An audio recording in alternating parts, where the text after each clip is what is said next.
Check one, two, check one, two. And hold on. Let's see. We are live. We're live. 18 is in the building. Gilo, welcome in. I hope you're doing amazing. Peppy's in the building. Matt's in the building. Welcome in, y'all. Thank y'all so much for joining today. I appreciate y'all hopping in. Welcome to the live. Actually, let me get this refreshed over here. Let me see what's happening. Let's see what's happening here. 1 second, y'all. Psytrance in the building. Welcome in. If y'all are hopping in over on TikTok, I would love to know where y'all are joining from. If you make music, talk to me about the kind of music that you make, and we'll get rolling here in just a minute. BMO's in the building. Daniel's in the chat. What's up, Daniel? Welcome in. Gaston, welcome in as well. Let's see what's going on here, y'all. Let's see. Vec is in the building. Blue Monday, welcome in. I might have to reload this. Let's see. Let's see what's going on. Welcome in, y'all. Once again, let me know. Where y'all are joining from. Let me know if you make music, the kind of music that you make. Updated a lot of you don't mind here. Never, dude. Of course. Always happy to help, man. Always happy to help. Nas, welcome in as well. I hope you're doing amazing. Let me double check a few things. There we go. Now the chat's updated. I'm just double checking a few things before we get rolling here to make sure that they are working. They are, yay. For some reason, things were not working the last time. I'm doing pretty good, Nas. I'm doing pretty good. Thank you for tapping in. I appreciate you being here. Okay, YouTube and Twitch are working. Those are up and running. I just wanted to make sure because I was running into some YouTube issues the last time that we were live. Cash for Vices, welcome in. Dragon, welcome in as well. I appreciate you being here. If y'all are on TikTok as well, make sure y'all are tapping the screen. Share out the live with a few people. Don't forget to send a heart. It does really help out the live stream as well. Double D, welcome in. I appreciate you being here. Bobby Cash is in the building. Darby's in the building. Welcome in, y'all. Welcome in. Let me know where you're joining from. If you make music, talk to me about the kind of music that you make. Verse, listen to building. Brendan, hope you're doing amazing. Welcome into the stream. We will get rolling with the music here in a couple minutes, and I'll explain the whole structure of the live stream. I'll explain what we do, how we do it, why we do it. Tep is in the building. What's up, Tep? I hope you're doing amazing. Mania, welcome in as well. Is it Delina? Welcome in as well. Abraham, thank you so much for the follow. I appreciate that a lot. Cash for Vices, we make pop, punk, folk punk. Ooh, folk punk is a nice little twist in there. Let's go. How long have you been doing that? Rom is in the building now. Welcome in. I'm good. My daughter's recording random stuff in the studio. Let's go. That's sweet, man. That's sweet. Dave One is in the building. What's up, Dave One? Thanks for tapping into the live stream today. 2 years. Let's go. Let me see. We make pop. I'm assuming just by the we, and you can correct me if I'm wrong, that y'all are a band. Talk to me about the band a little bit. What y'all are doing with that? Are y'all performing, or how long have y'all been working as a band, or is it largely you and some session musicians and producers? Pashoff, thank you so much for joining in. I appreciate you being here. Tech, welcome in. D, I appreciate you being here. Music you made, Abraham. So this is for artists, producers, session musicians, vocalists, songwriters, engineers, so on and so on. It's for people that make the music or are involved in making the music. So if you represent the song, sometimes we have like labels and agents and managers that come in that are actually representing songs for other people, but they're close and connected to it. Otherwise, it is largely speaking for people that are working directly on the records, whether it's your own, like whether you're the artist, you're producing, you're mixing, whatever it may be. And we break it down. Give me just 2 minutes here, y'all. Give me just 2 minutes. And let me just make sure I got this updated over here. And then we will dive into the music here in just a few minutes. I'm just going to refresh over here and make sure everything is up and running. And then I'll explain the whole live stream. D, thank you for the follow. I appreciate it. I'll explain the whole live stream. And we'll get things rolling here. Just one moment while... So you don't take some request. What do you mean? What do you mean some request? You don't request in the chat. Everything's at the link in my bio. Dobre, thank you so much for the follow. I appreciate it. One moment, y'all, and I'm gonna get this updated. Then I'll let you know kind of what to do. Do you still do free skips these days? There's no free line. Every once in a while we'll do giveaways. Every once in a while. Every once in a while, we'll do some giveaways at like a certain like count or something like that to give away some frees. Okay, 1 second, y'all. 1 second. Okay. Let me see. Thank you for the follow. Appreciate it. 1 more second. Wi-Fi is like a little glitchy. Let me know if the stream itself is glitchy to anyone at all, either on Twitch, YouTube, or TikTok. Let me know just briefly, really quick, or if it seems like it's coming through okay. On my end, It's seeming like a little interesting sometimes, but I think it might be okay. Do I promote my live streams? No, I do not. I do not. I do not. I just hop on randomly whenever I'm done with my other work for the day and see what happens. But I do. I don't promote them. I don't even post about them to be honest with you. Like a lot of other people who like maybe that's like if that's the main thing that you do. Like if your main thing is just like the live streaming part, then they'll just post their live streams and parts of their live streams and stuff like that. I don't really do that. I just kind of hop. I just kind of we're pretty raw. I just hop on whenever I'm done with my other work and see what happens. All right, and I've been doing that for 3.5 years. 3.5 years. All right, let's see. Okay, we should be good. We should be good. Okay, I was just making sure I got everything up and running here, just because I was having some technical issues yesterday. And I think they're worked out. I think everything is up and running on the other platforms as well. Okay, let me get into my spiel here really quick, because I know I have some questions. Is it Silly Boy or Silly Boy? Thank you so much for the rose. I really appreciate that. I know I have some questions I can answer here in the chat for a second as well, but I do want to give my quick spiel to let y'all know what in the world is going on here at Track Talk, the structure of this live stream. I have not heard the new Boards of Canada album. I have not. Okay, let me see. Hello, how do we submit it? It seems blocked. What's blocked? Maybe there's, are you saying your chat? That's just TikTok sometimes. Every once in a while, TikTok just blocks messages for some reason. I don't know why it does that. But let me get my spiel here really quick so we can get the live rolling, and we'll get things flowing for y'all, so y'all can submit and get your music heard and so on and so on. For those of you who have never been here before, welcome to Track Talk. Welcome to the family. Welcome to kind of the structure of what we do here into the live stream. I appreciate y'all spending some time with us today. If you've never been here before, what we do here at Track Talk are 20 to 30 minute multiple listen consultations on the structure of your music. They are long, they are detailed, they're nuanced. Like I said, 20 to 30 minutes per song that you send in. We spend that time going through your track, whether it's an instrumental or a full production with vocals and everything, 2 to 3 different times to really get into the details of your mix and master, production elements, sound design choices, lyric and song formatting, or whatever would best bring you value and best serve you and give you what you need out of these breakdowns. That's going to be different for everyone, because everyone's in different positions. Some people are focused on production, some are focused on mixing and mastering, some are focused on songwriting and vocal structure. It's going to be a little bit different for each artist that comes in, but they are long-form, detailed breakdowns of the structure of your music. These are not quick reviews. There is no trash or pass. There's no ratings. There's no polls.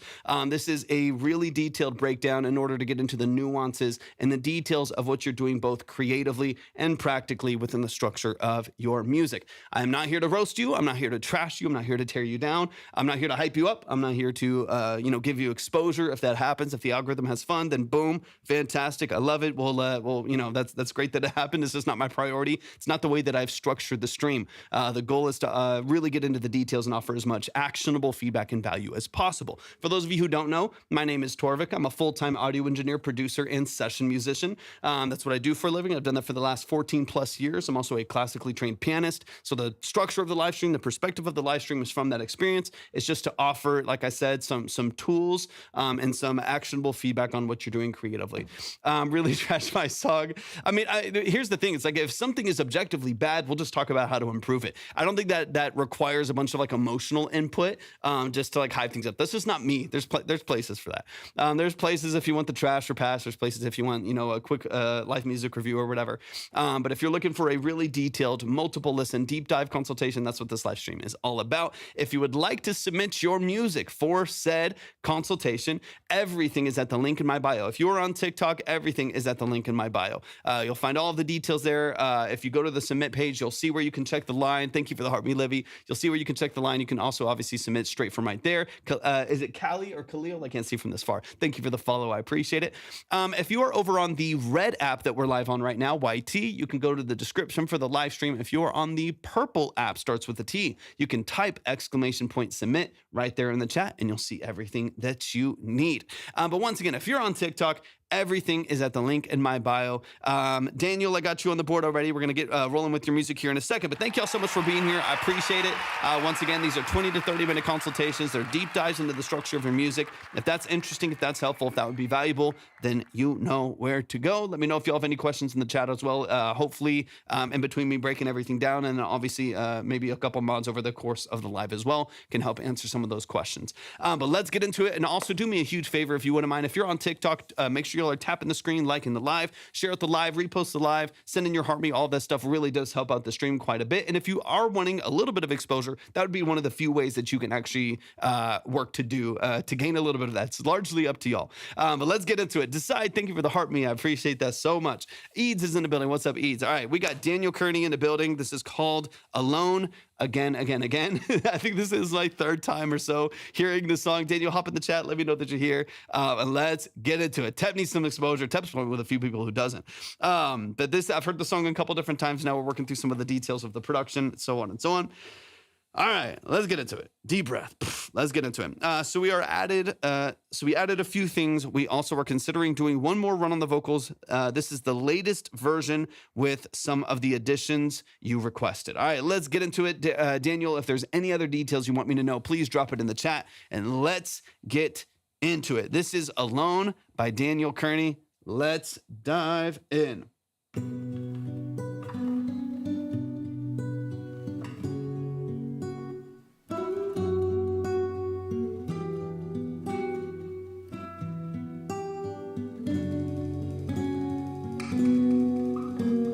There was a time I'd make you believe in me. Now it's like, what does she see in me? How do I get it right?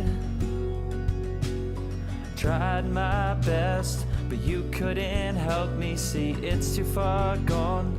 And why did I lie when I told you? What's up, Wubsy? Good to see you, man. It was meant to be. Sounds good. Sounds good.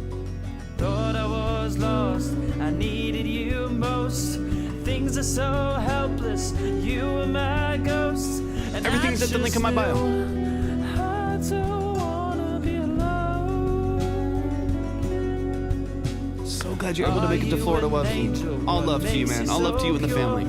There are some things I can't ignore, and I just knew I don't wanna be alone.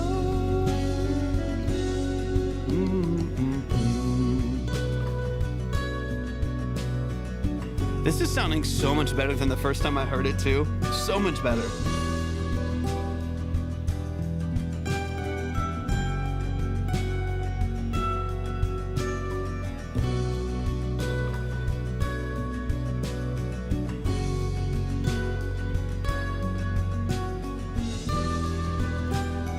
So annoying. Come on, TikTok. Come on, TikTok. Woke up this morning to the sounds of your calls. It is warm and humid. It is warm and humid. Welcome from Mexico. Welcome in. I hope you're doing amazing today. But I could just see through. It's not that I just wanted you back. I was so scared from the ghosts. I love it, man. I love the effort. Jamie, welcome in. Nightmare to end. Thought I was lost, I needed you most. Things are so helpless, you were my ghost. And I just knew I don't wanna be alone. Are you an angel? What makes you so pure? There are some things I can't ignore, and I just knew. What's up, Silex? Welcome in. I agree, Teb.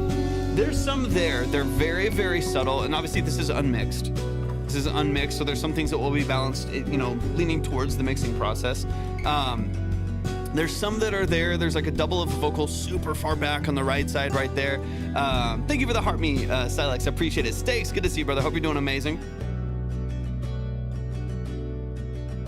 You have a great lead melody that runs through post-chorus as well, which I really, really like. Lexi's in the building. What's up, Lexi? Welcome in. BP Sarah, welcome in. Yo, give it up one time. Give it up one time for the family. Daniel Kearney right here in the building. Yeah, I see people asking if anybody would like to submit your music. What we're doing here are 20 to 30 minute multiple listen deep dive consultations into your music. If that is interesting or would be valuable to you, everything's at the link in my bio. Just read through and follow the steps there. You can put yourself on, so on and so on. Let's get it. Let's get it. All right. Great song. Short. We've already talked. This is like my third time hearing it. Alone again. We've heard the song before. Daniel sent it in a couple times. Ghost Melody, welcome in. Thank you for being here. Let's dive into some of the details. Like I said, I've heard it a couple times before. So we're chipping away at different parts of their performance process, tracking process, and a couple other parts of this that are really important to them, kind of improving on the structure, so on and so on. Let's get into it. Let's get into it. This is Alone. Again, as they call it on the file here. But once again, if you would like to submit your music for the consultations that we're doing right now, everything's at the link in my bio.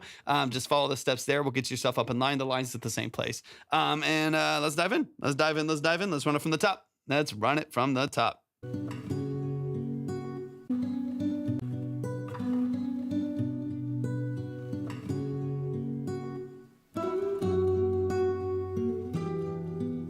Sounds good, Wubsy. Appreciate you so much, man. Appreciate you so much.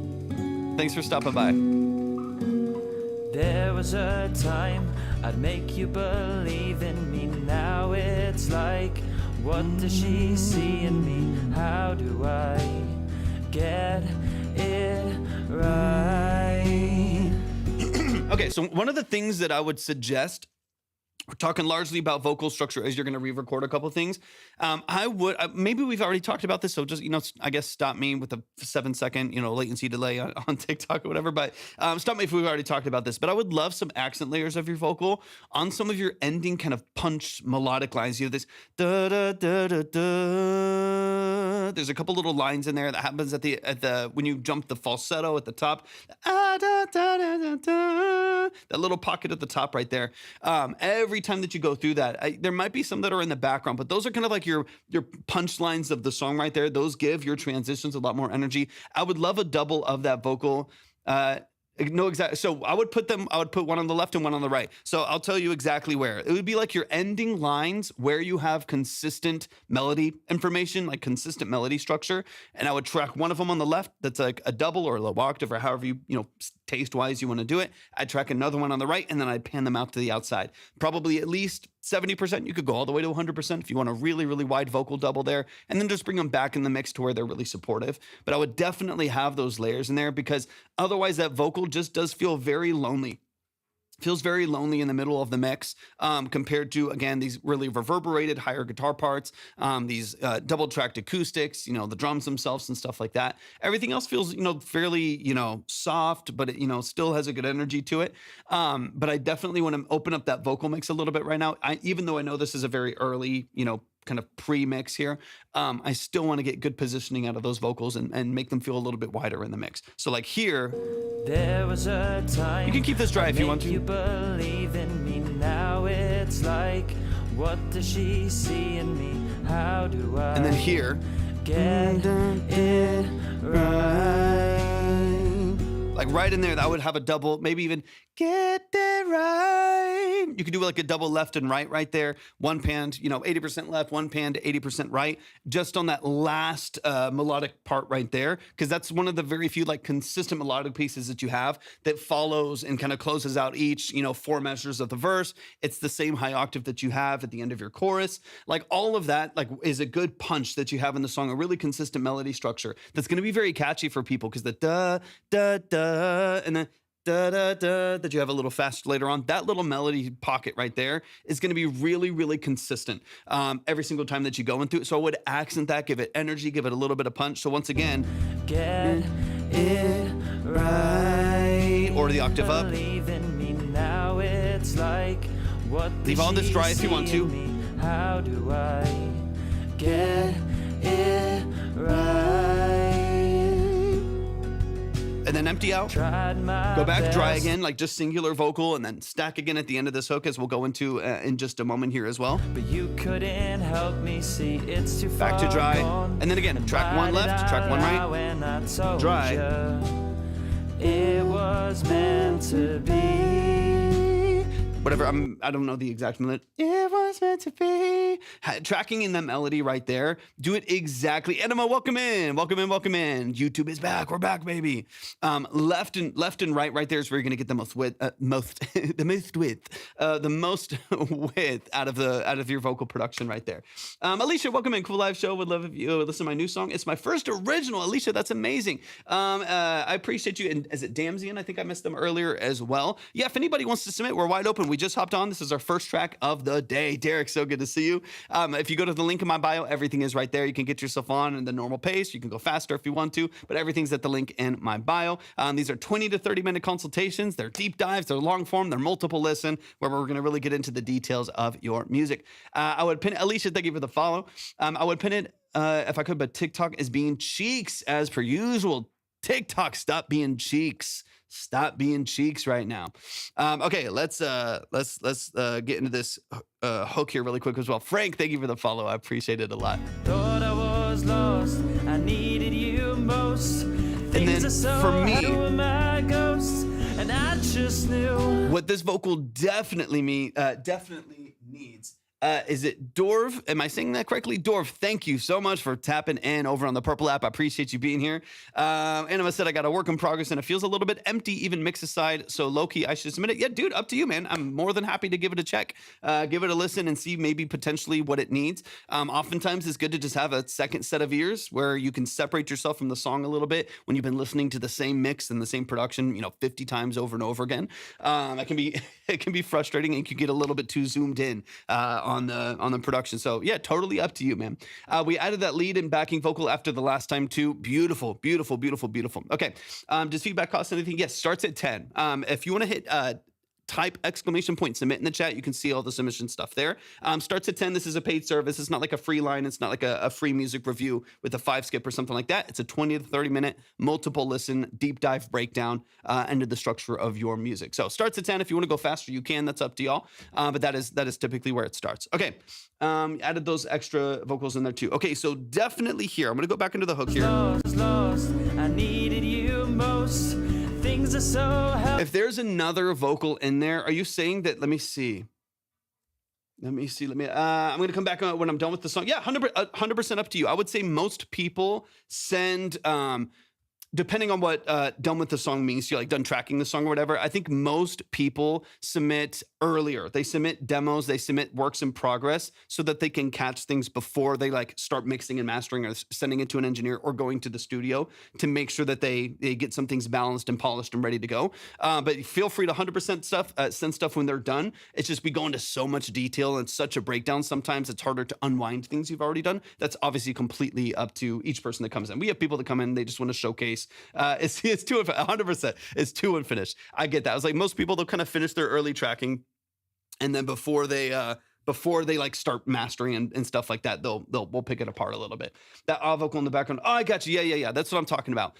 Web Dumps, thank you for the follow. I appreciate that a lot. Jenna, welcome in. I appreciate you being here. Okay, so in this background here, right? So we have the oohs and ahs in the background now. Beautiful. Love that. Now I definitely think when we move into this hook right here, those vocals need more support. So when you're talking about like one of your questions for this consultation was like vocally speaking, what needs to happen as far as like building out your vocal production, your layering and stuff like that, we definitely need probably through most of this hook, if not all of the hook. I think we need a double on that vocal to support it. Now we're filling in a little bit with the oohs and ahs, that gives you kind of that drone in the background, those kind of pedal tones. Beautiful. I don't mind that one bit, but I definitely feel like we need a double on the vocal. So I think what helps build your dynamics here a little bit more is on the verse. It's really, really dry, singular vocal with some accents every once in a while that help make it feel a little wider and a little bit more open. Once we get to the hook or the chorus, having stacks that are always there to amplify that vocal, give it some energy, give it some punch is definitely going to liven it up quite a bit to make it feel consistently higher in dynamic than your verses, since your production doesn't change dramatically, right? There's some small changes, but it's largely the same double track acoustic guitar, lead melody in there, your vocal and some percussion, I think a bass underneath it. besides that, that doesn't move a whole lot. It doesn't step a whole lot up or down. So having stronger vocal layers on the hook is definitely going to help. And I would be singing exactly what your lead vocal is singing. Once again, you can track one on the left and the right if you want to. If there's any harmonies you want to do in there, you can. You can accent again. Since you jump the da da da da da da, since you go up there for your hook, which we'll hear in just a second, you might double underneath this time and do the da da da da da da. Coming underneath that vocal with a lower octave, since you're kind of flipping what's happening in the verse. Helpless, you were my ghost, and I just knew I don't wanna be alone. Like having the low octave there supported, double, nice and wide. And then same with that vocal, that lead vocal right there. I need another vocal on it just because the falsetto, I love the melody choice. I love the consistency through the verses. And your voice sounds good in a falsetto as well. It just needs support. It really needs support. So I would have another layer to that vocal right next to it that's really clean and really clear, that kind of just supports it and stands right next to that vocal to give it a little bit of punch and a little bit more energy in the hook. And it'll also allow for some nuance and some float within that vocal, so it doesn't feel too isolated. Something the Beatles did very, very often, creating doubles within their vocal that were maybe even slightly above and slightly below, and that modulation between the two made a really, really strong kind of mean pitch, like average pitch between the two, that made it feel really, really consistent, and also gave this really cool like openness to the sound. Obviously, it's not just the Beatles. People have been doing this for like 60 years. But at the same time, I think having those doubles on your vocal will help that falsetto feel more supported and feel more consistent. Do you think we could do all these things and keep the current vocal? I think so. I mean, this also comes down to how much editing you want to do to that vocal. We talked a little bit about the editing last time. So I think a lot of that, George, thank you for the follow. A lot of that, has to do with, like I think we talked about manual control and pitch control and stuff like that a little bit. The more that you're able to polish what's there as a lead, the easier it'll be to support it. But I think you can definitely keep the lead vocals. But again, a lot of that comes down to how much work you're willing to put in to polish what is there, and then how you want to support it. Use some pitch control. Perfect, right? Just that little bit of polish. And then again, if you support it, it's going to be pretty dramatic how much it clarifies that vocal and gives it some drive in the mix. The room is spinning. Wait, what do you mean, Jenna? On the camera or your room? Or your room? Do you need to sit down? Drink some water? Use some I'll mix, engineer, and sing on my music myself. Yeah, if anybody would like to submit, just go to the link in my bio. All of the details are right there. All the details are right there if you would like to submit. Link in my bio, just read through the steps. You can also go to that same link and you can check the grind or the queue on the other. There's kind of two parts to that tab right there. One says check the line. Yeah, the submitting is a lot easier. 100%, Anima, 100%. We try to polish it up a little bit too. Also, the whole band is watching this time. Let's go. Well, welcome to the band. I appreciate y'all tapping in. Welcome in. All right, let's keep it rolling. Are you an angel? What makes you so pure?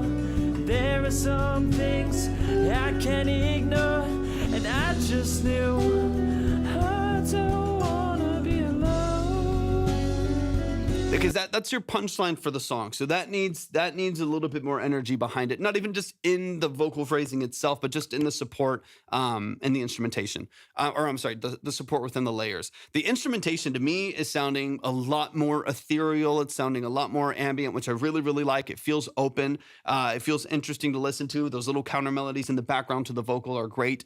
So a lot of that back there, I can really appreciate where it's at. I think that a lot of this is going to come down to vocal layering and positioning, and then once that is put in place, how you balance each of those elements to make sure that they're clean and they're clear and you can distinguish them in the mix. But overall, this is already a huge, it's like every step we're another like 20% farther along. Panera, please stop spamming the chat. I don't want you to get muted by a mod. If you spam the chat, you will get muted though. So don't spam the chat. You don't submit here. If you would like to submit music or music that you're connected to, go to the link in my bio. All of the details, the queue, submission, everything is right there. Yeah, 100%. I think I said Georgia, Georgia, not George. Georgia, thank you so much for tapping in. Yeah, everything's at the link in my bio.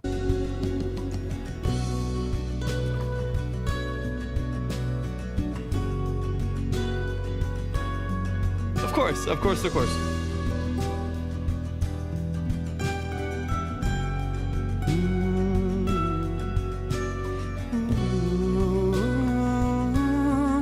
It'd be cool. I mean, it would be cool. You don't have to do this. I'm just tossing ideas out there because that's what my brain goes to instinctually. Thank you for the follow. I appreciate it. It would be cool, like on like if you do this on like a second post chorus at the end of the song, maybe doing a follow with that line, the dun dun dun dun dun dun dun dun. If you like follow that melody right there with the vocal line, that could be really cool as well. Let me jump to it. I want to hear if you do that again. I would probably do that again at the end of this next hook. So let's imagine a world where we have all these beautiful layers to your chorus, right? To your hook, where it's got, 100%. So let's imagine a world where over your hook right there, over that chorus, we have double vocals that are supporting it, that are giving it some energy. You have maybe a harmony in there that's supporting it. We got the oohs and ahs that are mixed in and working in a place that feels really, really open and really vibrant. And everything's balanced and mixed well. Coming out of that, I would go again into that melody again with the lead acoustic. So right after here. And not a problem at all, Georgia. I appreciate you tapping in. Feel free to hang out. So there's the double right there. And then come back and do.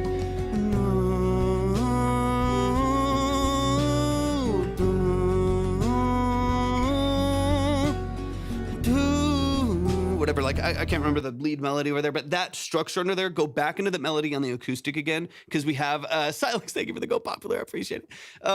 When you go back into that, definitely replace the lead melody, right? Like when that lead vocal leaves the mix right there, bring back that acoustic over the top. That way it gives it some openness right there. We still have the energy. Thank you so much for the hat and mustache. I appreciate that a lot. Thank you. And thank you for the follow as well. I appreciate it. Y'all are so generous. I really appreciate y'all doing that. If you add in that melody again, for one, it's going to give you more of the climax of the song. This really like ambient, open, wide, structure to the song. We keep that pocket in there, right? We keep that lead melody in there. In addition to that, maybe you add the vocals-ish, maybe part of it, even just for a second, with a bunch of reverb. I have to put you, hey, you don't have to do that. You don't. I appreciate it. People do that sometimes, and that's very kind and very generous. But there's no expectation that you do that. Rip, thank you for the follow. I appreciate it. But yeah, if you could just add a little bit of that tension right there, I do think it'll open up the end of the song quite a bit, because we need a little bit more of that dynamic range. Otherwise, the song kind of just goes like from here, back down to here, to here, to back down to here, to here, to here, and then back down to here. But we never quite get this moment where we open up kind of the full emotion and expression of the song, and I would love to get a little bit more of that. Dylan, welcome in. Y'all, please show some love to Daniel. Daniel, you're awesome, man. I appreciate you coming back with the song a couple times, chipping away at it, working through some of the process here. For me, from an instrumental place, I think we're much closer to where it needs to be, so I wouldn't worry too much about that. Obviously, this is going to be a fairly raw record, a fairly organic sounding record with some ethereal kind of haunting tones to it, which I love. I love that tension. So I want to maintain that. I don't want to complicate or overproduce the production, the instrumental. But at the same time, I want to make sure that your vocal layering, your dynamic range, your positioning of these vocal layers are adding enough to the song to where it's impactful, and it's giving you some energy and giving you some vibrancy in the mix, especially when we get to the hook. Thank you, Georgia. I appreciate it so much. Yeah, mad props to Daniel. Daniel, you're awesome. I really appreciate what you do. I really appreciate what you do. So y'all, please show some love to the family. Let me refresh over here and just make sure I've got everything where I need it to be. And then we'll dive straight into the next song. We'll dive straight into the next song. Let me see. James Lee, I got you. Tep, I got you. Thank you so much, man. Anima, I got you as well. And Ronnie's in the building. Alicia is in the building. What's up, Alicia? I got you tracking there as well. Let's keep it rolling. We're going to keep it moving with James Lee in the building. James Lee, hop in the chat. Let me know where you're at. And we're gonna get into it. Jack Rumbolt's in the building. Quick reminder, if you're over on TikTok, do me a huge favor. For one, tap the screen, share out the live, repost the live, all the good stuff. It does really help out the live stream. Every gift, every heart me, all that stuff definitely helps out. If you're wanting to submit your music, just go to the link in my bio. You'll be able to see the line. You can see where you're at if you want to go faster or stay where you're at. You can also submit straight through there as well. If you're over on the purple app, starts with a T, you can type !submit. If you're on the red app, starts with a YT, then you can, what am I saying? Go to the description for the live stream. Welcome from Canada, Jack. Welcome, and I hope you're doing amazing. James Lee, Columbus, Ohio in the building. Let's go. Let's keep it rolling. Let's keep it rolling. We got James Lee. James Lee, have I heard your music before? That name is sounding super familiar.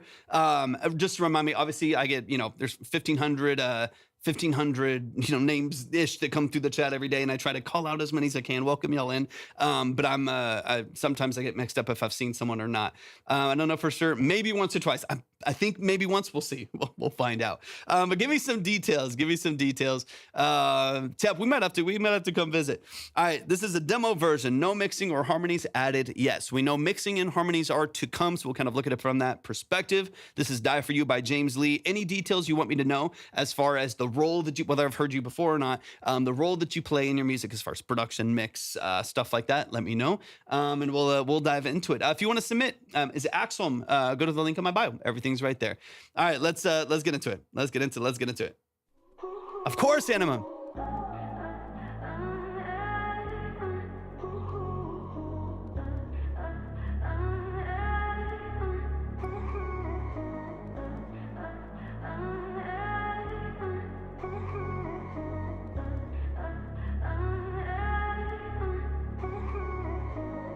Don't tell me that our love is static. Yeah, baby being so dramatic. Still gonna take it down. Trying to make our night full of magic. Nights full of magic. Find beats and have a recording studio. Beautiful. With me all the time, and I need you staying by my side. So let's go out tonight. Got me giving up my pride. If it's not you, what am I to do? Be empty. Okay, cool. Sitting in my room. I wonder if one of your comments I think might have been blocked. Who's helping you mix and master? Baby, I will die for you. Yeah, baby, I will die for you. Okay, perfect. Sounds good. Sometimes TikTok's weird and they limit things. Yeah, it's a great recorded vocal. Very clean, very transparent. That works, DJ. No issues with that. Spotify, SoundCloud, YouTube, MP3 Wave. Doesn't matter to me. Files. You fucked up too many times, and I can't move on even if. Do you have the multi-track for this, or are you just working off a 2-track? What's it gonna take to fix us? You have a good voice. Perfect. Made us. We can't keep going off unless you won't. Everything's at the link in my bio. Love, I think we've used up all our try. Die for you. Yeah, baby, I would die for you. Die for you. I would die for you. Yeah, baby, I would die for you. Die for you. Mariachi, everything's at the link in my bio. If anyone, I know I'm probably missing questions. It's hard to keep track of 3 different chats. What's up, Carter? Welcome in. In the desert with no drink of food for you, baby, I would die for you. Yeah, baby, I would die for you. Really clean vocals. Daniel, I don't know if you're still in here. These are the doubles that I'm looking for. Right in there, nice and open. It just helps support that vocal in the mix beautifully. I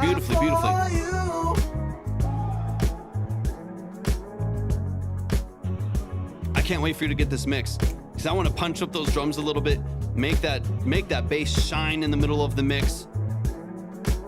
Open up some of those synths in there a little bit. Can I get them out of the way of the percussion a little bit? Let's go. Y'all show some love. That is James Lee, Die For You. Let's dive into the song. Let's get into the details. Chorus is good, needs more songwriting to it, a bit repetitive. Here's the thing. Right now, I was kind of thinking that a little bit. Flutie, welcome in. Thank you for the follow. I appreciate it. I was thinking that for a moment. At the same time, though, my intuition tells me that as you mix in some of the counter melodies and the samples in the background, it will actually fill in some of those backs, or it'll actually fill in some of those gaps as far as kind of the counter melodies within the vocal production. You remind me of Bruno Mars a little bit. I could hear that. Tep. For me, I was curious if it was like a little bit repetitive. At the same time, I do think there is some filler in the mix that's just not present. There's some synths and pads in the background, some vocal samples that just aren't forward in the mix yet, that are kind of counters to the vocal stuff. If we get here, like you have the "die for you," and then it has the da, da, you know what I mean? Like all of those little like calls and responses, those like echoes of the vocal and samples in the background. That's kind of where I'm like, I can imagine that being filled out a little bit more. Dude, you don't like it, you can move on. We love money, 100%, 100%. I know I'm missing a bunch of comments. Yeah, the track outs have some tuned really low in the initial beat. Yeah, 100%. That's where I'm like, I could hear some things being moved forward a little bit in that aspect. And also even just some automated like single tail delays. Die for you, fuck you. Like, you know, they're kind of building up some of the structure there. But let's run it from the top, as we always do. Let's run it from the top and let's get into the details of the song as we always do. Like I mentioned before, y'all, these are 20 to 30 minutes a piece. They're multiple lists, and we go through the song 2 or 3 different times to really get into the details and the nuances of what you're doing within the structure of your music. But let's run it from the top. James, thank you for the follow. I appreciate that a lot.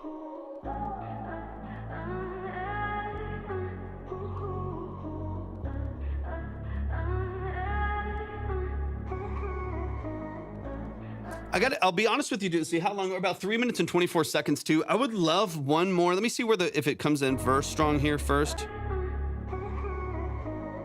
Don't tell me that I love is static. Yeah, baby being so yeah, so the only thing that I'm curious about, right? It's about 22 seconds or so, 22 or 23 seconds as far as the intro. For those of you who don't know, I feel like I have to give this spiel like once every live. You know, to let people know, just because we talk about it quite a bit, but I try to mention it every once in a while. There is a 30-second threshold on most major DSPs as far as a threshold for counting your streams. It's usually about 30 seconds, or it's usually 30 seconds on most of the majors. And so when it comes to building your song structure early on, it's really important to optimize something early on in the structure of your song. Now, you can do that a million different ways, but basically what that means is you could have 1 million people stream your song for 28 seconds, and it'll register as 0 streams, right? They have to listen past 30 seconds. They have to actually stream it past 30 seconds for it to register as a stream and for you to get paid as a stream. And so that's why when you have a song like this, which is quite literally a looped vocal sample kind of off the intro and looped like pad in the intro, I mean, I like the way that it sounds. It sounds cool. Nothing wrong with that. And then same loop right here. My suggestion would be, and again, this is just a suggestion. This is not something you have to do. I would love for you to just start straight away with the hook over just that pad and then hit it. So like, let me see where your hook starts right here. I need you staying by my side, so let's go hide. Let me see, baby, right here. Baby, I will die for you. Like, it could be cool to just bring this into the die for you. Die for you.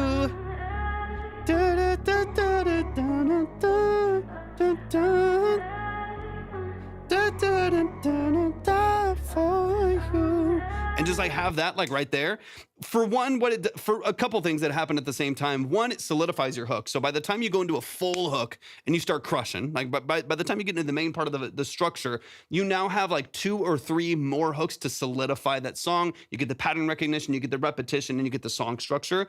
You introduce that really, really early on, and you also bypass that threshold for most people because you're going to start with a strong hook right off the bat. Whether you do it as a sample, like whether you like take your hook, copy it over, filter it all down to nothing, add a bunch of chorus and reverb on it and auto pan it left and right. You can do something funky with it to put it in the intro, make it feel like it lives in its own space without being a full forward hook.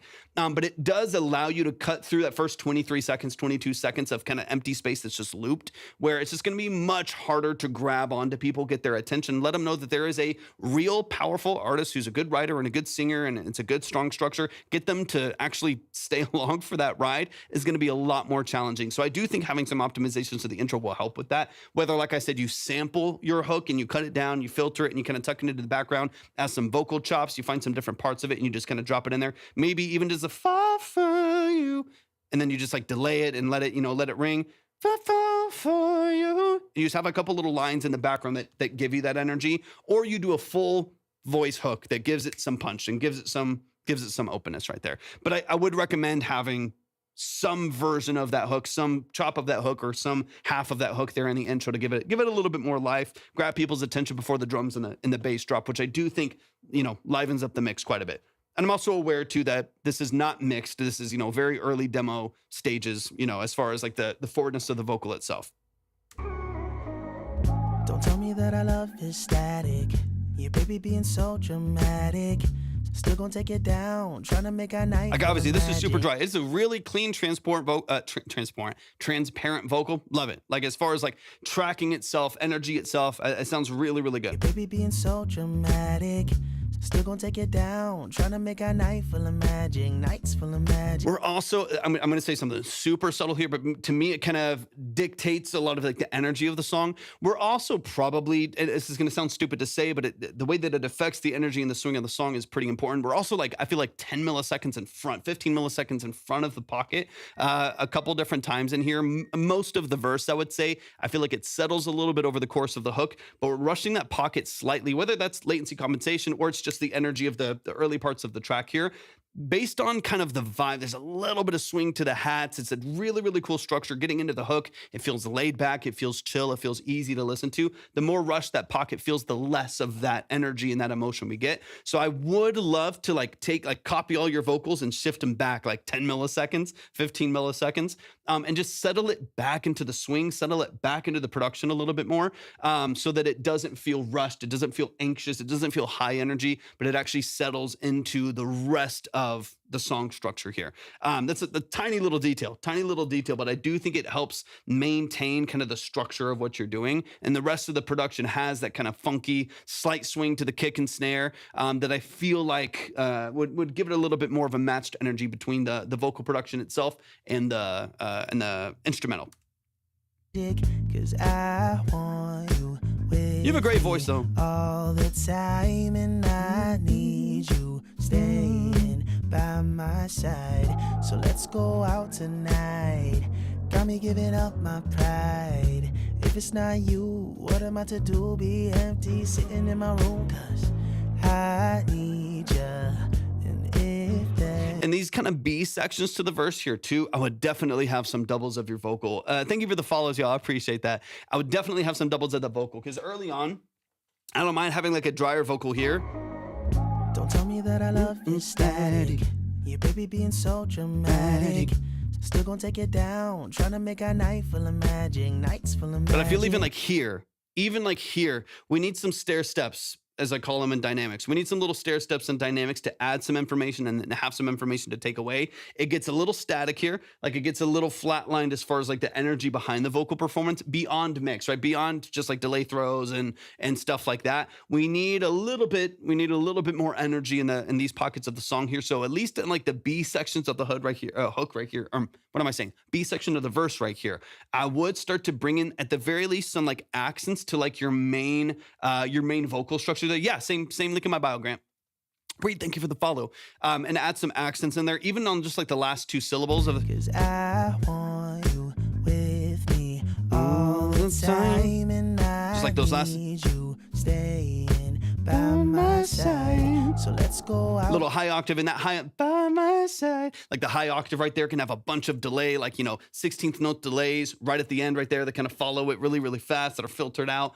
We can have some interesting kind of pockets of energy in there, but I definitely feel like it needs those additions. And like you already said in your message that you're maybe missing some layers and harmonies and stuff like that already, but hopefully just kind of get your wheels spinning as far as where some of that stuff can be positioned as well. Tonight, got me giving up my pride. If it's not you, what am I to do? Be empty, sitting in my room, 'cause I need ya. And if death calls, Let's get into the hook here. yeah, baby, I would die for you.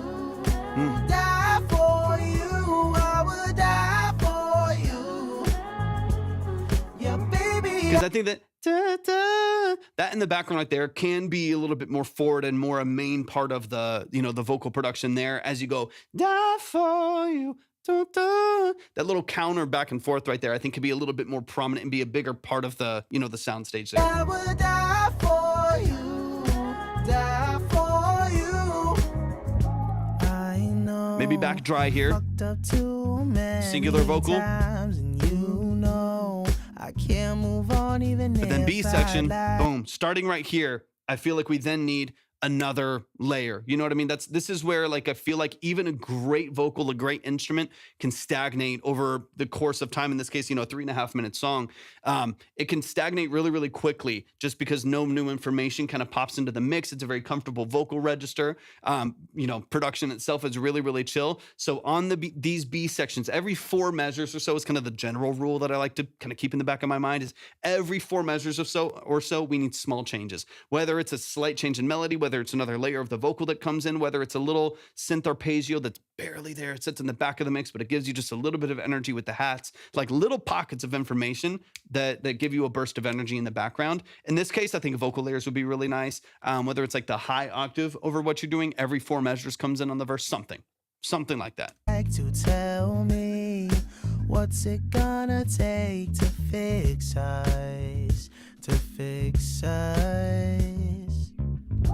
you Especially here, make like you have this doom, doom, doom, going back to like the 6 minor, that pad right there, that can be pushed forward, like things like that. I know, again, this is not mixed or anything like that, but just to kind of see where things could be placed. I want like a little more heaviness out of that synth when it comes in to fill out some of in between, you know, the bass and some of the other instrumentation. And then definitely add, like you said, you already need some layers to come in there.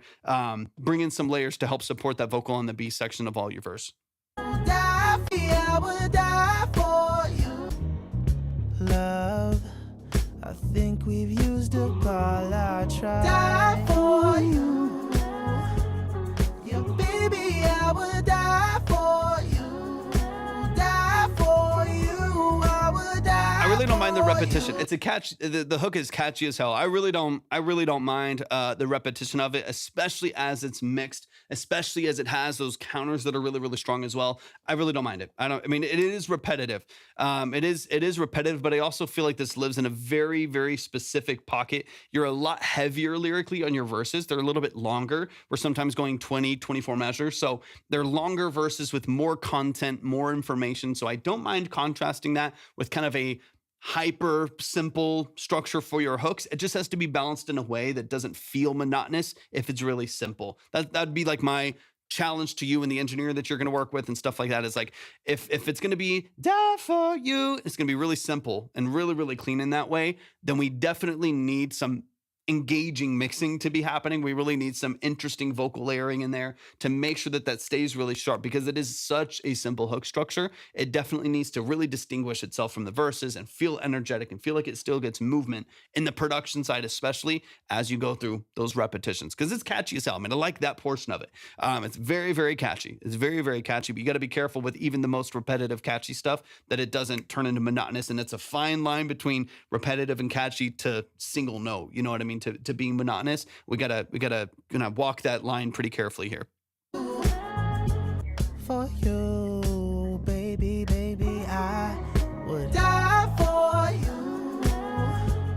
Yeah, baby, I would die for Maybe some ad libs in here, like easy. Lobi, thank you for the follow. Even like some easy, like falsetto ad libs in here. Die for you, da, da, da. Baby, I would die for you. Like have some little layers in there, like whatever you want to do, right? But with some layers in there to kind of fill in some of those gaps, especially on no magic, don't. No magic. bad. Anyways, you have some ad libs in there to kind of fill in some of those gaps and give it some energy, give it some tension, especially on this last hook.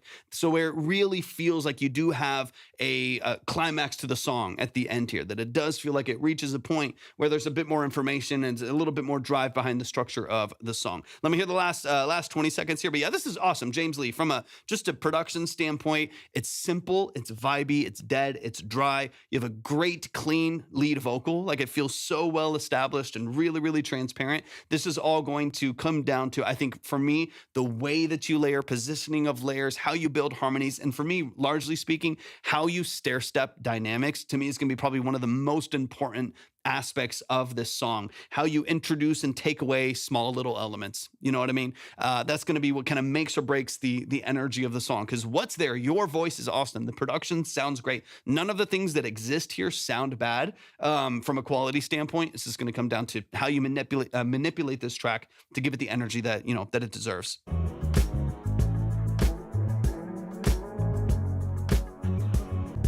We probably need to do like a quick fade or a different version of a closeout here really quick as well, and just boom. Like, I would just, let's do the last hook. For me, I would die for you. And then boom. Take 8 seconds.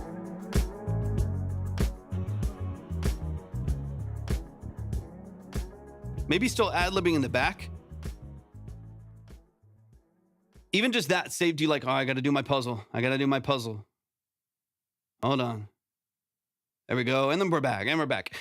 Even just that saves you like 12 seconds, right? Like, little things like that. Like we said, optimizing intro, optimizing outro, just doing like an 8-second fade right there over the beat. Even if you're still doing some ad libs, even if you're still doing some fun stuff over the top, I do feel like having like a fade out right there with your ad libs still going with some like high falsetto lines still kind of in the mix right there saves you another 12 seconds. 12 seconds is 12 seconds. Like every little piece is valuable there. But y'all show some love. I love the puzzle piece. I know, what a blast. I get to do one puzzle piece every 35 minutes. Man, please show some love to James. James, I love what you do. Genuinely. I think you're awesome. I think you're very talented. I really love the feel of your vocal structure. I really love the feel of the track. So I'm excited to actually hear this mixed because this is still very dry and very raw, and it already sounds really nice. Very easy to listen to. So y'all show some love and support to the family. Let's keep it rolling. Quick reminder, if you would like to submit your music for a 20 to 30 minute multiple listen deep dive breakdown of the structure of your music, everything's at the link in my bio. Everything is right there. We live an hour from Niagara Falls. I've been to Niagara Falls. It's gorgeous. It's beautiful. It's crazy. An hour away. That's dope, man. That's dope. I would love to visit again. I will definitely keep all those points in mind. 100%, man. I appreciate you so much. Thank you for tapping in. I got an MPC-1 plus this week in it. I'm throwing out all my other gear. I've been tempted. Isaiah, thank you for the follow. I appreciate that a lot. I've been tempted. I've been tempted to get an old one. The One Plus, that's the smaller new one. I've been tempted because they're cheap, relatively, as far as MPCs go. They're like $600. I've been tempted to get an X, a couple years old, but get an X because I want a little bit more. You got to 200 is a no-brainer. 200 is a no-brainer. That's not even fair. But I've been tempted to get an X from a couple years ago because they're the same price as some of the new ones. You can find them for 800, 900, something like that. And they just have so much more control. You get a bigger screen and everything too. They're pretty sick. Patrick, thank you for the follow. Is it Kahan? Thank you for the follow. Tono's in the building, and welcome back, Tono. We're wide open. Yes, sir. We're wide open.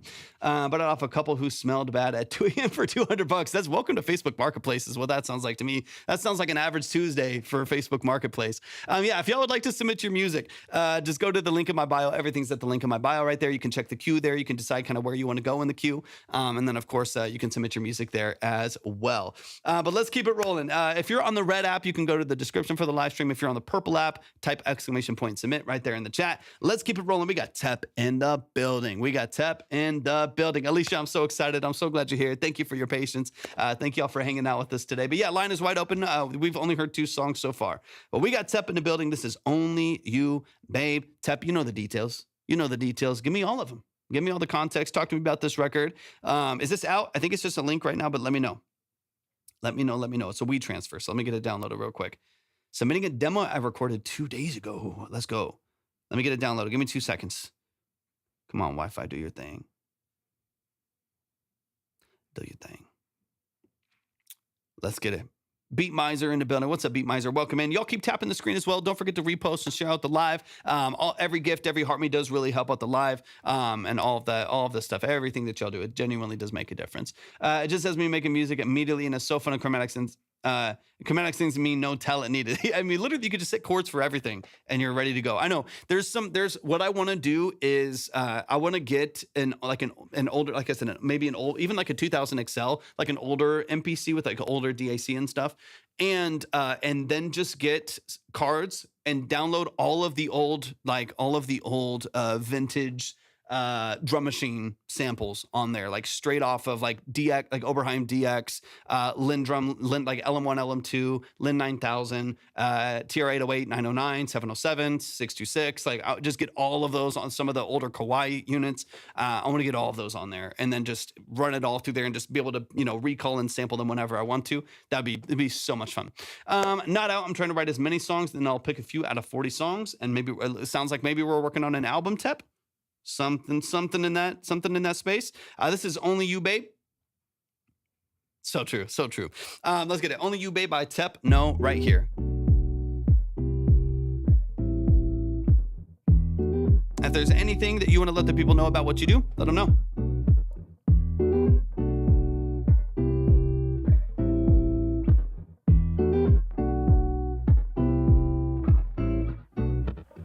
There must be something inside today. You must be coming around. If there was one to do it, it would probably be Tep. You're walking with better shape. Only you caught me when I was down. Only you. Only you.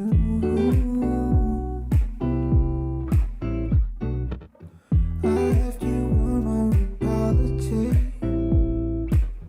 You must be coming around. I know you're sitting so pretty, babe. Only you got me all of your mouth. Only you. Only you. Only you. Only you. Yeah, nothing could go better. Nothing could go wrong. You want me here forever. This is a one time. It's a one time. Ahara, welcome in. Thanks for being here. Where I belong. Only you. I like that shaker. Only you. On TikTok? Okay, bro? Only you.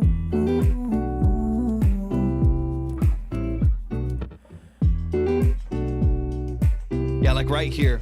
Post-chorus. So I just went through all my DMs earlier today. Yeah, right in here. I got you. Okay, I need to check requests then. I got you, man. I was gonna say I went through all my DMs today to catch up. Something inside today. Yeah. You must be coming around. I know you're walking with better shape. It's a cool vibe. Only you got me when I was down. Only you. Okay, got you. You. Let me pull it up right now and get it out of requests. I'm sure that's where it's. Cause I just checked everything today. Only you. Got you. I got you out of requests.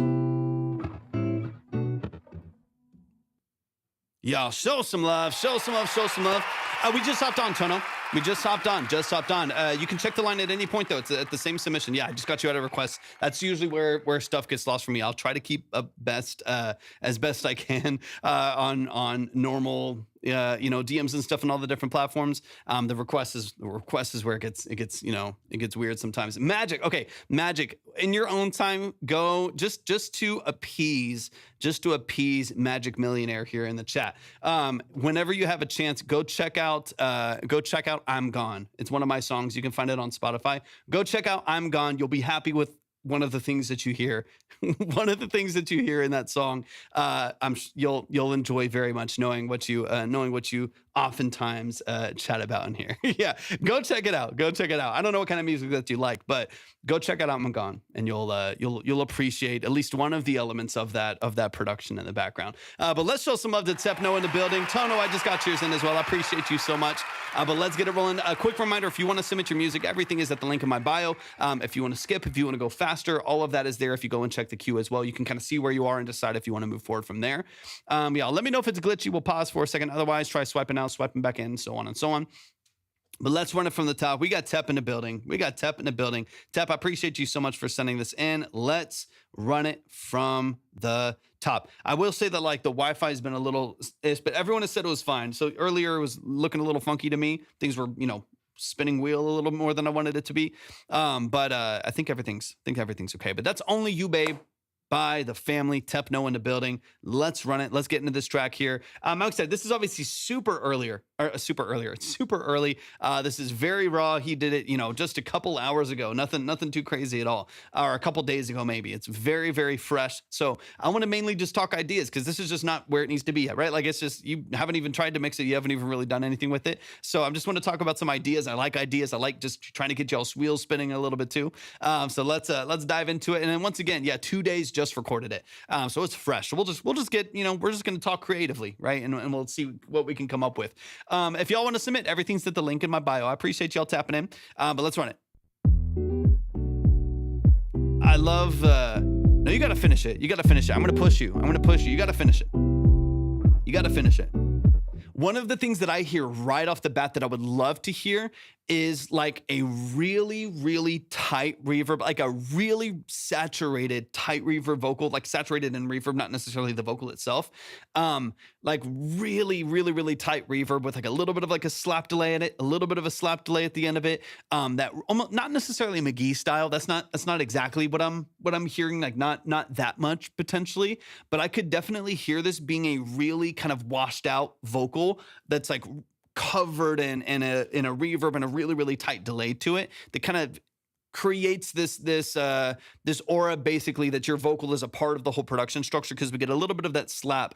Exactly, Toto, exactly. Definitely in the style, right? You have the slow guitar. You could add an octave over that, just going into the hooks, beef up the percussion when you get to the hook. But I would love that kind of really, really tight vocal structure. A really tight 0.1 second plate reverb, maybe darkened a little bit with a little bit of, flanging on it or something. Like, there's some ways we can make that sound really interesting with some modulation, but that to me would just take this over the edge and connect everything really, really well.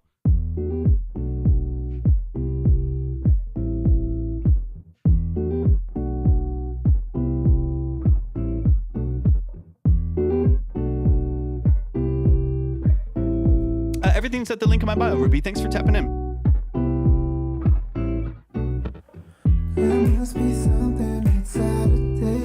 Because we already have some of that, like, raw, Jesse, thank you for the follow. We already have some of that, like, raw vocals, a little bit of chorusing on it and stuff like that. Yeah, like it already has some of that texture in there. So like for me, I'm like, let's take it even farther. Polish some elements of it so it's not muddy and boomy at the same time. And at the same time pushing some of the processing so it feels super, super connected to the production.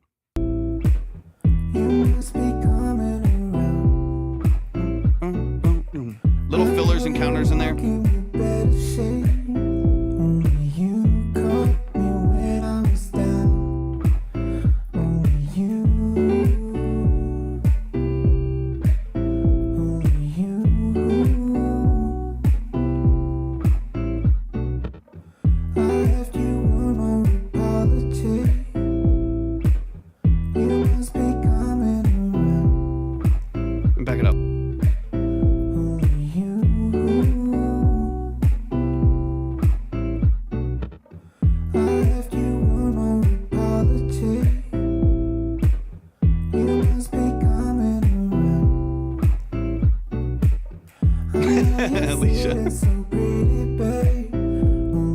100%. Like, and I also know like a lot of your vocal structure tends to be like very, very chill, very, very laid back, fairly raw in a lot of ways. Like as far as like compression and dynamic control and stuff like that. Like you typically don't have really, really tight vocal structure. It's usually a little bit looser, maybe still tuned and, maybe still having some ambiance and some modulation and stuff like that.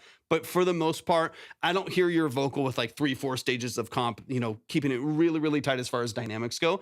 So I know I'm not necessarily looking for that in this production because that's not typically what you do. And you have like 300 million streams to back that up. So I want you to keep doing a lot of what you do within your like typical vocal structure, which is a little bit more organic, while at the same time still taking care of the mud, still taking care of that 100 to 400 hertz, still making sure that like the structure of it, some of the noise in the background still feels like polished, even if you have a kind of, ambient, kind of noisy, vocal ambiance over that vocal as well. Loki would like to hear some sidechain vocals to the kick. Not gonna lie. Actually, I think it is a little bit, or is that just proximity changes, Tep? Since there isn't a lot of compression on there. Yeah, I think it might actually. Yeah, I was gonna say I do hear pumping, so I was assuming it was a sidechain to the vocal. It's probably just because the vocal itself isn't. Yeah, at 15%, it's not pumping a ton. There's not a huge amount of reduction on it, but it is there. It is giving a little bit of clarity, just on the 4 on the floor with the kick right there. But nothing too crazy. Black Spoon, welcome in. I appreciate you being here. But yeah, I think as you polish that vocal, you'll have more of an understanding of where you need to like tighten up side chaining, how far you want to push those percentages, how much you want to actually have like reduction on the, and how much you want to lower the threshold and stuff like that. Nocturne, welcome in as well. Who is this noob in the hat? Why is he giving feedback? And why does he sound like his soy levels are off the charts? Because soy is delicious. That's why. Okay, let's keep it going. What's up, Nocturne? Welcome in. Reed, welcome back.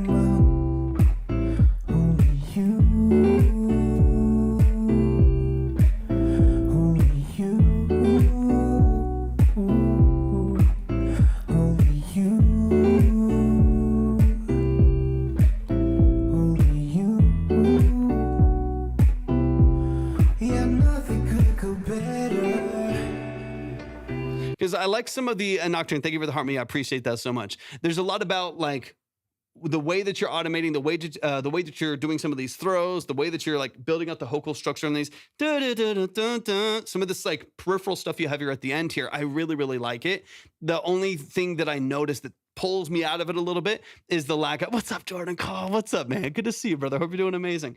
That pulls me out of it is the quality of like recording underneath it. That's where it pulls me a little bit because it's still pretty plosive. And again, there's some things you just need to address already because it's very early in the song, but it's still fairly plosive. It's still pretty boomy. And so even with these, like, I really like this beautiful automated like ping pong delay and, pushing those reverbs a little bit more forward. I love all of those aspects of your current, rework a couple things in there. Maybe even just like backing off proximity a little bit as you're recording. I don't know if you're doing the 7B for this one or if you're doing a large diaphragm, but either way, maybe backing off just a little bit to reduce some of the plosives and some of that, kind of stack of energy that comes in early on. That to me would just help immediately because I like the ideas. You're using the RE20, so that's, I guess, where we're getting some of that punch you're probably a little bit closer to based on what you're using. Miles, welcome in. Jesse, I can't see the line currently in front of me. I just kind of go through the next song. It's at the same place that you submit. So if you are going to the place where you submit your music, you can click on the tab that says check the line right there as well. Yeah, it's that 100 to 400. It's a little bit bummy. It's a little bit boomy, a little bit muddy right there. And I think that to me, that's being carried by the delay, by the reverb. So even just carving some space right there, suppressing some of that boominess. I think thinning that out will give a lot of, it's muddy. That'll give some weight to that kick and bass. It's already kicking really strong. So I feel like if you mitigate some of those issues, you'll be able to push some of these other things forward a little bit more too, and get that vocal in a place where it's really, really fun. And then, like you said, add a guitar solo at the end right here, come back into the hook with that same stack, with that same energy. You'll be great. You'll be great. If you catch this, what's your opinion on tools like Suno? I've been using it to kind of try different sounds. I don't really care what anyone does. I have like my personal opinions. Like, I don't have any plans to touch it. I don't really want to use it. I enjoy and I'm incredibly fulfilled by every part of the process that I do hands-on, as far as like using old vintage broken synths and all of this stuff and doing stuff with them. I really enjoy that. So I have no desire to utilize those, but I don't really care what other people do necessarily. If you're fulfilled by it and it feels creatively inspiring for you, then that's I think everyone's individual choice to do. I just personally don't care to mess with it at all. All right, Merc, welcome in. Merc, appreciate you being here. Sorry, I knew we're doing. How can I submit? Everything's at the link in the bio. I appreciate you tapping in. Yeah, of course. People submit AI here all the time. I would say maybe once a live or once every other live. People send in AI, and usually the reason behind it is for songwriting. So people will send in their music and they say, "I wrote this." It's like if they wrote the song, we can talk about breaking down song structure. We can talk about breaking down songwriting, but there's not usually a lot of control that you have over what you're doing, which means there's not a lot that I can really dictate on how we correct what you're doing outside of hopefully one of the things I love to do is also see if there's any way that we can bring you from that place and to a place where you can work with real like talented musicians to really bring it to life, give you full publishing rights, give you full, control over everything that you're doing. There's an artist we worked with a couple days ago, where we were talking about getting a band over their song and where to go for like session musicians and how to find people to give them a little bit of a leg up there. Putting simple music like that on in the background. Let me see. I'm just going an Apollo X4 for free. I got an Apollo Soul interface tattooed, and they sent me one total. That's crazy. That's wild. Exactly, Mark. That's the thing. Exactly. It's like if all of what we do here, and now there's a ton of other places out there, obviously that are just listening to the music. They're just saying if they like it. If you're in a place where people are just saying if they like it, then that's probably a better place for most people to send it, right? And there's even some AI only lives. That might be a better place for a lot of people. We spend like 30 minutes breaking down the song, talking through mix details, production structure, like all of these different nuances and stuff that hopefully ideally are valuable for people. There's less for me to really do that in, and that's the whole structure of the live. If you're sending an AI, doesn't mean people don't do it. It doesn't mean they don't send it in, but it's definitely not as, I would say, it's not nearly as valuable as if you have more control over your music, which I would prefer for the most part. Okay, let's get into this last section here for Tep. And Tono, I got you. I appreciate you so much.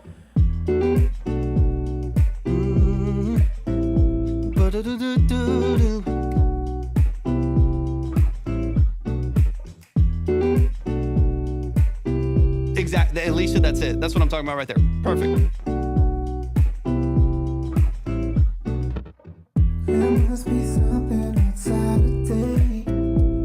That full solo right there. Yeah, exactly. And even just simple too, like just kind of bluesy, jazzy, like a little bit of a touch here and there of some riffs, nice and chorused. You know what I mean? Like I think still dry, slightly overdriven, a little bit of push left and right there. I think it'll be in a great space. I don't think it needs a lot because you don't want to put so much energy into it that you feel like you are like reducing a lot of energy when it's not there as well.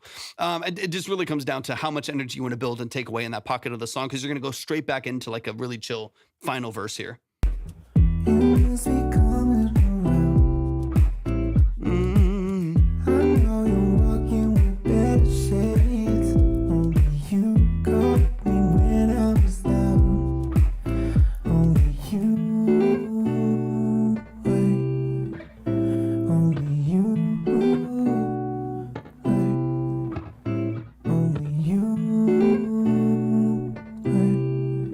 If that vocal is like obviously a little bit more suppressed for our low end frequency, there's a little bit of balance to all those different elements right there, then that sidechain will have more of an impact on the structure of the vocal. Because like right now it's dipping like this, right? It's creating a little bit of a punch right there, a little bit of a pump right there, but the vocal's still very deep and boomy, which we already talked about. I don't want to hammer that home, right? But it has all this energy still down here. But if this vocal is kind of a little bit more compressed, it's a little bit thinned out in this lower range right here, that pump is going to have more of a rhythmic impact on the structure of the vocal right there, which I think is going to make it feel that much more tied to the production. It's going to add just a little bit more of that edge and that swing and that pump that I think is going to match everything else that you're doing. This is great, Ted, man. You know I love what you do. You're the king of chill. You're the king of chill, man. You're so well done. You're so well done. What am I fucking saying? You're so well done, dude. You're so well done. You do an amazing job, man, especially in this genre. Obviously, you're wildly successful. For those of you who don't know, he has like 400 million streams doing music like this. Just like chill background music, really, really simple, really, really just like clear structure and stuff like that. And this is really early. What we just heard here is an extremely early demo in the structure of their music. So y'all please show some love to Tep. Show some love. Amazing. I can't wait for you to build it out, add the solo, get back into the vocal processing and stuff like that, because it's chill, it's easy. It has a lot of great movement to it. So let's show some love, man. Let's keep it rolling here. If you would like to submit your music, I see a lot of people asking or just sending it in chat. If you would like to submit your music for a consultation, keep in mind these are 20 to 30 minutes long. There are multiple listens through the structure of your music. Time zone, thank you for the follow. If you want to submit for that 20 to 30 minute breakdown, then go to the link in my bio. All of the details are right there. You can also check the queue there. That will also get you... if you check the queue there, that'll also show you where you are. So if you want to go faster, of course you can. There's no pressure to, but if you're short on time and you want to go a little bit faster, that's always an option for you as well.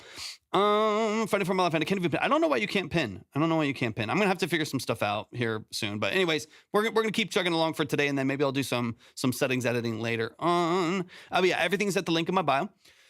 Let me see. Time zone, let me double check for you, I believe. So I got Tono, I've got Anima in the building, I've got Ronnie, I've got Alicia, and I've got time zone in the building. I appreciate you so much. Yep, you're up there ready to go. Check the three dots really quick just to see. There's no three dots here. On your name, let me see.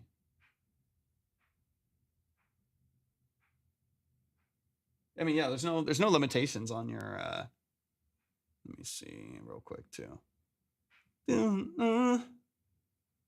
And then Alicia, exactly what you just said a moment ago. That's what I want more people to do. I think most people loosely throw out to the ether that they, that they need something or whatever, or they just don't at all. And they're like, well, I can't find people, but they've never really looked. They've never really asked. I can't tell you how many. I mean, we've been doing this live for 3.5 years now that we've been doing these consultations. And over that 3.5 years, we have quite literally heard thousands, hundreds, if not into the thousands of artists in here. There's always vocalists and songwriters that are looking for producers, looking for musicians. They're looking for people to work with, and vice versa. So many producers like, dude, I can't find female vocals. I can't find, I need a male vocal for this EDM track. There's so many people out there. And oftentimes, I don't think people are like direct or bold enough to just say like, here's the music that I make, this is what I need for it, and really call to get those people on there and showcase what they do in a way that's really attractive. Like if you're a producer, if you're a session musician or whatever, and you're trying to get people on your songs for demos and stuff like that, whatever it may be, you're a songwriter, you're wanting to demo your songs and you want to put yourself out there to do that, you still need to focus on putting yourself out there in the same way that an artist or any other person has to put themselves out there. So I truly believe, just like this, just like in the chat, they're like, yeah, I have a hard time finding female vocalists, and boom, Alicia's like, I'm a female vocalist, I'm right here. Would love to see if it would, creatively be a link that would work. Then 100% you're in a great place. I need a producer/engineer mouse. That's what I do for a living. There's also probably several other people here in the chat that even if they don't do it for a living, they're prolific at it, or they're aiming to be prolific at it. But yeah, I'm always, that's what I do full time. So if everyone is, if you're ever, I don't promote myself on here necessarily. Most of the focus of what we're doing here is giving y'all autonomy over your work and your sound and stuff like that, and giving you the tools to do it. But if you ever need those services, that is quite literally what I do. Shoot me a message at any point. I'll do my best to get back to you in a timely manner. But yeah, that's what I do. You can also go to the website as well and reach out through the contact form as well. But let's get into this next one. Shout out to Tep. I appreciate you so much, man. I have some, but 4,500 plus catalog is hard on. Well, yeah, 4,500 is, yeah, that's crazy. That's crazy. And that's where you really have to find, like your strong points. You got to really find like, hey, like what is the pocket that is going to be the most successful for me? You know what I mean? As opposed to like 4,500 creatively, story-wise, people connecting to your music in any way. What of that 4,500 are they actually able to do that? And so like, that's where, like, if you have 4,500 songs on the drive, you're trying to get finished out. I think that's where you need to like hone in and find 50. And of those 50, you'll probably end up following through with 20. And of those 20, you put 12 on an album and you start releasing waterfall singles up to that point. You know what I mean? Like you can hone down a little bit to get to a place where your story's consistent, your stylistic choices maybe are a little bit more in line, so on and so on. Thank you for the follow, Chef. I appreciate it. Not my same. From my one cat in the house. Hey, that's valid. That's valid. My husband produces my songs, and my friend Amanda plays studio and live guitar for me. That's what I'm talking about. There's people out there, man. There's a billion people on this app. there's people out there, and this app started as a music app. There's probably 10 million guitarists on this app. They're out there. They're out there. Sometimes you just got to be bold in looking for them, and you got to be repetitive with looking for them. If you're really looking for a female vocalist, post your music with what you do. with a call to action that you need a female vocalist every day for the next 30 days. And if you don't get one response from that, then we can rework some things. But I can almost assure you, that you will. Join me here, taking a mastermind course with, in Miami, the best mentor. Let's go, Chef. I love that. Okay, let's get into this next track. We got Tono in the building. Once again, if you want to submit your music, everything's at the link in my bio. Let me refresh over here really quick and make sure that this is all updated. Beautiful. And then Reed, I got you up there as well. Reed, I appreciate you tapping in. Thank you for getting yourself up there. All right, we got Tono in the building. This is Pretty Eyes by Tono, coming out this Friday. Wrote, recorded, produced, and mixed this one. Let me know what you think. Love Tono. Thank you so much for tapping in. Let's get into it. Any details? So I know you recorded, produced, and mixed it. So this is everything that you're hearing is Tono right here in the chat.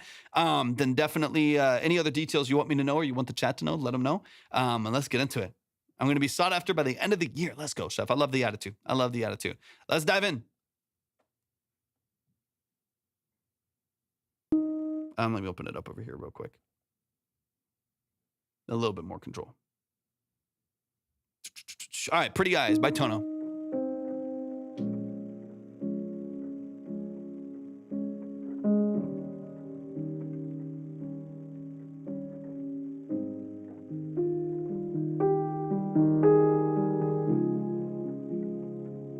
Love it, Tono.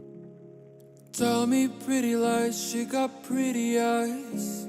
And all the tears I've cried looking at the stars. Do you remember the time that we spent at 4 in the morning and still had no cab? Don't get too attached, this get in the back. We end up in my bed and I make you laugh. I don't want things going the way they were before. That you could be mine and that I could be yours.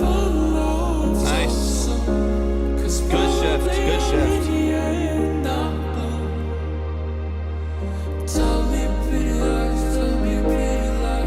Sub bass is doing some work. I love it.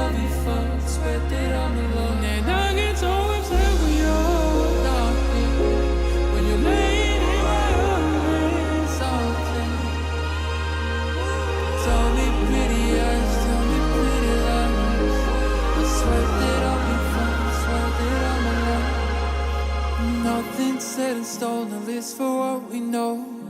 And we both feel all alone, or just want something more.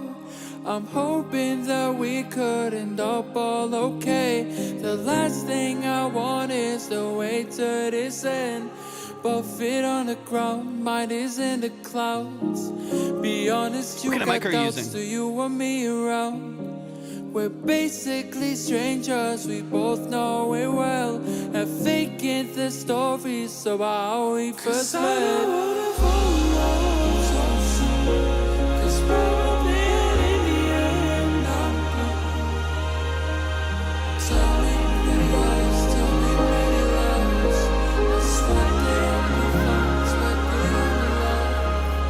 Tell me pretty eyes, will you be around? I'll be there when you're down, I'll save you when you drown. I'll tell you pretty eyes, I wanna see you shine. Cool, nice. And I wanted you to know, I want you to be mine. Let's go. Y'all show some love. That is Pretty Eyes by Tono. There's so much, the bones of this are amazing. There's so much that I love about what I'm hearing here. Of course, there's some small areas for polish. You're doing everything yourself. That is a challenging thing. I know I do that myself. It's a challenging thing to do, to be prolific and talented in every part of the the process. What am I saying? From writing, recording, performing, comping to obviously, structuring the production, building out sound design, mixing into mastering, and then taking care of distribution, then promote yourself. You got to be talented at that too. That's a difficult thing to do. So props to you. You deserve all the flowers. It's not an easy thing to do. So let's largely focus on vocal production and mix. I think that's the thing that I hear the most on. But I love the bones of this. I love the emotion behind it. I like the weight behind it. The introduction of expanding strings and synths and then going low for the sub bass right there. It makes it feel so dynamic and so beautiful. Obviously, that's an immediate emotional hit when that happens. I love it. I love it. I love it. I love it. Let's get into it though. Let's run it from the top. That's Pretty Eyes by Tono. Let's keep it rolling. Barry is cool. Thank you so much for the follow. I appreciate it. My music could be better if I had an engineer. I'm working with what I got on BandLab. Here's what I'll say, Andrea. I mean, I agree in some sense. That's what I do for a living, but I also, so yes, that's gonna, that's gonna be a big part of it. Also, none of that matters as much as your tracking does. So even before you get an engineer, focus all of your energy, all of your time, all of your resource into learning to track, even if it's freaking Apple headphones, even if it's, that into BandLab on your phone or whatever it is, or even if it's a cheap microphone into a cheap interface or whatever it is. That doesn't matter to me. Your tracking process and how prolific you get, how talented you get at that process matters far more than whatever myself or another engineer would do on the other side of it. The worse your tracking situation is, the worse your sources, the worse your mix is going to be. The worse your mix is, the worse your master is going to be. So the more that you can handle your source and fix your issues as close to the source as possible, the better off your mix is going to be no matter what. And like exponentially more. All right, Tono, let's run it from the top.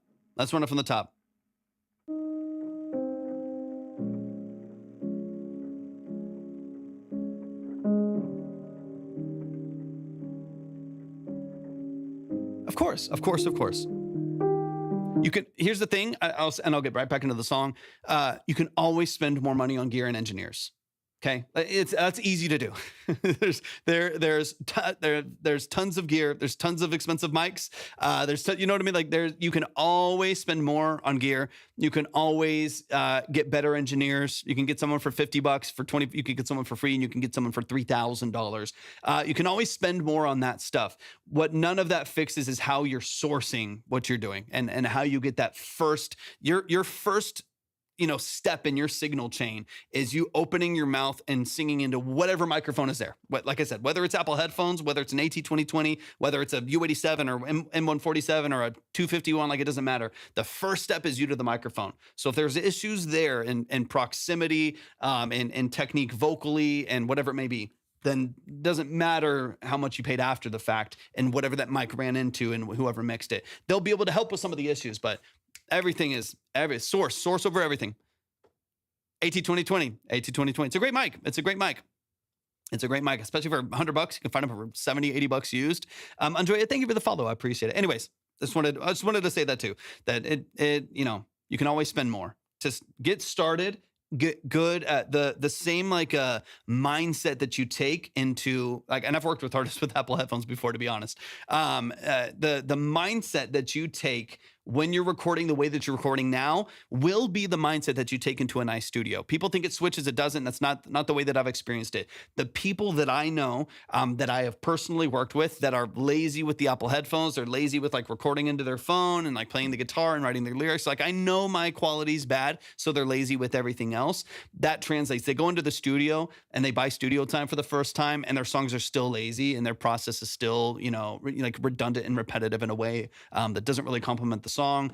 They write poorly. They're lazy with their comp ends and their punches. And I've seen, and then the people that I know that have done everything in their power to crush it with Apple headphones, the second they get in front of a good microphone, they're going to shine. And so that's why I always tell people the source matters more than everything, but also your mindset with what source you have matters more than anything. Just don't think if you're lazy with an NT1 that you'll be phenomenal on a 251. It's not the way it works. You still have to have a lot of the early energy and that performance and the emoting behind your vocal structure. Anyways, sorry, Tono, that's besides the point. But anyways.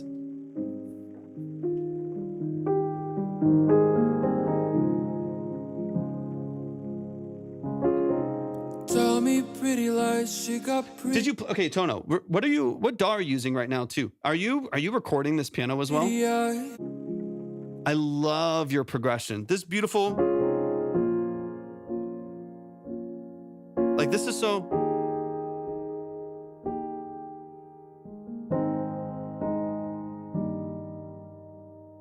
God, I love that so much. It's so easy and pretty. I melodically progression wise.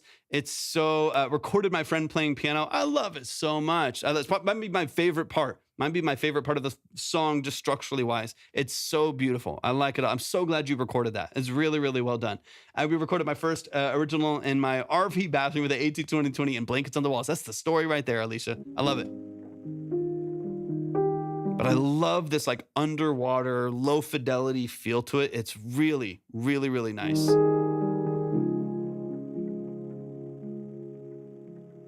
Tell me pretty lies, she got pretty eyes. And all the tears I've cried looking at the stars. Do Love you it. remember the time that we spent at 4 in the morning and still had no cab? Don't get too Let me. Here's one thing I'm curious on, just in my own, listening to the song. 57's in a cheap ribbon in the center, open upright. I love it. I love it. I love it. I need to tune up. I have it upright in one of the other rooms. I need to open it up and see what's going on in there because it's got some dead keys and stuff. I might need to replace the felt and stuff, but and obviously tune it up. But I very much so looking forward to doing that. But there's a lot that I love about this. Here's one of my gut reactions to kind of what I'm hearing here right now. I would love right now. This is all, like I said, this is also, it's so warm. It's so easy to listen to and dark and warm and filtered down. Like I said, it feels very low fidelity in the best way. Then the vocal comes in really strong, and I'm hearing a lot of the processing in a way that I kind of wish was a bit more transparent, even if it's there. Like, I don't care if you're tuning, I don't care if you're highly compressing and whatever, all that stuff. I wish the vocal itself felt a little softer, a little darker, a little less punch, and it's kind of way in your face. It's very bright over the top end. I'm getting a lot of high end excitement as well, which I don't know if that's maybe like fresh air or something like that. But there's like high frequency excitement at the very, very top of the mix that usually tells me there's either some like brick wall saturation up there or some maybe some fresh air that could be, if it is there, maybe dial it back. Saturn, yeah, that's the saturation I'm hearing at the top there. Maybe pull back just a little bit because it is giving us a bit of a hiss. It is giving us a little bit of a hiss at the top of the mix. To me, again, I'm hearing this very like dark, natural, warm vibe. And then I'm like hearing the saturation. I'm hearing the compression kick in. I'm hearing the high push at like 10, 12K at the top of the vocal. And I wish it felt a little darker, a little moodier, a little bit warmer. Because that's the aesthetic of it. What everything else in the whole structure of the song, that's very much so what I feel and the emotion that I want to feel. But that vocal comes in real sharp and real punchy. So that's just, obviously, that's also just my perspective. It's not a right or wrong. It's very subjective. But that's kind of my gut reaction is, I did dynamic EQ around 4 to 6K though. Sibilance was crazy. Yeah, I mean, if the dynamic EQ is working really well for you, then obviously keep that in there. You might even do better just with a strict, like the waves de-esser at like 5K and split the difference and just suppress it lightly. Just so you're not pulling out too much right there, because I'm hearing a lot of that suppression. So I think a lot of and if you're having to overcome sibilance, that's a whole other story. Obviously, that can be really, really frustrating to deal with. But I am hearing a lot of the suppression that's happening. So like I'm hearing the compression kick in. I'm hearing the suppression with the multiband kick in a little bit, right? Or dynamic EQ kick in. I'm hearing a lot of these things happening that are suppressing tone. And so I'm wishing it was a little bit more natural sounding. That's obviously just a tasting a little bit too, but it does come in very strong. At the very least, you might even on these verses, since you're closer proximity on the verses, there's more amplitude, there's more plosive energy, closer proximity. You could probably bring the vocal back down into the mix a little bit. We'll just have to balance when we go into the hook, because then it really steps on the toes of the vocal. Do you remember the time that we spent at 4 in the morning and still had no good consistent melody structure, like the whole aesthetic of this. I'm a big fan. Don't get too attached, just get in the back. We end up in my bed and I make you laugh. I don't want things because I'm hearing a little bit of that You know what I mean? That sharpness from the compression as well, which just tells me there's a lot of that reduction. There's a lot of things that are pulling back on elements of the mix there, and I would love for it to like breathe a little bit, sound warmer, sound more natural. Maybe reduce your inputs a little bit so we're not driving those compressors so hard. They're not having to snap on so strong, at least on your verse vocals. Maybe they need to do a bit more work on the hook. Maybe they need to open up the hook a little bit more. But on the verses, you could probably compartmentalize and copy these down to another track if you haven't already, and allow these verses to breathe just a little bit more. Personally speaking. In the way they were before, that you could be mine and that I could be yours. I don't wanna fall in love so soon, 'cause probably I'll in the end I'm blue. Tell me pretty lies, tell me pretty lies. Love it. Those little third notes in the background right there are beautifully done. Like those layers, all the reverb in the background, gorgeous. Just keep in mind that we are kind of stepping on the toes of that lead right now. They're supported by those doubles, but I think your proximity probably changes just a little bit as well. There's a couple other elements in the background. And now the sub basses come in. Now these strings and synths have come in. So your vocal takes a dive now in the mix a little bit, where we have this da da da da da da. Beautiful melody, dude, love it. Beautiful melodies, but they get kind of swallowed up by the rest of the mix. One thing you might want to do is, for one, on your hook vocal specifically, maybe keep it forward a little bit. There's probably some room for you to pull back your sub bass by 2 dB or so in order to kind of give you a little bit more headroom. It doesn't need to really take over the mix right here. I want it there. I want it powerful, but it doesn't have to be so prominent probably. So maybe a couple dB back on the sub, maybe a couple dB forward on that lead vocal to give it some space. And then also another recommendation would maybe having like a synth bus and on like all of your synths and strings, all of your like mid-level information all happening on one bus. You send it all to one bus and do some mid-side processing there between like where a lot of the fundamental of the vocal lies, like 600 to 1100 hertz, 600 to 1000 hertz. Get into that pocket, and in mid channel alone where the vocal shines, carve some of that space out. And if you need to, reintroduce it in your wide channels and your side channels in order to keep that information in the mix. But there could be some benefit to carving. There's so much ambiance, there's so much life happening in the mix, which is beautiful. I love it. But just so that it doesn't swallow up that vocal, we might need to carve a little bit of a pocket in the center channel for that vocal to live there, and then push it forward a little bit. But that's kind of the clarity and separation that I need out of this. Outside of that, like the stylistic stuff, I really like. Can you give feedback on Spotify? I have a new EP, but I'm sure you can give me some. Yeah, 100%. 100%. Is it Laza? Am I saying that correctly? Yeah, you already got it. Boom, you're right there. You know what you're doing. I did want to keep the drowning in the instrumental. Wanted to get that drowning underwater type vibe. Yeah, I mean, so this is where we got to find like sweet spots, I think, because I totally agree with what you're saying. I totally agree that I want it to be underwater. I want it to be washed out in reverbs. I want to hear all of the modulation. Like, I don't want to get rid of any of that. At the same time, if I miss out on your voice and I miss out on legibility or whatever it may be, right? I miss out on some separation and clarity, then we've crossed too far into another line where then I now can't connect to the emotion of the song anymore. I'll feel the energy of the sub bass hitting, and that'll feel good. That might make me more emotional. But being able to hear and understand where those lines are a little bit more on the hook, like I said, it's 4% more this other way. If we can dial it back this way, just a hair. So like I said, the mid side is great because that's going to just give you a little bit of a pocket right there. A little bit of a pocket right there. I think it is. And here's the thing too, Tono, like I don't think every Laza at the same place that you submit, you'll see when this says see the queue, and then you can hop on over there. The same place, yeah, same link.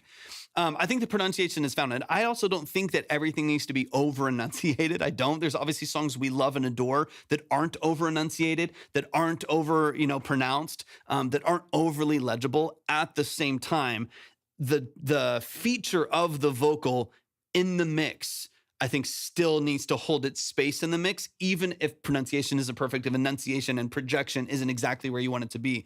I still want to be able to hear that vocal in all of its characters, in all of its texture and all of its character in the mix. And that's where I'm starting to miss it when everything else comes in. So regardless of like the effect you want it to have, I still want to be able to hear kind of what it's doing in the mix. It's too late to apologize. Yeah, 100%. Yeah. I mean, if you're talking about the effect right there, then yeah, I 100%. I mean, that's a very like washed out vocal. There's a lot of songs songs like that. There's a lot of rock songs and pop songs and alternative songs that have a lot of that, have a lot of that energy. They're washed in reverbs. There's tons of modulation and there are tons of reflection and automated ping pong delays. But I can almost assure you that kind of in the background, there's some mid-side to maintain clarity. There's maybe some very light 5%, 10% soft side chaining and pumping from that vocal to its ping pong delays in order to duck it. Like there's little things that are happening to give you that wash and the effect and the reflection and all of that stuff. At the same time, still maintaining clarity for that lead vocal. My music usually has a lot. Dude, I love reverb. I want all the reverb. Like, I'm a big fan of reverb. Dump them. But yeah, you can save YouTube Gamer, 100%. Everything's at the link in my bio if y'all want to submit. There's nothing wrong with a whole lot of reverb. There's a lot of artists that still do it, but in the world of adding a ton of reverb, still fighting for clarity and separation. I think that's where you'll start to separate what feels like an amateur mix versus a more polished professional mix, even if you are an amateur. Is when like if there's two tracks, both that have a ton of reverb and reflection and clarity and all of this stuff, or there's a ton of reverb and modulation and chorusing and flangers and stuff like that, but one of them I can still hear what the vocal is saying, and one you just can't really tell what's going on at all. It just kind of all sounds like ad libs. Then you're going to gravitate to the one that has a little bit more polish on the lead. Okay, let's keep it rolling into this last section here. But Tono, I genuinely love what you're doing. Genuinely, I think it's really, really well done. I think you're obviously talented. You did all of the production here, which I really love. I think you're in a great spot. I'm not worried about you at all. Gamer, thank you for the follow. Valhalla is the goat. I love Valhalla. I use Valhalla all the time. The Valhalla. What's the other one that I use from Valhalla all the time?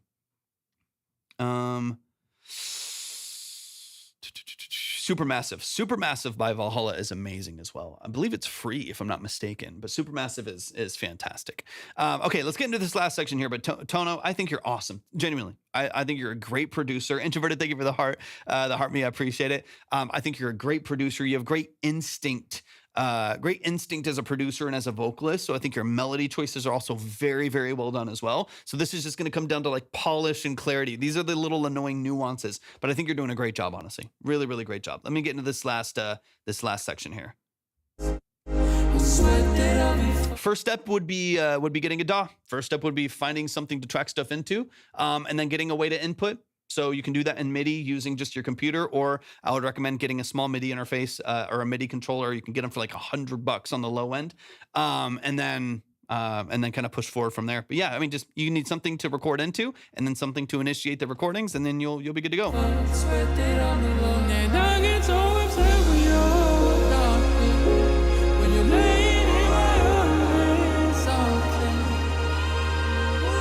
Because I love all of these vocal layers. I love all of this extra stuff on the outside right here. I love all the ambiances in here. So if I can get a little bit more separation out of that center vocal, I think you're going to be awesome. I think you're going to be in a great spot. Let me get into this last part.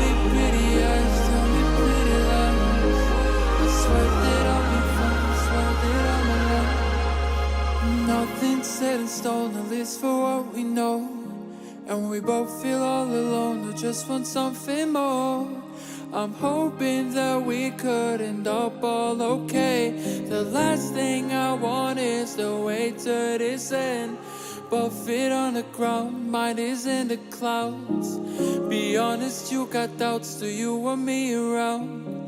We're basically strangers, we both know. And I think the more you polish this too, the more you'll be able to take care of some of the background, the kind of the white noise, the like self noise from the microphone and the preamp itself, the mouth noises, the ASMR stuff in the background, that stuff too. I think, and again, it's like these small little elements of polish. I still want it to be loose and organic and natural sounding, while thank you for the follow, while also controlling some of these things like dynamic range of the vocal in the middle of the mix, where everything's really, really punchy.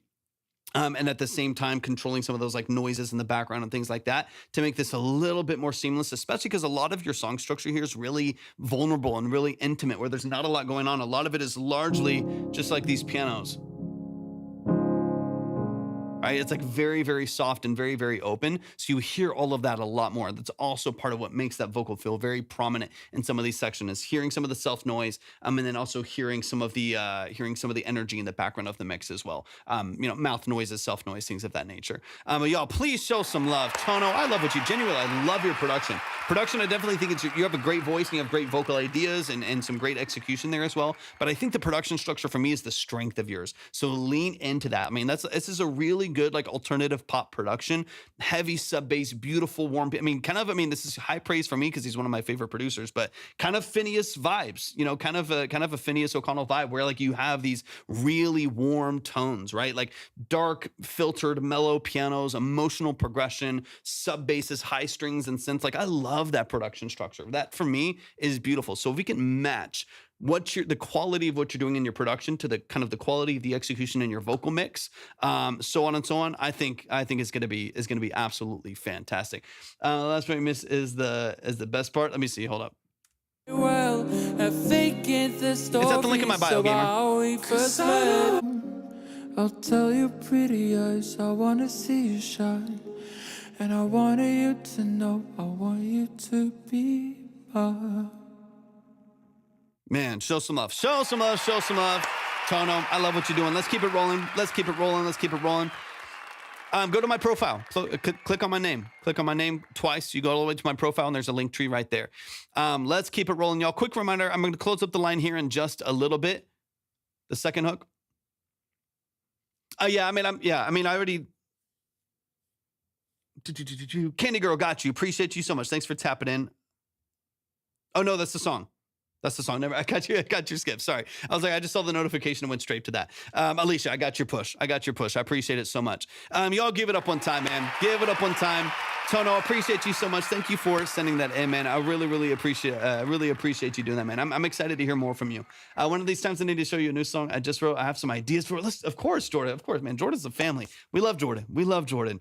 Okay, let's get it rolling here. We got Alicia in the building. Again, like I said, I'll probably in the next couple songs, I will... No, I didn't miss it twice. I mean, we listened all the way through the first time. Thank you so much, Tono. I appreciate it. Let's get into it. Let me read through this, the message here really quick. This is Alicia Michelle. The song is called Candy Girl. I wrote the song when I was feeling too much. I have lupus and I've had a lot of abuse and trauma in my life as well. I'm sorry to hear that.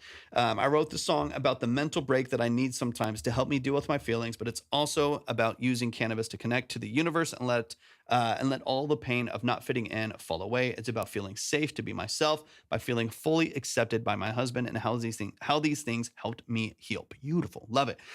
Digging down deep and facing my truth and my pain. Let's go. I love it. I love all the background too. I appreciate that so much. I wrote the song, hubby produced, friend played guitar. Fantastic. Let me know. This is on Spotify, so this is out. So let me pull it up on Spotify real quick. And we can pull it up over here. Fantastic. All right. This is Candy Girl. What's up, Nice Slasher? Welcome in. This is Candy Girl by Alicia Michelle. It is out on all platforms. So if you like what you hear, please go stream it, go like it, go add it to your playlist, go follow on Spotify and other DSPs, and of course here on social media. Show it some love and support. Go boost their algorithm. Let's get into it. If there's any other details you feel like drop it in the chat. But I think most of it from the message. This is Alicia right here in the chat. The song is called Candy Girl. And Misty, welcome over. to the YouTube. I appreciate you tapping in.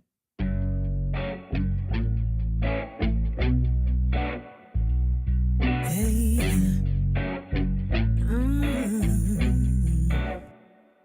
Candy girl, partake, escape to a place high above, space to connect the dots of the human race.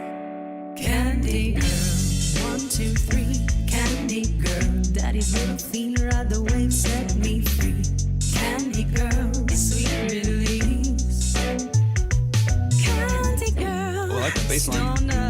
Out of my head now. No more pain, too numb to succumb to my soul's ache. Distractions aplenty, sacred embrace. Candy girl, 1, 2, 3, candy girl, daddy's little finger of the wave set me free. Candy girl, sweet release.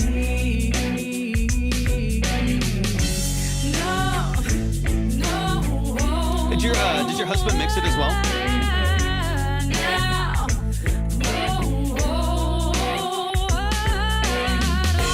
My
Nice. Nice. Y'all show some love. Show some love. Show some love. What do you mean? I said welcome in, Junior. I was just thanking you for joining. Y'all show some love. That is Alicia Michelle right here in the chat. Show them some love and support. Once again, the song is out on all platforms. It is called Candy Girl. If you like what you hear, go show some love, go like it, go follow, go stream it, go add it to playlists, go, all those things. Check all the boxes. You know the deal. Show some love and support to any artist that is vulnerable enough to get on the stage and to make themselves known to the world. You never know what's going to happen on live streams and different communities and people out there. It's not an easy thing to do. I do not take that for granted. So thank you so much for being vulnerable enough to send this music out, for anyone in here for trusting us with your music. I appreciate it so much. So thank you so much for doing that. Please show some love and support to Alicia here in the chat, and let's get into it. Took me 4 decades to find the courage. We're so glad you're here, Alicia. So glad you're here. So glad that you found the courage. So we'll talk about some practical things. But I have so much respect for anyone that makes the decision to take the dive into putting their music out there. That is, it's a nerve-wracking. I mean, it's your art, it's your story, it's your baby, So it is not an easy thing. It is not an easy thing to put that out there. So y'all, please show some love one more time. Can you listen to Feel the Fury, a new experience, Miss 16? Misty, if you would like to submit, I see you over on YouTube. If you want to submit, then you have to go to the link that's in the description for the live stream, and you'll see everything that you need right there. Submit straight through there, and then you'll be ready to go. Must cut you late because I can't submit. You should still be able to submit. You should still be able to submit unless I'm missing something, but you should still be able to. Yeah, the line's still open. Line is still open. You definitely should still be able to submit.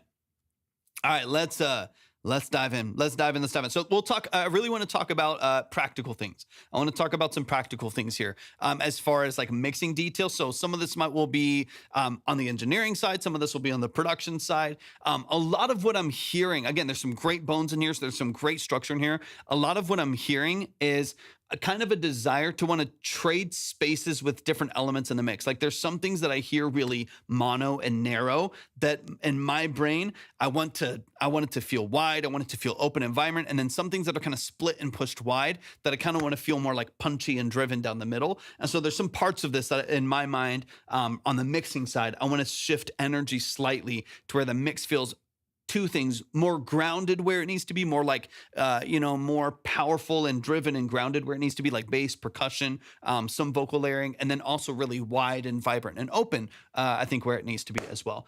I don't want to submit it. I'm scared something bad will happen. Misty, what do you think? What do you think bad is going to happen? Nothing bad. I mean, nothing bad is going to happen here. We've been doing consultations for 3.5 years through these structures here. You can even on YouTube, we haven't been recording them on YouTube for a while, but you can see 100 plus episodes of these, 3 to 6 hour streams of going through consultations, getting into the details of people's music. But yeah, if you don't want to submit, there's absolutely no pressure for you to submit. You definitely don't have to. But if you're wanting to, you don't have to worry about anything bad. I mean, you've been here for a while too. I mean, we're not roasting people. We're not tearing people down. That's not at all what the goal of this live stream is. It is maybe a couple other places, but this is strictly a place for artists, musicians, producers, engineers, songwriters, vocalists to send in their music, get detailed and nuanced feedback on the structure of their music, their mix, their production structure, stuff like that.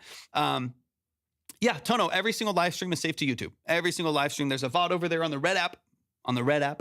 There's a VOD over there. It'll be like episode 101 or something like that. I haven't caught up, but episode 101, something like that. But yeah, the most recent one over there, there's a playlist over on the Red app that says Track Talk live stream.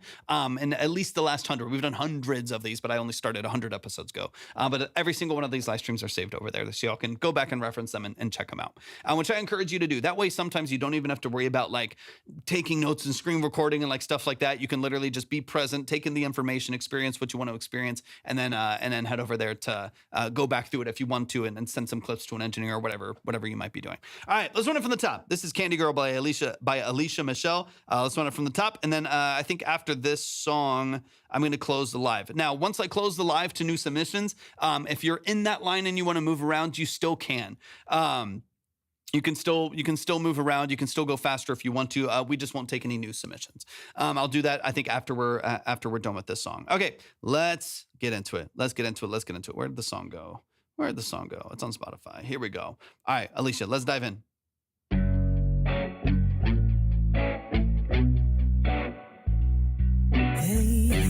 So like here immediately, just gut reaction early on right here.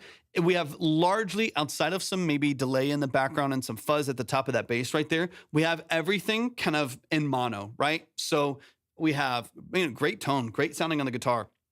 Great sounding tone on the guitar.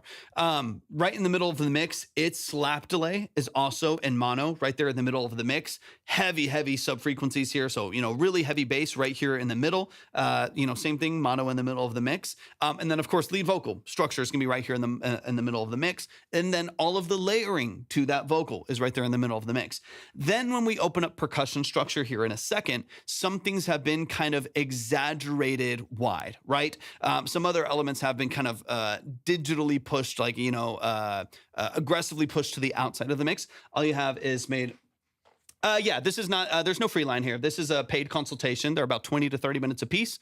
We go through the song usually 2 or 3 different times to kind of chop through the details, get into the kind of the nuances and the kind of the nuanced structure of it as far as mix, production, sound design, lyrics, stuff like that. So it's not a free line and a 5 skip. It's not like a quick live music review. It's about like 30 minutes per song, 20 to 30 minutes per song.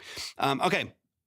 So that's my first gut reaction is we have a lot of like really narrow elements right here, some of which I wish were out, and then we push kind of drum structure out from there. So let me go a little bit deeper here.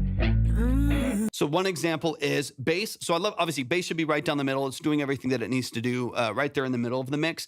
I would love for your, sometimes people come into like, hey, I know what you do. I just want you to play it really, I'm just trying, the song's finally out. They want to support the family. So they send it in and we're done in, 12, 15 minutes or 12 minutes, something like that. Some people just want to show love and we're faster in that way. But, and then other times where I'm like teaching someone how to use Melodyne or something like that for a while. We spend a while. Anyways, I talk to you later. I appreciate the help so much. Okay. Song, Alicia, we're focused. ADHD, sit down. We're focused.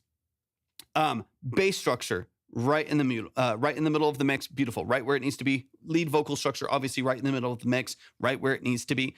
I would love, in order to now create some contrast and some more width in this mix, without having to exaggerate it or widen it, digitally or artificially, I would love to then double track that electric guitar. So instead of it being in the middle of the mix and then the delay itself is in the middle of the mix, I would love to take that boom, this F sharp boom,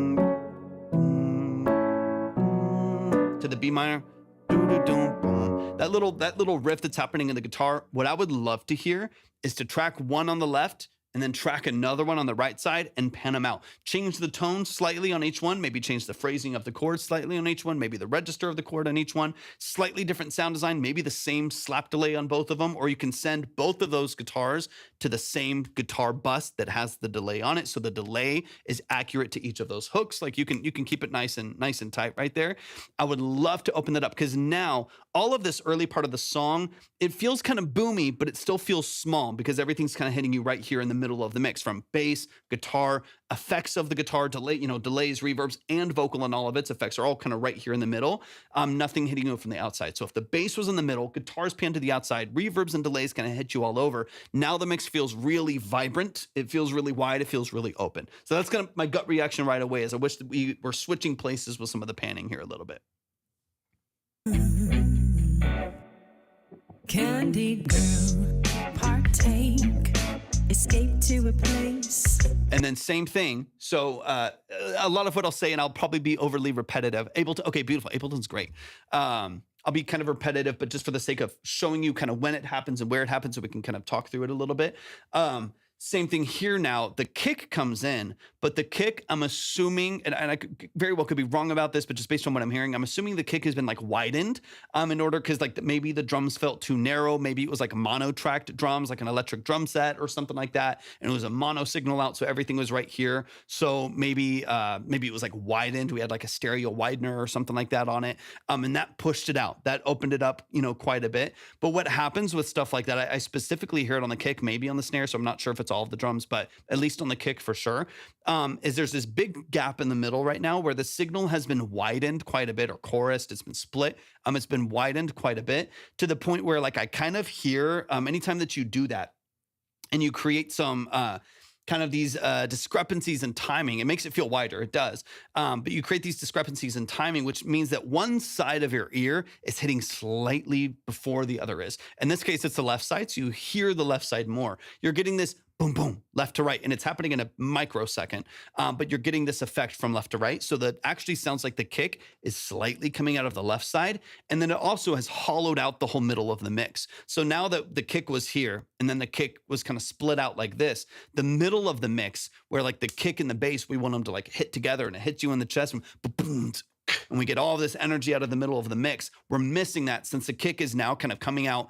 way to the outside, hollowed the middle out, and is feeling like, even though it's not, it's probably even, but it feels like it's coming out of the left a little bit more just because of that slight change in timing right there. So that's little things like that. So what I would love is for that kick and bass, I would have gotten a plug-in, and yeah, that might be it. It might be that there's like a stereo chorus, but it might even be the drum sample itself that was like that already. So that comes down to, I guess, just like sound selection, right? It could be the drum sample itself. It could be the plugin that was used. It could be that there was like a stereo chorus on there. It could be that there's a doubler or a widener or something like that. So it most likely what it is, and at least from my perspective, hearing it just here in the finished song, is that the kick probably is centered. So like that, it's the kick itself is probably just right down the middle, but there's a plugin on it that is creating these other effects, whether that's a stereo chorus, whether that's a doubler, whether that's a stereo field optimizer, whatever. Like it could be any number of things, right? That answer doesn't matter as much as whatever it is, getting that kick back to center. There's a process that's put on it that's splitting that signal. And it's causing some issues in the middle of the mix where you don't get any of the low end information from the kick in the middle. And so that's where I would like bring it back under control. And then some of that could also just come down to other peripheral mix details and stuff like that. I appreciate it. Thank you. Okay, let's go a little bit deeper. But that's kind of what I'm talking about, right? So here's what I hear now. I hear guitar and all of its effects as your main, the guitar and the bass are your main drivers of your chords here, from that F sharp A to the B minor, right? That's the main driver of all of your chords. Bass is solid. Bass is doing what it's supposed to do. Guitar is shrunk to the middle. Drums are kind of popped to the outside, hollowing out. And that's what I want to switch. When I'm talking about like these need to like trade energy or like trade positioning, that's kind of what I'm feeling. I am imagining a world where like kick, drum, snare is punchy and snappy and driven in the middle of the mix. Maybe your hats and your shakers are a little bit more to the outside. Love it. The guitar hits you from the outside. Vocal is powerful right in the middle, shifting that energy a little bit right there. High above, space to connect the dots of the human race. Candy girl, 1, 2, 3. Candy girl, daddy's little feet ride the wave, set me free. Candy. I love that. There's a little bit of a swing. There's a little bit of a late pocket on the hats, and I like that. That's the little funky stuff, that the little ear kind of that little bit of swing on the hats right there. It makes it weird and playful in a way that I think is really nice. Girl, sweet release. Candy girl. Bass lines are great too. Boom. I love that. Back down to the F sharp. Yeah. Again, I'm hyper focusing on panning and positioning because unfortunately it determines a lot of the energy of the song, right? Like what speakers and what headphones and what positioning in your mix these things come from makes a huge difference in how you perceive them, how you feel them. When you're playing in their car, does it come out of this speaker or this speaker? Like when you're playing through your sound bar, which speakers, like all all those different elements. When you're wearing headphones, where are things positioned and how do they, how do you perceive them is a huge part of how you feel the emotion of a song. That's why I'm focusing on it a lot. But overall, there's a lot of things that I really do like. A lot of these bass lines are really, really well written. There's almost like kind of a mellotron, kind of almost like a tape organ following in the background, which I love. Like there's some little details in there that I love. The swing on the hats. There's some things that I think that we're doing really well. A lot of this is going to come down to how we process and how we position things. Link in the bio. I'm going to close up after the song. So if y'all are wanting to submit, this would be your last chance. All right, let's get into this next little section here real quick. Candy girl, daddy's little feet ride the wave, set me free. Candy girl, sweet release.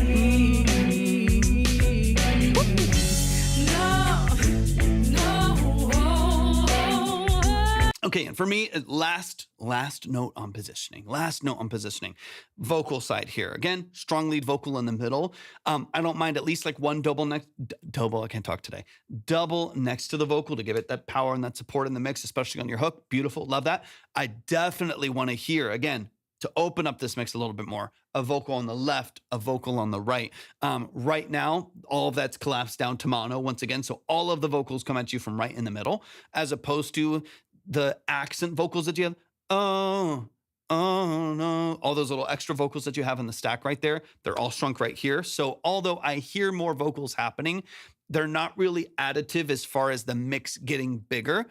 They're just kind of adding information to that center vocal, which can be a goal. Like I said, I might still want a vocal, like a doubled vocal right next to the vocal. Like here's your lead, here's a double next to it. I might still want that there, but then I also want one over here and one over here. So when these, oh, da, da, da, all these extra vocal layers come in, the mix gets wide. It gets open. Like I hear these vocals coming from, each direction. They're really supporting the vocal. And one of the biggest things, and the reason why it can be helpful to do this too, is it helps when you have a really punchy mix with, solid bass line, snappy drums, and some good lead elements in there, like the guitars that you have as well. It can be really beneficial to open up those vocals in the mix as well in the stereo field so they can compete with the other elements that are happening. If you have, big, in this case, drums that are, pushed out wide, a big, heavy, sub bass and 808s and stuff like that. We've got, guitars with reverbs and chorus and delays and all of this stuff. The vocal needs to be able to compete. And beyond just turning it up louder, opening it up in the stereo field and having layers that are left and right can help it compete with the rest of the production by having more information out there. It's not my music, but you gotta check out Sorry I'm Different by Miracle LRE. Michael, thank you for the follow. This is only for your music or music that you have worked on.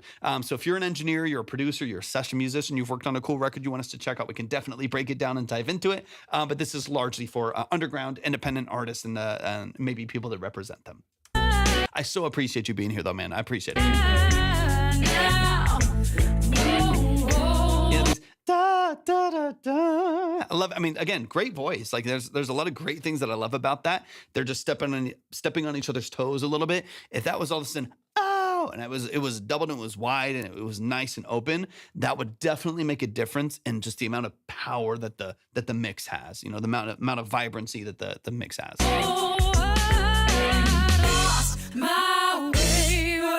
Like here,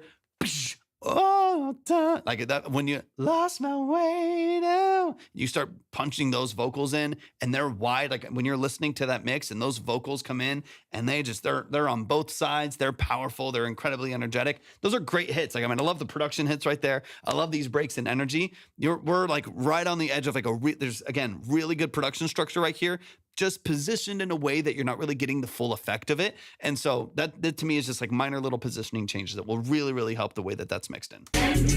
Oh, sweet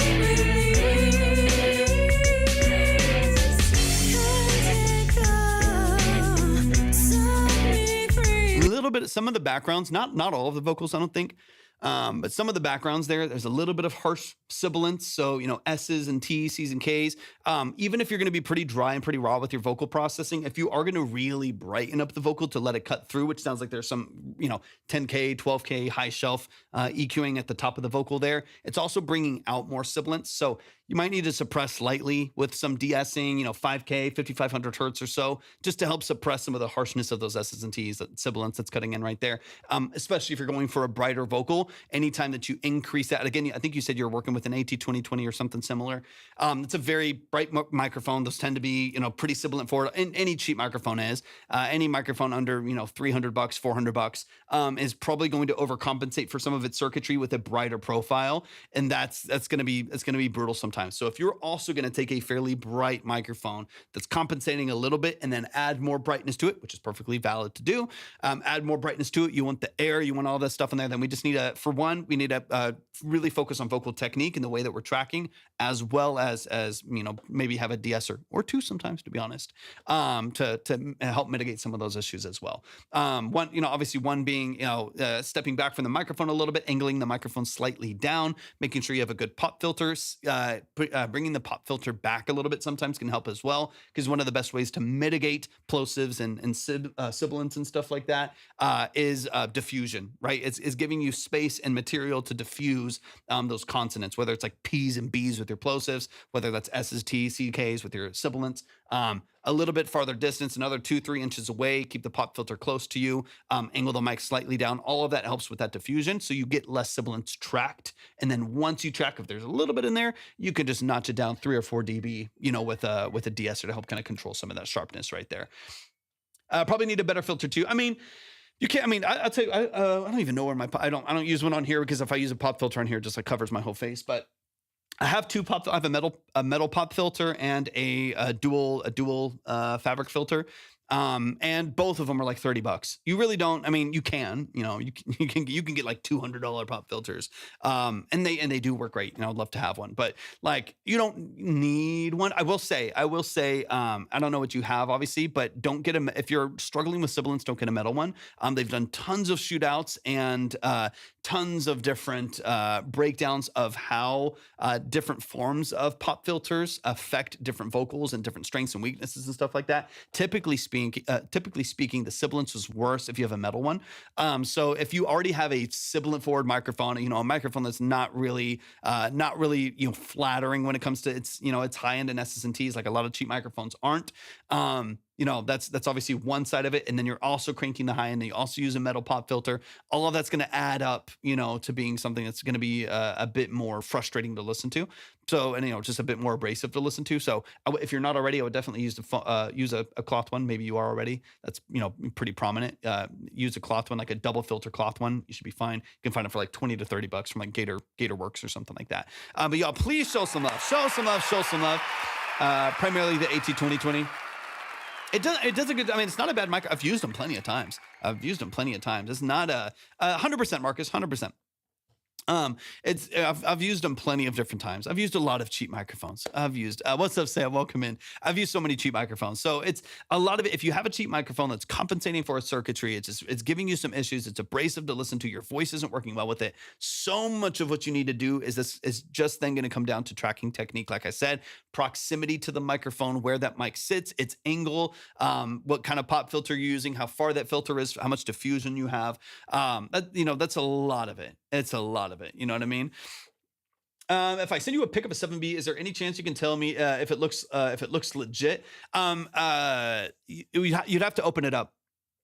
I have one. It's not in here. It's in my store. It's in my mic storage in another room. You would need to open it up. Open it up and just compare it to the inside. There's tons of pictures on Google of people opening up the capsule and like the body of SM7s. So just open up yours. Open up yours and see if it looks the same. That'd be the easiest way to tell. I will say probably not. Probably not. More often than not, there's a lot of fakes out there. There's so many fakes out there. There's a lot of fakes out there. Probably not. 170 pounds that's cheap. Yeah, probably not. But you never know. I mean, you never know. But yeah, what I would do is tell them to open it up and send you a picture of the serial number of whatever.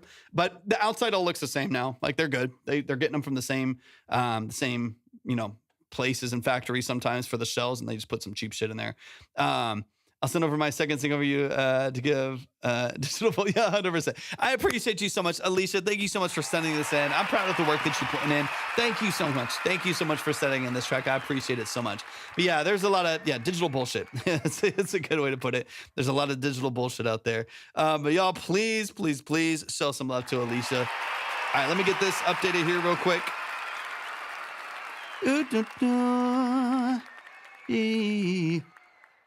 All right, and then Echo 7, I got you as well, and we are going to close the line. We're going to close the line, and 222, I got you as well. We're closed. Let me see.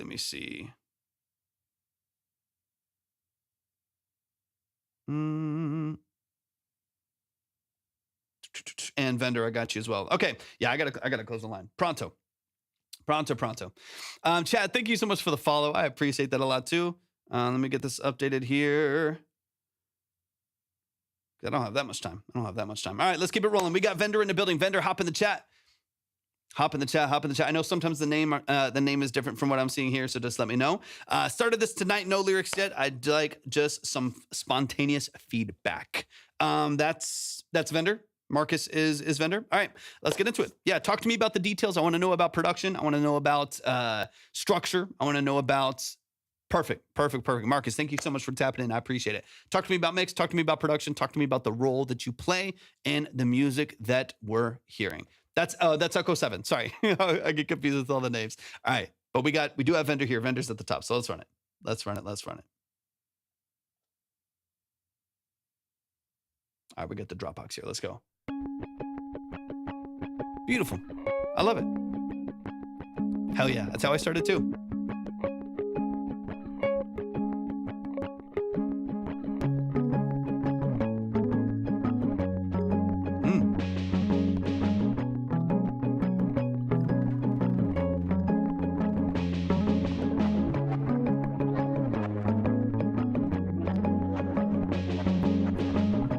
What are you using to record? Okay, got you. That is confusing. And these are just scratch tracks for the vocal? Oh, it's gotten way worse than this, Anima. Okay, nice. Cool.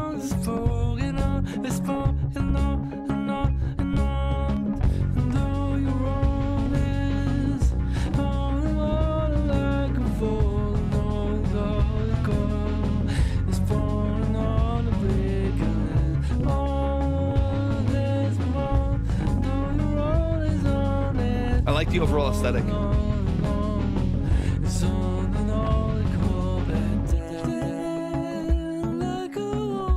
Yeah, I like the bones though.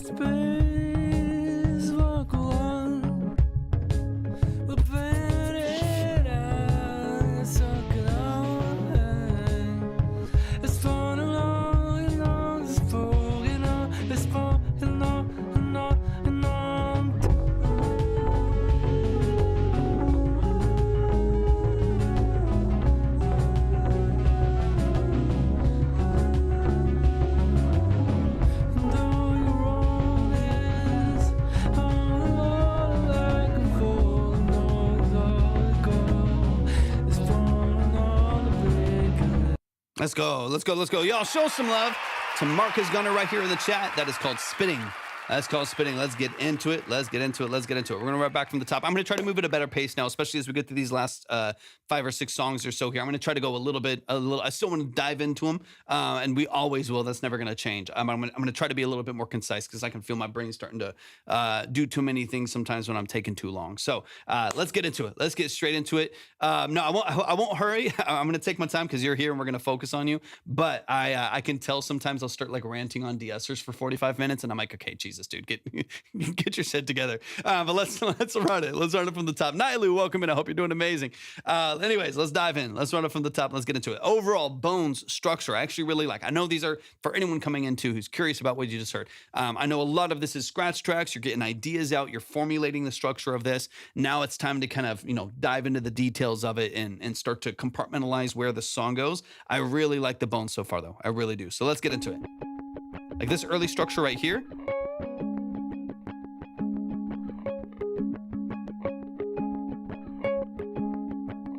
And then here, dun, dun, dun, dun, dun, dun, dun, dun, dun, dun, dun, that little pocket right there, I would love for you to double track that. Again, similar to the last song, we get a lot of mono, narrow information early on in the song, and my brain is craving for it to just pop open for a second, you know what I mean, and expand a little bit. I would love it. You keep this first one here, right down the middle.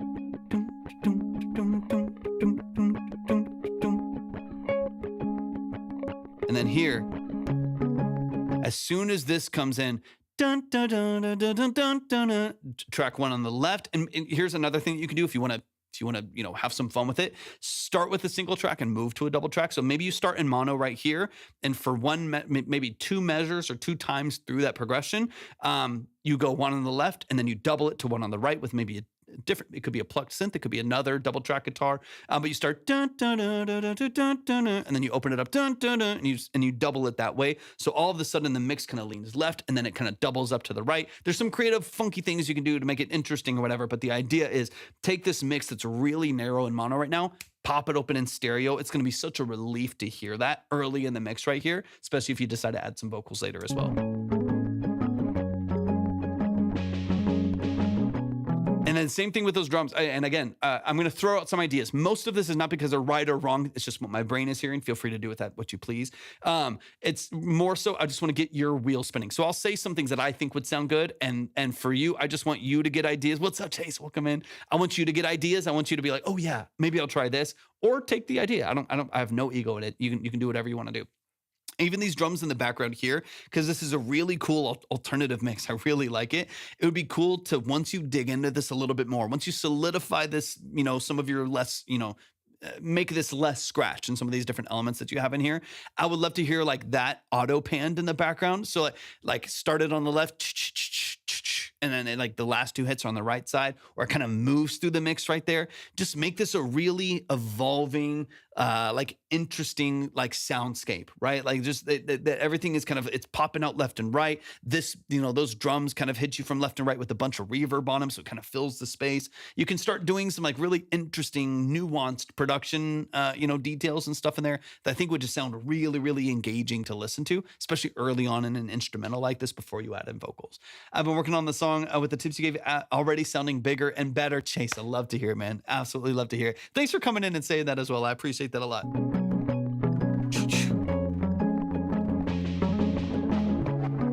Love some of the sound design in the background here. Beautiful.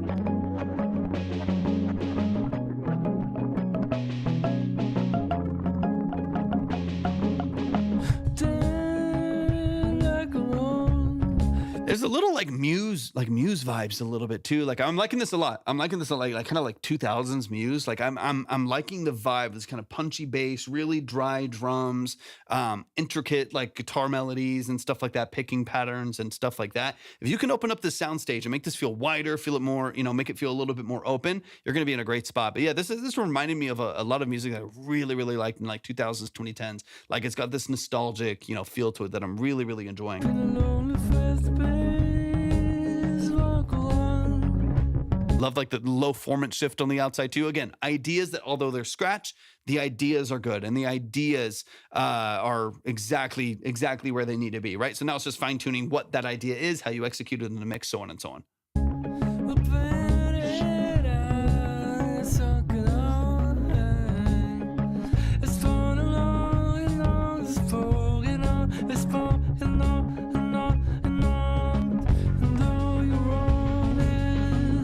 And this here as kind of your hook, right? Dun, dun, dun, dun, dun, dun. When you start getting into this melody right here, I would definitely encourage you to amp up production a little bit. Now we add like a shaker on the eighth notes. We beef up some elements in the background here, but I definitely want this to feel like it expands, like it really, really grows in the background here.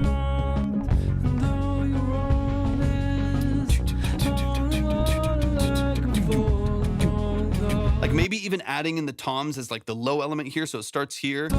Actually, I think I have, hold on. Let me look at something here. Don't do that.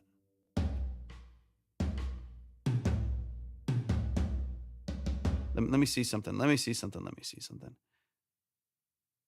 Where is my vintage drums? Let's see.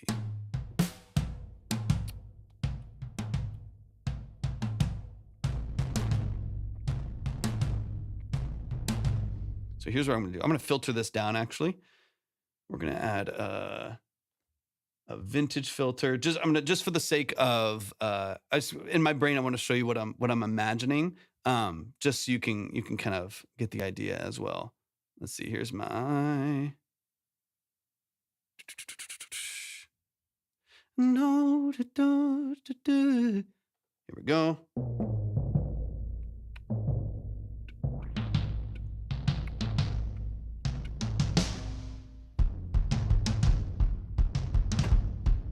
Okay. We're going to bring down some of this push here. And we're still going to filter it quite a bit.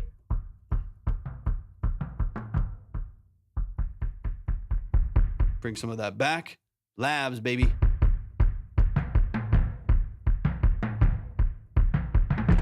Hey, what's up, Time Mine? Welcome in, man. Okay, so just for the sake of showing you, and here's what I'm gonna do. I'm gonna add a big gated reverb on it just for fun, because what's some drums without some gated reverb? We're gonna go Valhalla. We're gonna do the large gated snare. All right, so here's what I'm imagining, and this is going to be some interesting version of it. Okay, so let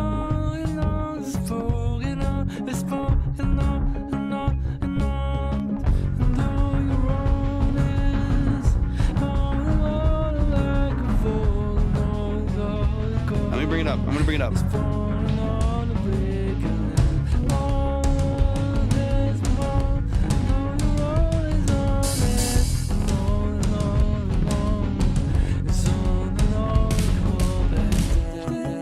Empty, right? So this is the dynamics that I'm imagining, right?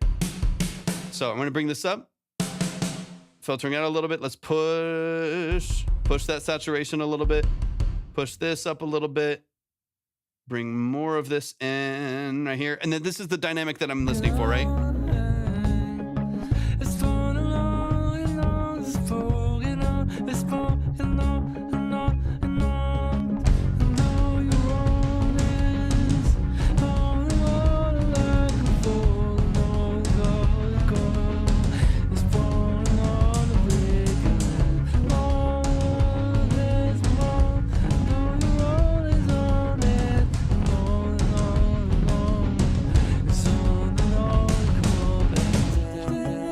Empty out, like some version of this. You might need to fill in more. You don't have to do this exactly. Like let it empty out.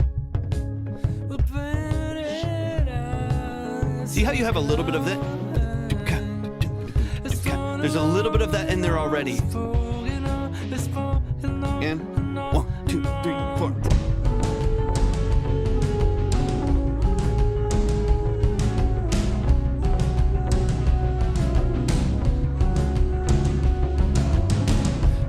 And you just use that as like your dynamic call, right? Like that's like when you had this in, most of the song is like super dry, really close. And then when you come back in here, this is your second time. Build it up a little bit, add another high guitar line.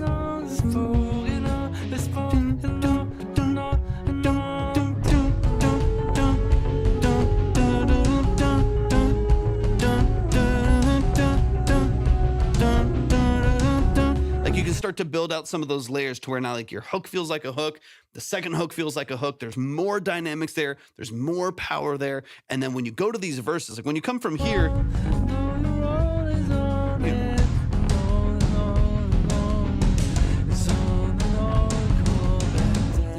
and go to a verse again, it feels even more dynamic, right? And there's so much more of a push and a pull. What's up, Wayne? Welcome in. There's so much more of a push and pull. Let this dynamic settle. Dude, of course. And then bring it back. 1, 2.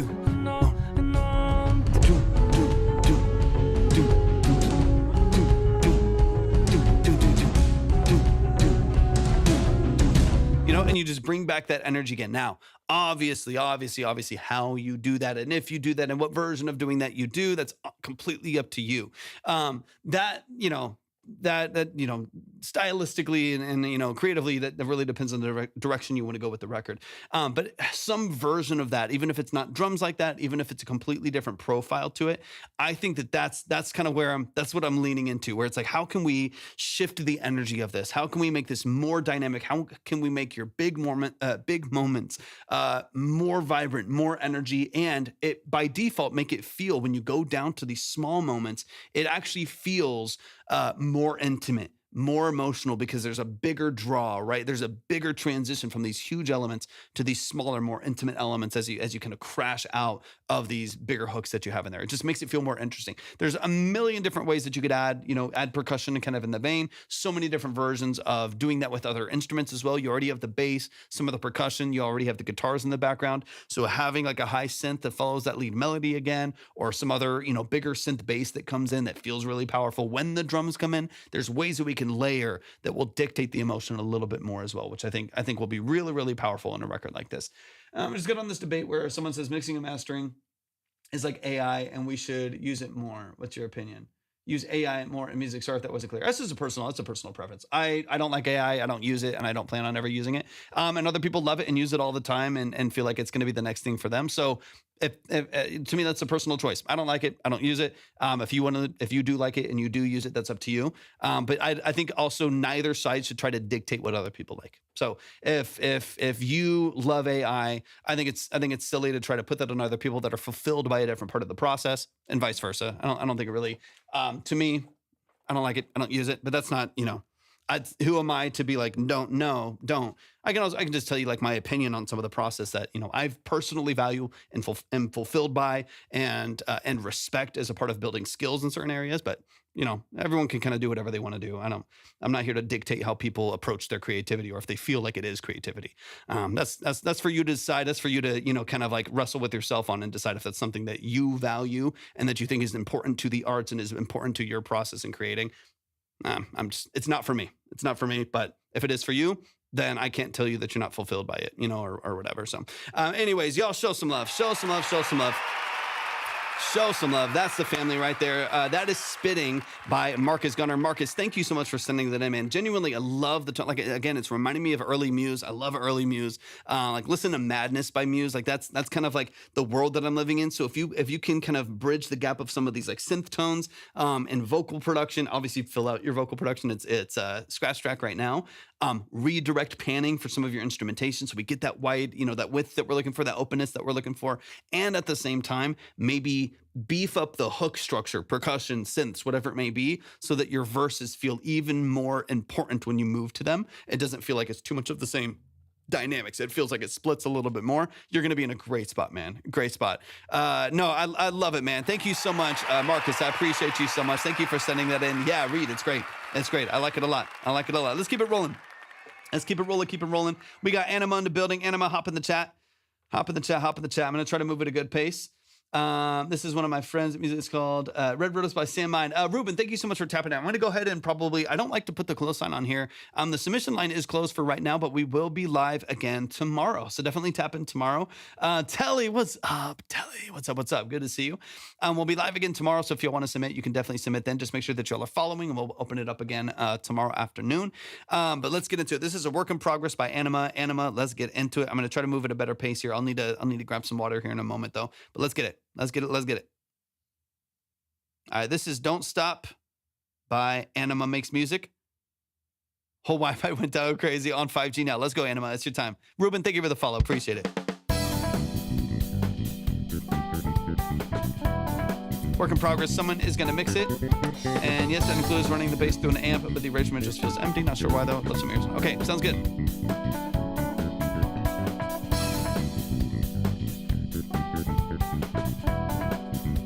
Exactly, Magic.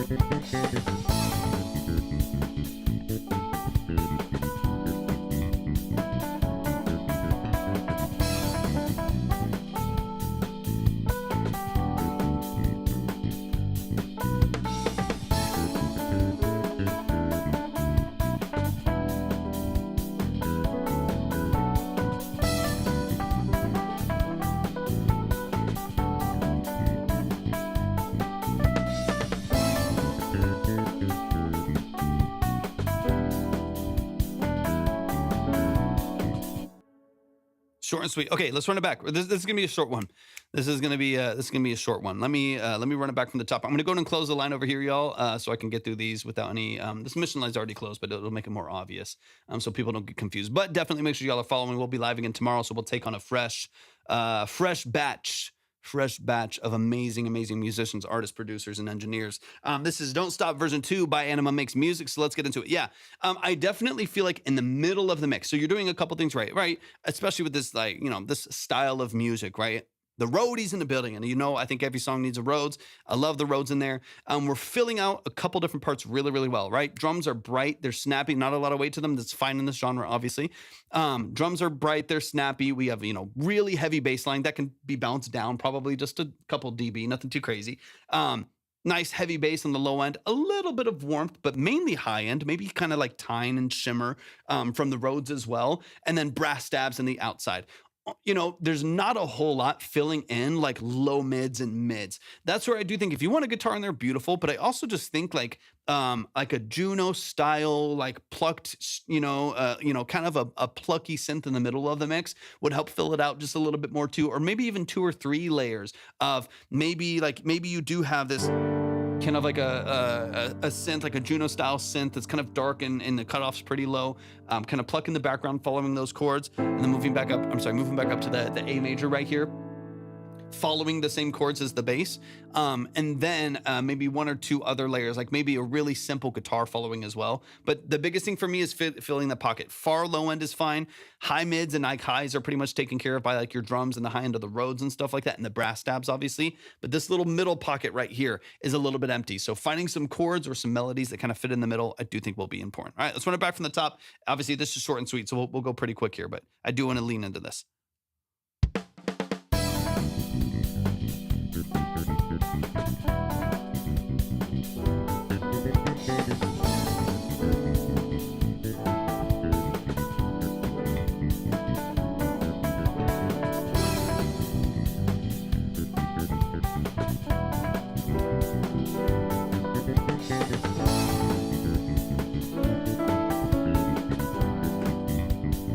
All right, so let me see what we're working with here. I'm going to check out the drums here. We don't need all the drums on here. I'm going to tell you what I imagine, and you can obviously do anything that you want to do. Maya, welcome in. Yeah, we'll be back on tomorrow. I think I'm missing some chats because I think some of them are getting blocked by TikTok. But yeah, we'll be live again tomorrow. Everything's at the link in my bio, but we're closed for today. We'll be live again tomorrow. There's a major on the 3rd chord. No, I like it because we're moving through like E minor 7 bass right here, and then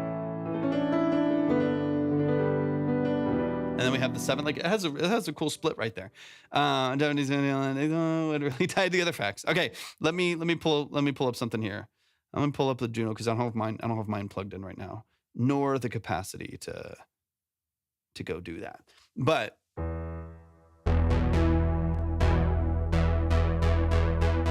we don't need the sub in there really.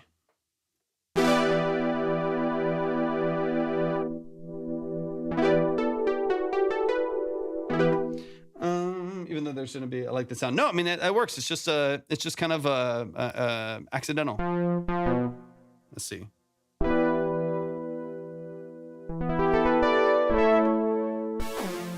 Hold on. Let me go to the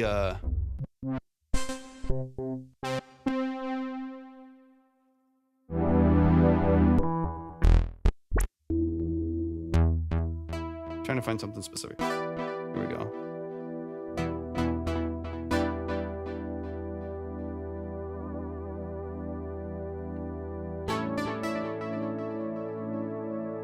Little bit of movement right there.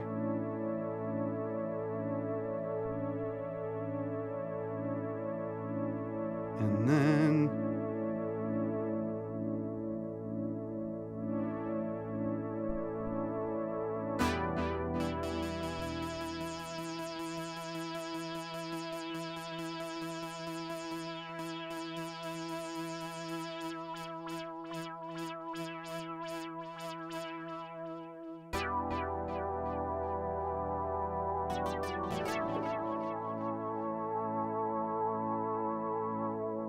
dude, there's only so many chords. Okay.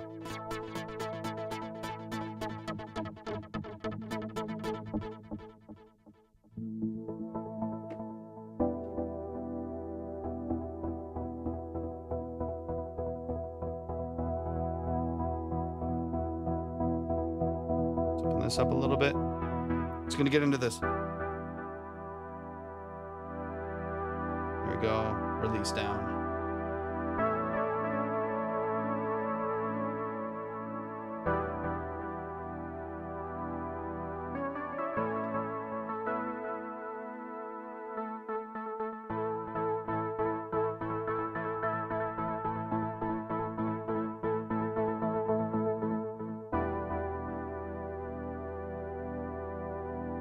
Okay, now we're just having fun. I'm gonna go to the 2nd chorus.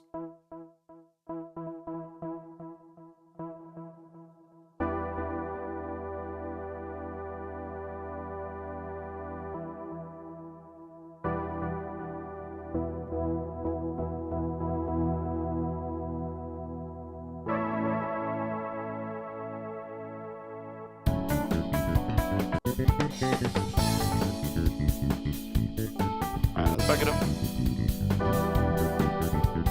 All right, no sub. A little more LFO, and let's bring down the level.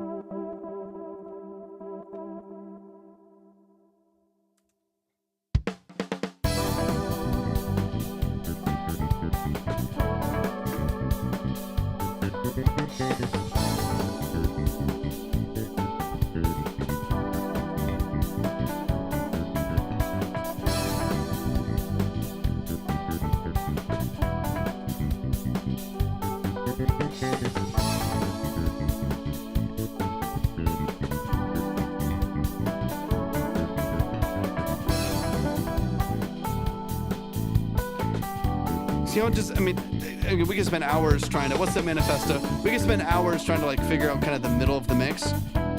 But for me, it's just about having that warmth, right? A little bit. How it fills in.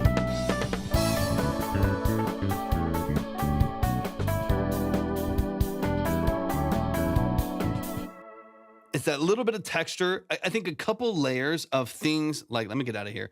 Hey, what's up, Manifesta? I'm doing well. I'll be back on tomorrow, Manifesta. I'll be back on tomorrow if you want to tap in for another submission. But to me, yeah, it's just a little.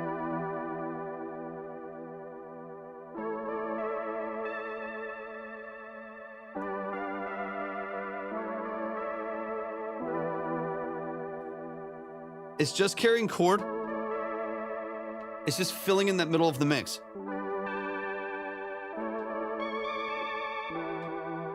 And a little bit of LFO right there. You can get a little bit of that wobble, a little bit of that move. Yeah, sounds nice and whirly. It is almost kind of a, Wurlitzy kind of a, Wurlitzer-y kind of a tone right there. But what I like about it, and again, typically, I spend another hour trying to kind of dive into some of this these little details and pocket it. And then for me, I'd probably have like this a little bit higher. That's filling out those mids and high mids a bit.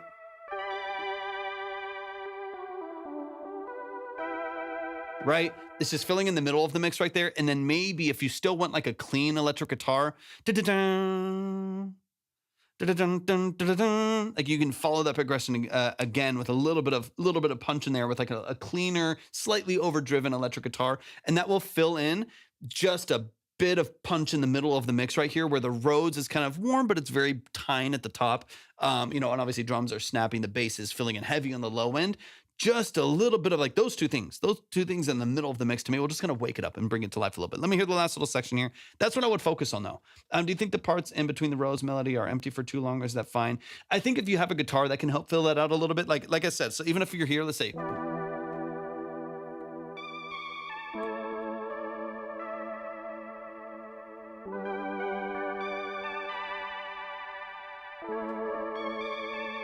that can be some of the filler in between, right? Oh, let's go, Manifesto. Let's go, dude.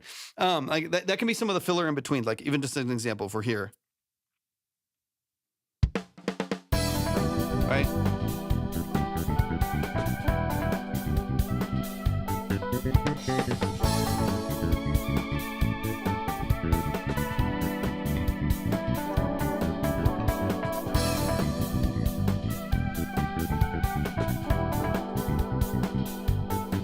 And then up.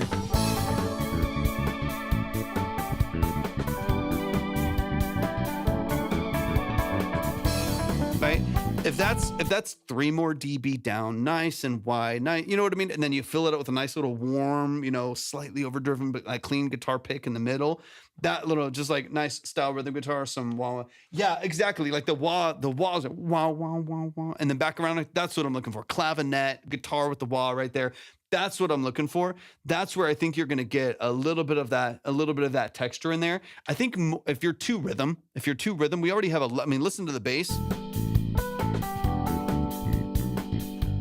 boom, ba-da-boom, boom, ba-dum-dum. There's a lot of movement in the bass right there. I don't think we need more rhythm elements pushing. They're going to start competing. Even with the high Rhodes and the synths, it might compete a little bit. We'll have to figure that out. But I do think that like if you have too much pushing the rhythm side, the bass is going to get really muddy. So focus on settling. So that's what I like about this is you have dun, dun, dun, dun, dun, dun, bum, bum, ba, dun, bum, high end of the Rhodes, and then you have the bass going boom, boo, doo, doo, doo, doo, doo, doo, doo, doo, doo, doo, doo, doo, doo, doo. It's moving all over the place. What's up, Eli? Cowbell, always. There's all this movement happening. So that's why I feel like we need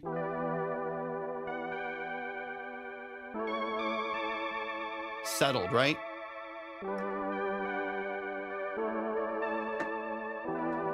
That's like glue. Like that to me just glues everything together. It makes it feel a little bit more like in tune with everything else without interrupting it too much. I will say one thing: Higher is finished and Sideways almost done. It's in the final mix and mastering stage. Oh, we have more coming. Dude, let's go. Manifesto. You're working, man. You're working. Is it too much bass movement? I improved that line on my MIDI keyboard. I don't mind it.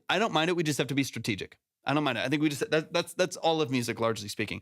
Anything can go as long as you put it in a space that feels somewhat palatable, right? Where like, I like the bass movement, but the bass movement's going to be tough if you have tons of movement on all of your lead elements. All of the drums are moving constantly. The Rhodes is going crazy. 2 more synths are added. A lead guitar is added. And then everything is vying for attention. That's where it's going to get noisy and muddy. But I think if you want the bass and the drums and the Rhodes to be really solid where they're at, like they are, and I don't mind it, I like it, then we need to have more glue. Right? That's all this is here. And then guitar, just like really simple stuff. So now that everything's moving, I think we can compartmentalize a little bit to where now we have some glue and we have some smoothness in there. Then we go for wah guitars that, yep, 100%.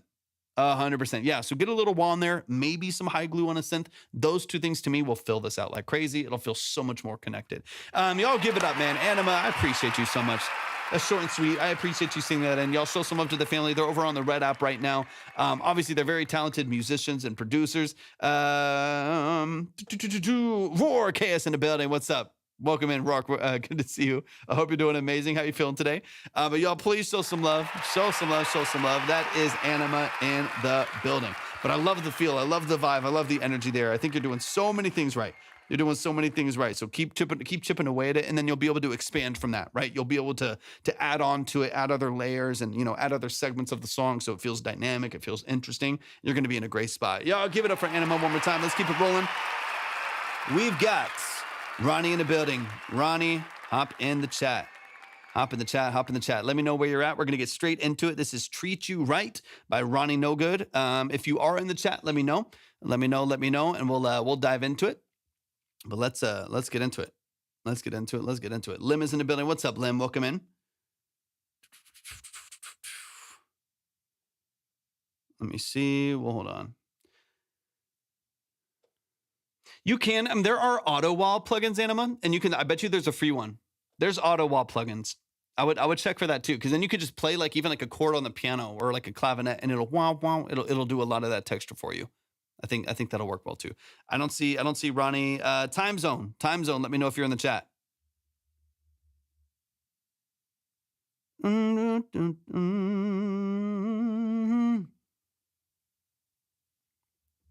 Ronnie's here. There's Ronnie. Let's go. All right, let's get into it. This is Treat You Right. Ronnie, give me the details. Talk to me about production, mix, the role that you play in your music. Let's get into it. Oops, hold on. There we go.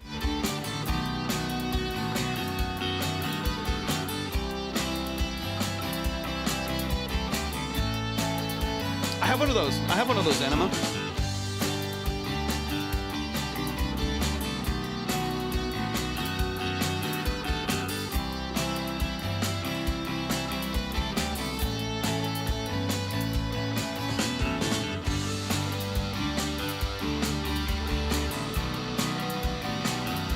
Let's go. I love it.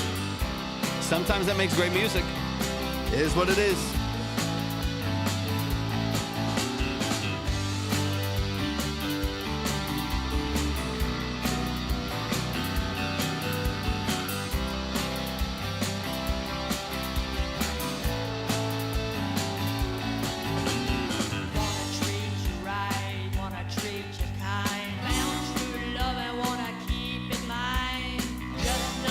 Who's on the vocals?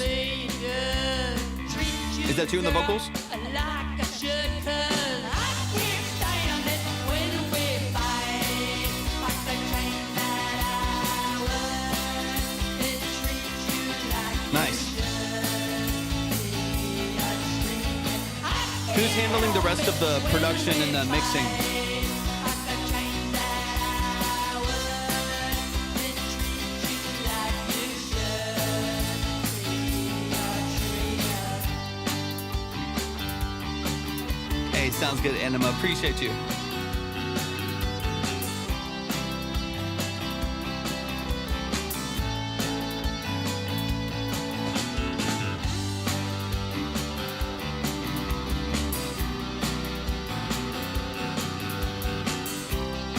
Eli, thank you so much for the heartbeat. Time Mind saying, thank you for the heartbeat.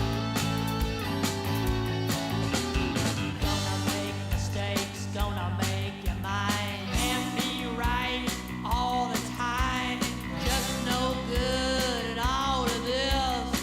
Wanna fulfill your every wish, 'cause I can't stand it when we fight. Like a chain that I would, then treat you like you should be a treat. I can't help it when we fight. Like a chain that I would, then Buddy on bass makes it up cool.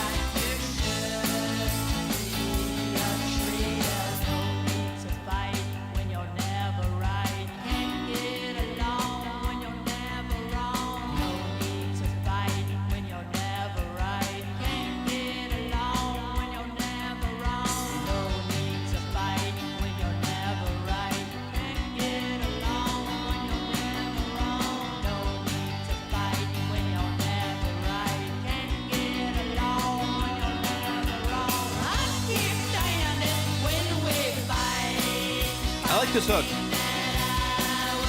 It's got a lot of, it's grungy, it's dirty, but I like it. Mixed well, this would do well.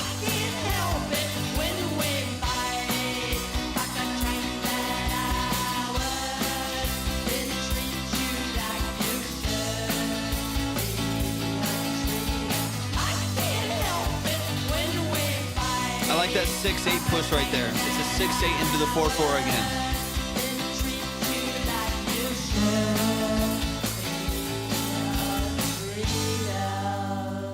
Let's go, let's go, let's go. Y'all show some love. Yeah, there's something that's really endearing about this too. Now, obviously, there's things to polish, there's things we can work on. But for me, there's something really endearing about the rawness of a record like this. It's kind of like classic garage band, grungy, underground. Like, it's not supposed to be polished. It's not supposed to be overproduced. Now, obviously, there's things we can hone in on a little bit as far as balancing, I think, to make sure in that process, we still have clarity. We still have, we can still hear the vocal in the mix, especially when all the guitars and drums come in. But from a loose standpoint, I can appreciate a really like raw, organic, underground record like this. So y'all show some love. If you like what you hear, that song is out on all platforms. It's called Treat You Right by Ronnie No Good. Show it some love and support. Go stream it, go like it, go add it to your playlist, so on and so on. Show them some love and support. Let's get straight into it. I'm going to try to go a little bit faster so everybody here can get out of here and I can get into these last couple songs. So a couple main things that I think would be beneficial to target. I love that you're getting back into it. I know this is about 3 years old already now. So I'm excited for you to get back into this and polish your craft a bit. I think you have a ton of potential, so I want to dig into that. Let's run it from the top. This is Treat You Right by Ronnie No Good. Let's run it. Let me see. War said, I like it, Ronnie. Can I remix it? Let them know. They're over on TikTok. Let them know. Go find them. All right, let's get into it.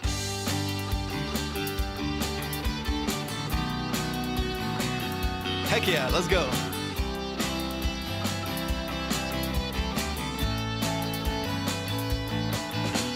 They said remix away.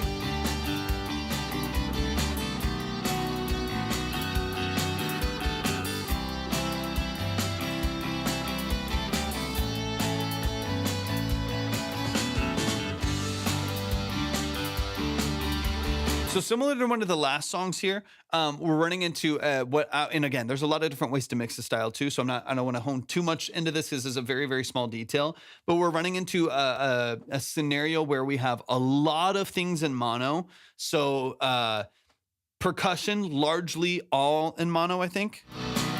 Yeah. Percussion, all in mono, bass in mono, acoustic guitars centered in mono, and all vocal ambiance, like delays and reverbs, all of that in mono as well.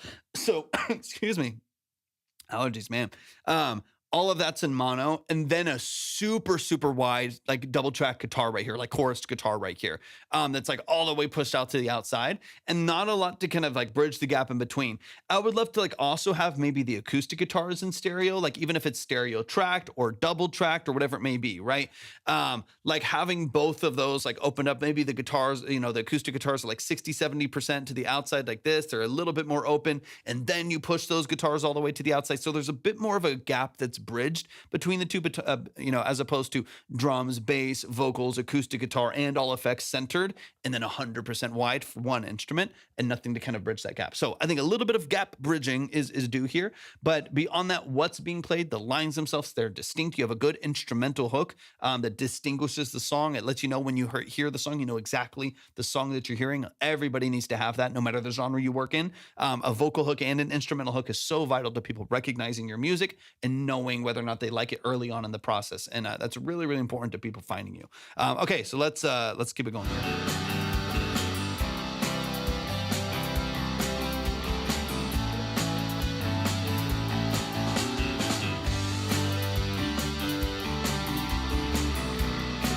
I also don't mind. I mean, we were talking about optimizing intros earlier, a couple hours ago on the stream of like, we need to do this to like fine tune this because the streaming platforms after 30 seconds do this.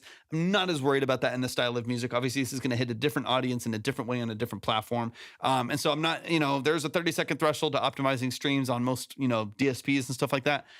Not too worried about that on a song like this. This is consumed in a different way than like pop radio and like R&B and stuff like that, or like modern, even like more modern country or modern rock, right? Progressive metal and stuff like that, where it's going to be a slightly different format.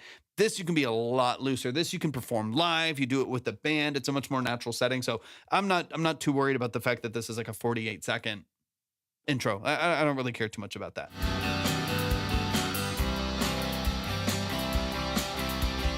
100%, Eli, 100%.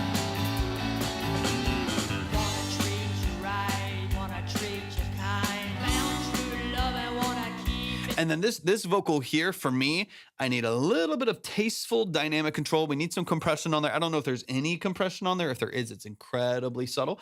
I would love at least one layer of like 1176 compression on there, just to control that dynamic range a little bit, and then punch it forward slightly, right? I need that vocal forward in the mix by probably 3, 4, 5 dB, and a little bit more dynamic control, to where the lower parts of your vocal, the try to keep you right, done, like you can hear kind of falling in and out of the mix right there.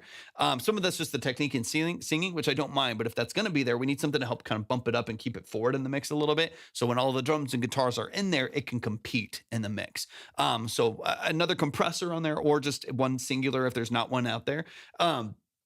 Add a compressor on there to give it a little bit of punch and a little bit of drive, and then make up to get another 4 dB out of that vocal and get it nice and forward in the mix. That'll help control the levels when you're going into your hook. It'll help when your vocal falls out of the mix. It'll help keep it forward a little bit.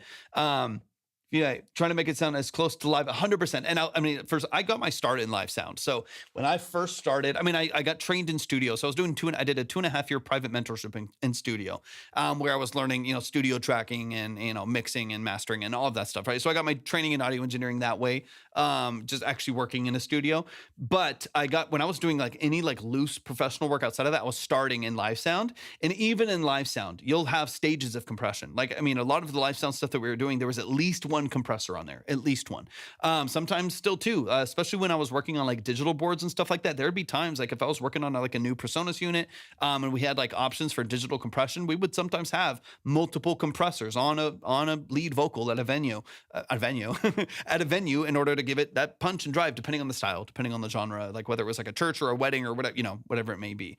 And so that's kind of where I'm looking at stuff like, even if you want a really live sound,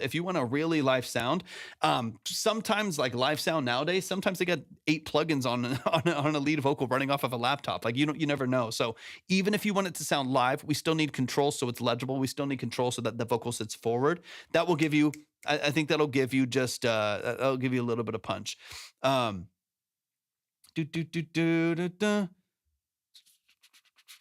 Yeah, yeah, exactly. Okay, so in that range, a little bit of compression, push it forward just a little bit in the mix. That'll give it support. Let me move forward. The last thing I want to mention is that I think I hear it most of the song, but I want to go into the next hook here. This is a great hook, by the way. It's like, I like that it's really loose. I like that it's really open. It's not like overly powerful, but it's a really like gnarly hook. Like it's got a really cool feel to it. Good lead once again.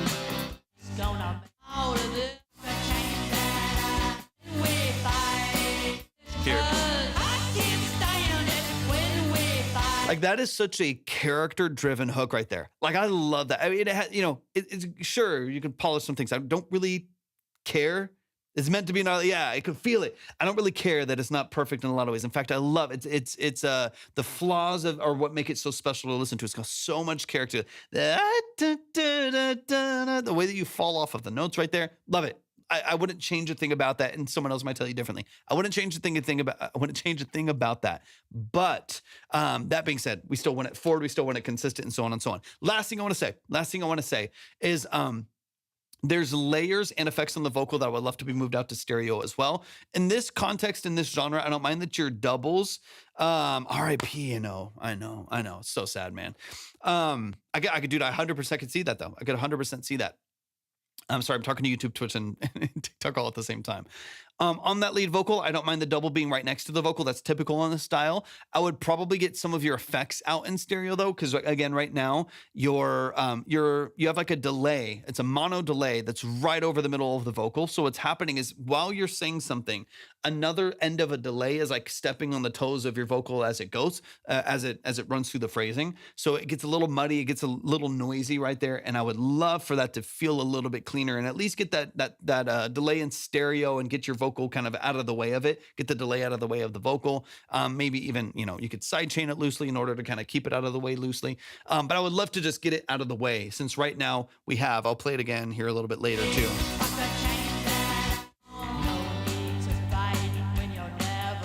Don't need fight.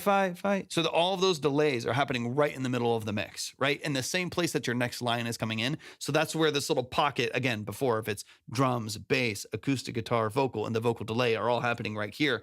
That's where it can be so beneficial to double track guitar, get that out to the outside, bridge the gap between the electrics, get the delays of that vocal out of the way a little bit. So it's just the lead vocal itself and its double that are right in the middle of the mix. Those little details right there, to me, wake this up dramatically. It makes it feel vibrant. It makes it feel wide. It makes it feel open. It gives it such a different energy by just putting everything in its place as opposed to completely here.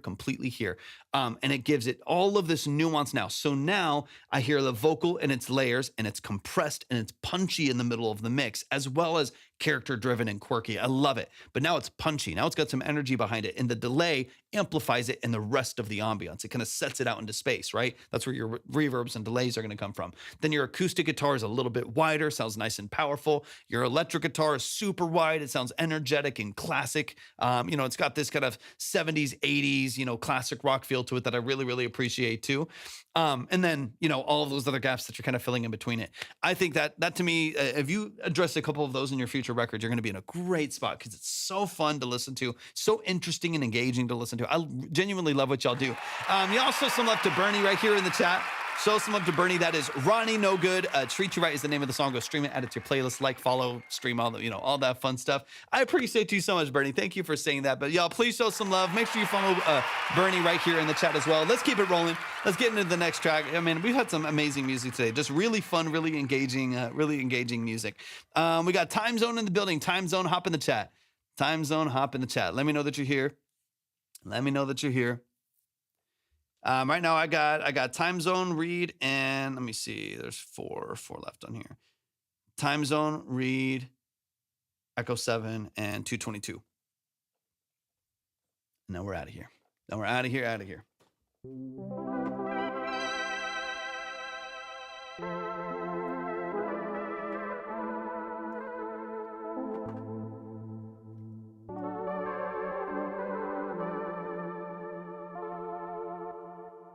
Let me get my piano back.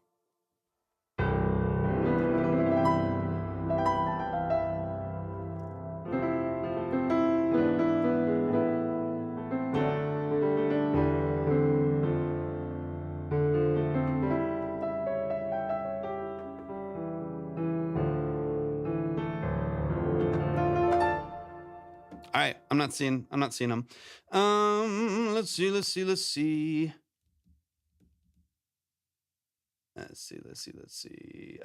Reed, hop in the chat. Reed, let me know that you're here. I've been seeing Reed, so hopefully Reed is still. Actually, I see him in the chat, so hopefully they're still here.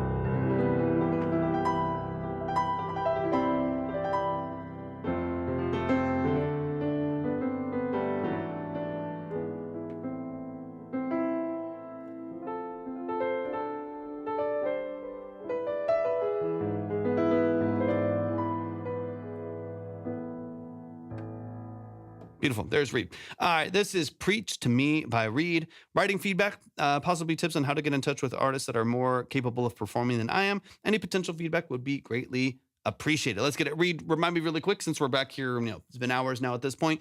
Remind me what you do, the kind of the role that you play and what I hear. I'll hear obviously as we go, kind of what we're listening to here. But any details will be helpful. This is Preach to Me by Reed, but this was all your writing here. Here we go. Oh yeah, it took me straight there. Let's see.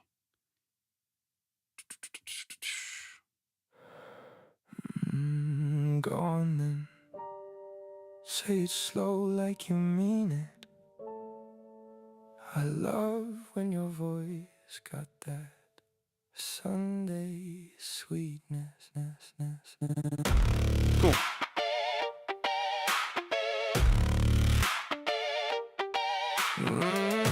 Sail vibes. Sail. You walk in like a blessing, we're in trouble and you grin. Every hey baby hit me right where my good sense ends. You laugh like you're confessing, but girl, you know the truth. You ain't sinning, you're just preaching every weakness I got for you. Lean in close, let me hear that hymn. You say my name and I swear I'm born again. Preach to me, baby, call it gospel, call it game. You got that hallelujah, honey, dripping off my name. Preach to me, baby, ain't a sermon I won't take. When you touch me like revival and my heartbeat starts to shake. My heartbeat starts to shake.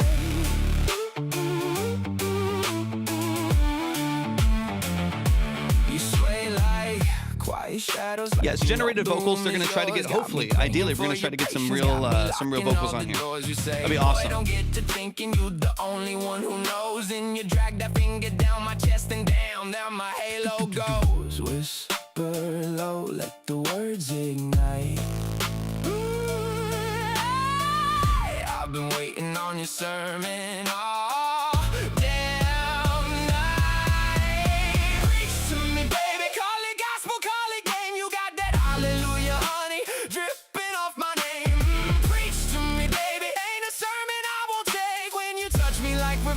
And my heartbeat starts to shake. Excuse me. And my heartbeat starts to shake.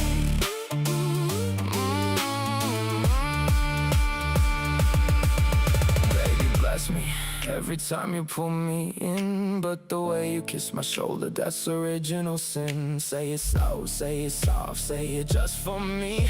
I'll be on my knees, girl, if that's how you want me. Preach to me, baby, call it gospel, call it game. You got that hallelujah, honey, dripping off my name. Preach to me, baby, amen to every age. You lay your hands upon my chest and my whole world starts to shake.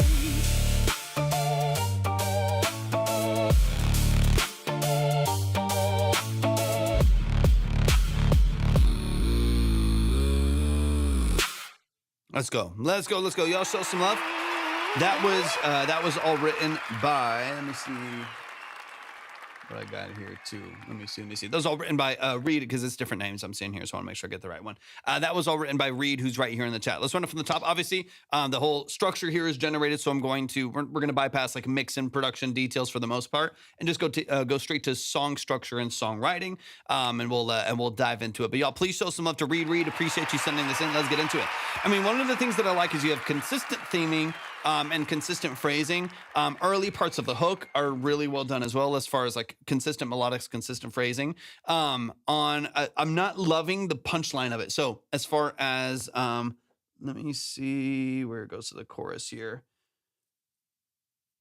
My heartbeat starts to shake. That's not like hitting me in the same way that the other kind of what I'll loosely call, like, you know, spiritually based lyrics, you know what I mean, as far as like structure goes, right? Because we have this, call it gospel, call it game, you got the hallelujah, you know, preach to me, baby, ain't a sermon I won't take, when you touch me like revival.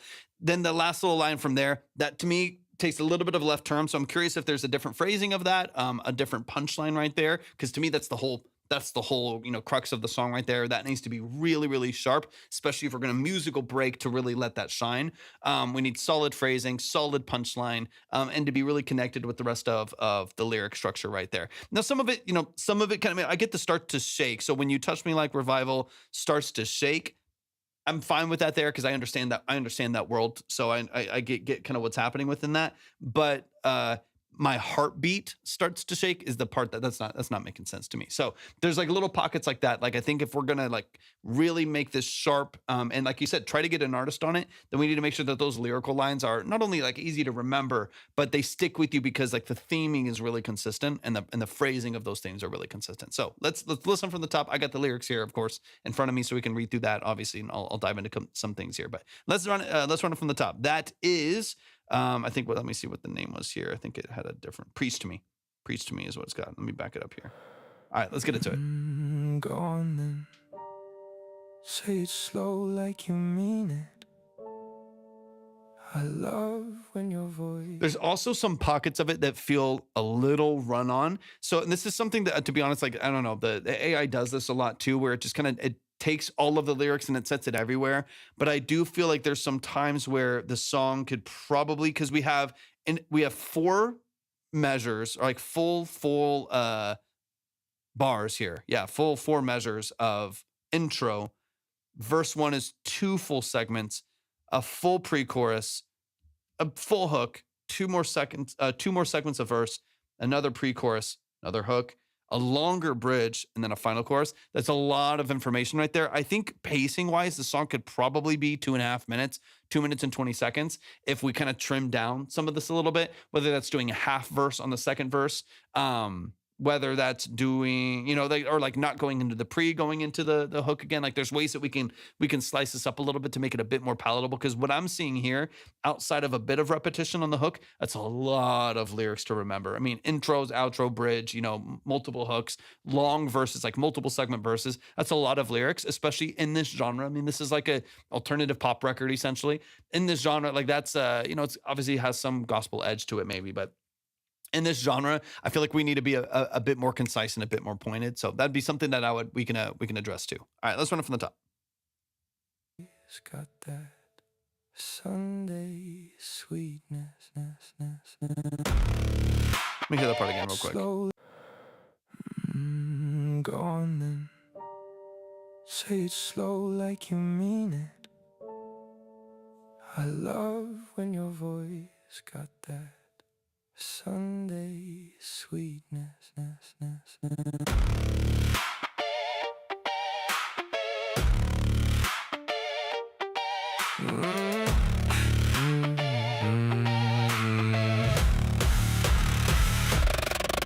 You walk in like a blessing, we're in trouble and you grin. Every hey baby hit me right where my good sense ends. You laugh like you're confessing, but girl, you know the truth. You ain't sinning, you're just preaching every weakness I got for you. Lean. Okay, let me back this up here. I want to go back to this verse real quick. Let me hear the pre really quick. In close, let me hear that hymn. You say my name and I swear I'm born. Yeah, I want to hear that. I want to hear the consistent phrasing in the verse real quick. Sunday sweet. Because the more consistent you can get phrasing on here, the better. You walk in like a blessing, we're in trouble and you grin. Every hey baby hit me right where my good sense ends. You laugh. So here, dun, dun, dun, dun, like those little pockets right there. Those are those like consistencies that I want to lock in a little bit, because that's just going to change the next time that you go through it too. So like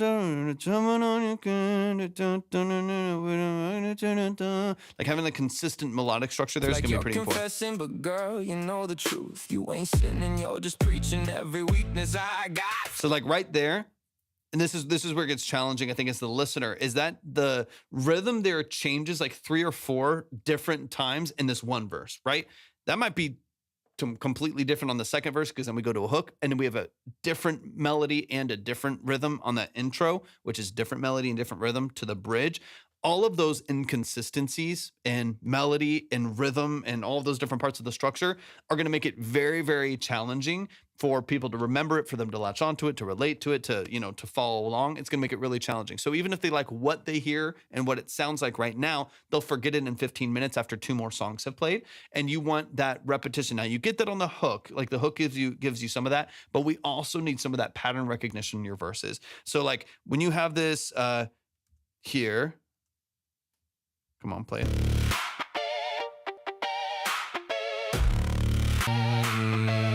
We're in trouble and a blessing, we're in trouble. You walk in like a blessing, we're in trouble and you grin. Every hey baby hit me right where my good sense ends. So like I would I'll keep that rhythm, because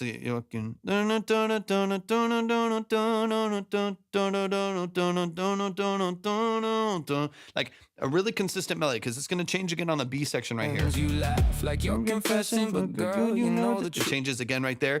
I want to hear like that same pocket again. So we need, when it comes to your writing, what we need is enough syllables to make that happen, right? Because like we have, like you're confessing, but girl, you know the truth. It has to shift. Dun, dun, dun, dun, dun. It has to shift because there's not enough syllables right there to fill it out. Instead of having, like you're confessing, dun, dun, dun, dun, dun, dun, having the same pocket there. The consistency of that pocket, of them, each line that you do rhythmically sounding similar, is what's going to make it way easier for people to learn. So whether you have the same, but girl, you know the truth, but girl, don't you know the truth? There could be some way that we add another word, another 2 words to make them line up, syllabically as well as like rhythmically, to make sure that the same thing is happening on both different pockets of the song. Nocturne, welcome back in. Good to see you.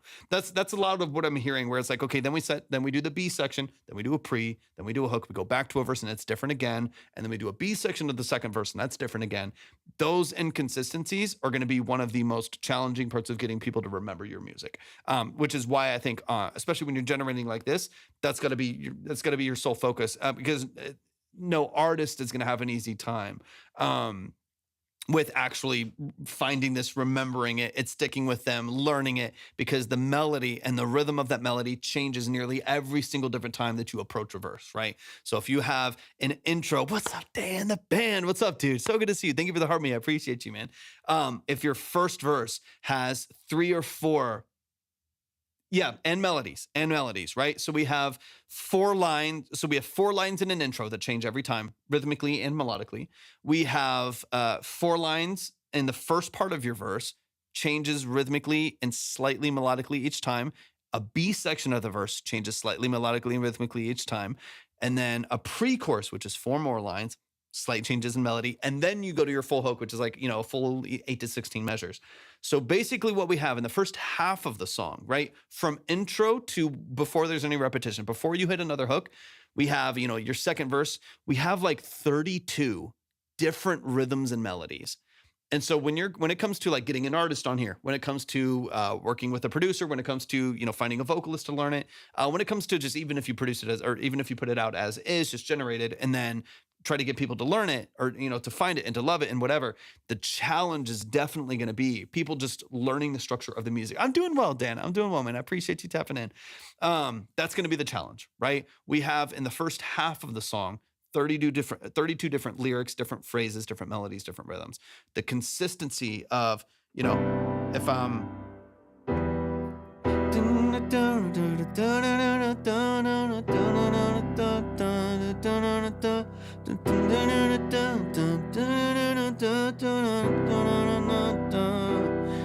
even just that, mumbling some BS, like even just that, because it's the same thing and you have that loop, you have that repetition, you have that structure, it's way more likely that you'll remember that later. If I then do that 4 times in a verse with some changes, but 4 times in a verse, and then I do the second verse and it kind of starts the same way, it's at least very similar, where most of it, a good portion of it, is very consistent and structure, if that makes sense. That's the biggest thing I would focus on. And this leads into your lyrics, right?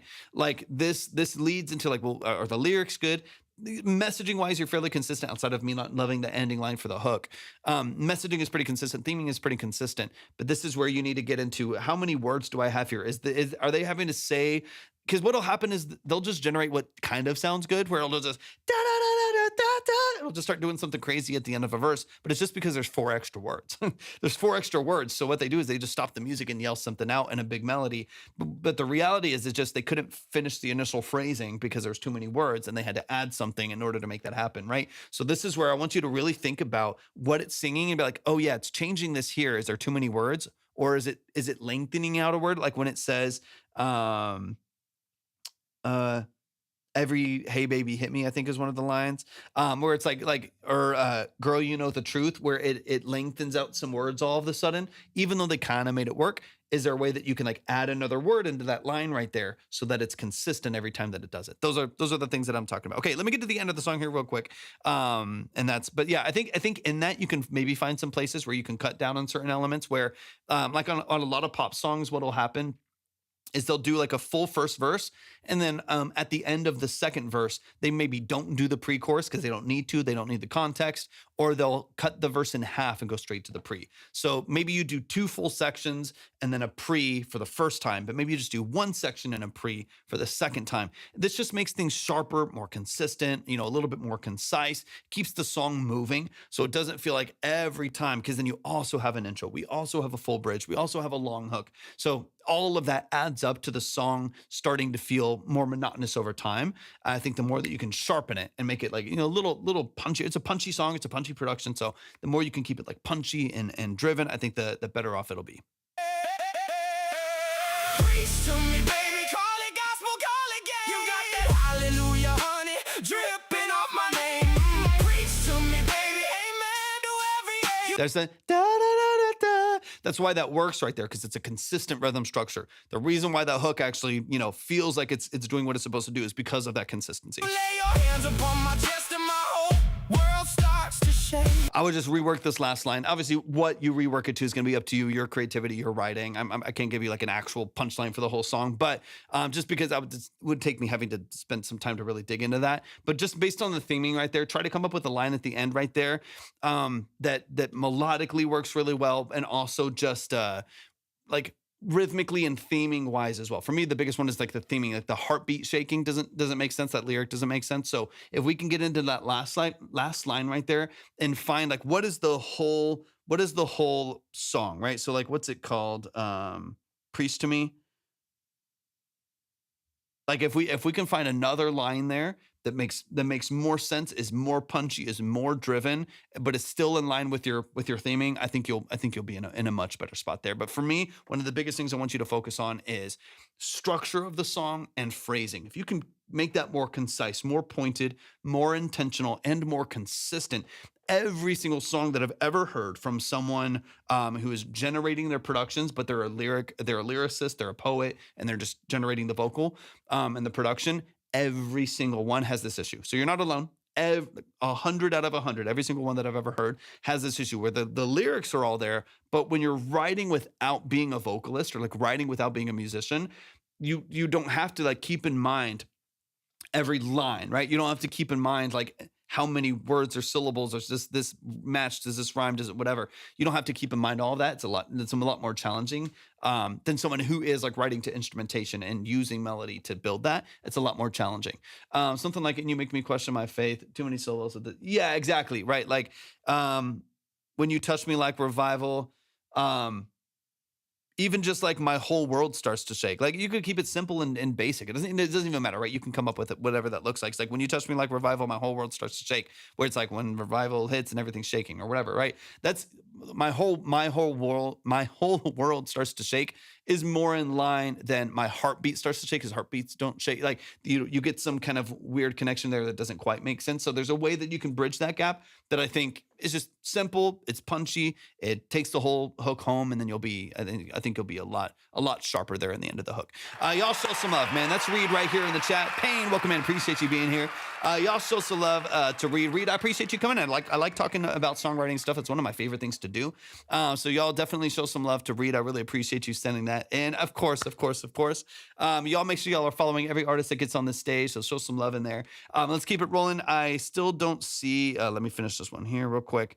And then I don't think I see Time Zone still. Time Zone, let me know if you're in the chat. Let me know if you're in the chat. I know I'm seeing different names sometimes, so just remind me if you are, because sometimes I'm seeing different names pop up.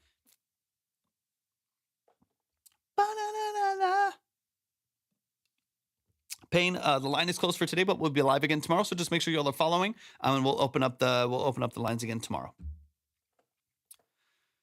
3, 2. Thank you for the follow. I appreciate it. Yeah, we'll open the lines like tomorrow afternoon sometime.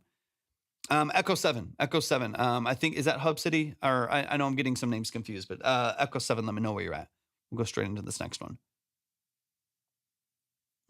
That's you. Okay, perfect. Tsunami is the first single of 2026, officially introducing Leah Borby Schwartz as the new lead singer and frontwoman of Echo 7. This track features rapper Jay Forbes, who adds an extra element of edge and excitement to the track. Tsunami is about standing firm through challenges and becoming the change you want. It's also a warning to those around that you are unstoppable. Tsunami is a song of strength and determination. Let's get it. All right, this is Tsunami by Echo 7. Yeah, any details? This is on Spotify, so let's get it out. Here. Boom.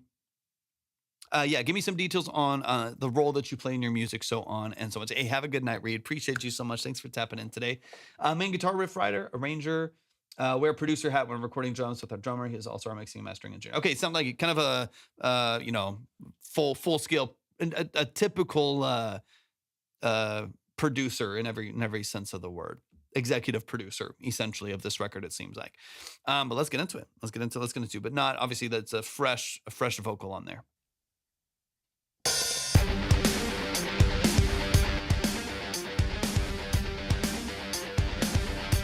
Comes a double track. There it is, yeah. Perfect. I'm so glad. Kemper in the studio one, nice. I've almost gotten a Kemper a couple times, just haven't pulled the trigger. I'm using amps most of the time. They're great.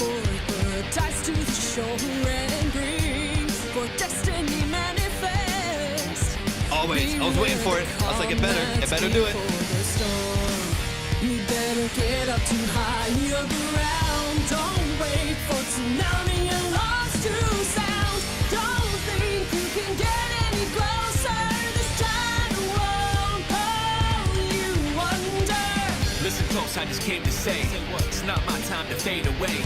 You can feel the waves closing in. Have you thinking to yourself, here we go again? Yeah, dark skies with the clouds above. Not even 1,000 drums is loud enough. And that's the sound from water crashing. Linkin Park vibe a little bit. Lost a captain. Yeah, it's time to get somewhere safe. Especially the new version. You need to reach the higher grounds, cause we bring a fire sound when I'm around. So just take this as a warning shot. Mr. J, welcome in. When we storm the spot, it's go top so it's not confuse us. Stakes are high, don't stop the music. Step up your place and bring on the stars. You better get up too high ground. Don't wait for tsunami alarms to sound. Don't think if you get any closer, this tide won't pull you under. You better get up too high ground. Don't wait for tsunami alarms to sound. Don't think you can get any closer. This tide won't pull you under.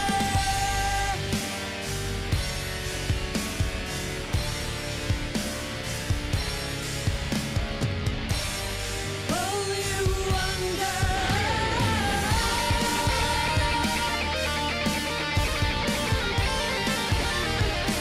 Nice.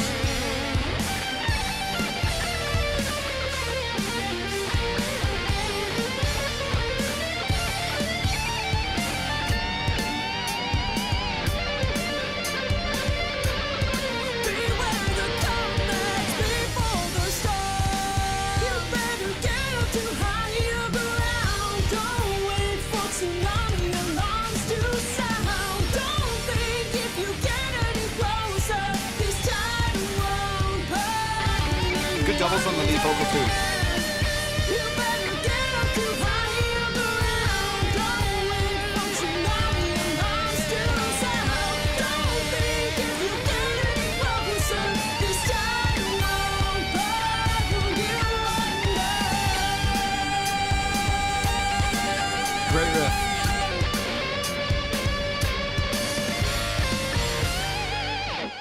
Let's go, let's go, let's go. Yo, show some love.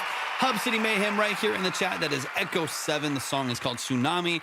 It is first single off of the new album. I think is what I remembered reading as well, or something similar to that. Let me know.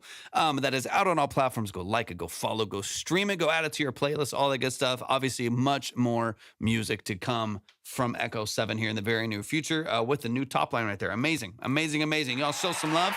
We got one of their producers right here in the chat as well. Let's run it from the top. Dive into a couple quick details here, and then we'll get to what I think will probably be the last track of the night. Let's get into it. This is Tsunami by Echo 7. Let's run it. Yeah, great energy, great production structure, great tone on the guitars as well. Let's dive in.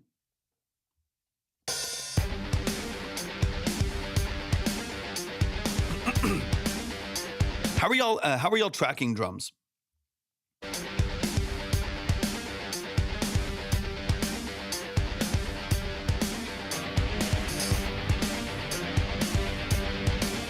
Is it an electric kit? We stand strong in a collision Triggers. Okay, maybe that's a little bit of what I'm hearing. of winds and rains, force of the tempest. Call forth the tides to the shore and bring for destiny manifest. Beware the calm that's before the storm. You better get up too high ground. Don't wait. Okay, some of what the reason why I was asking, and that I think maybe I was just hearing some of that triggering in there. I wish there was just didn't know if I said this. Oh, that's you. Okay, I got you. I appreciate you hanging out. Excuse me. I wish there was a little bit more spread out. The drums are exaggerated, which I don't mind. I'm sorry, guitars are exaggerated wide, right? 100% left, 100% right, double tracks, some with harmony, some in double rhythm right there. They're powerful. They're super, super wide. The drums are kind of in here. They're fairly close, even if they've been potentially put. It could even just be some phase issues, but that are collapsing them a little bit here. But they're a little bit close to mono. I wish the overheads, obviously your kick, snare, the direct triggers and stuff like that for most of what you're most likely doing sample replacement with, are, maybe more locked into center, but I'm not really getting any stereo openness or more connected stereo openness from the drums. I wish like the overheads, maybe even a room, could help fill that gap in a little bit by opening up that field. Even when the cymbals come in, they get kind of squashed underneath their own weight, like underneath the drums on the bus, maybe just through compression. They're very, very, very compressed.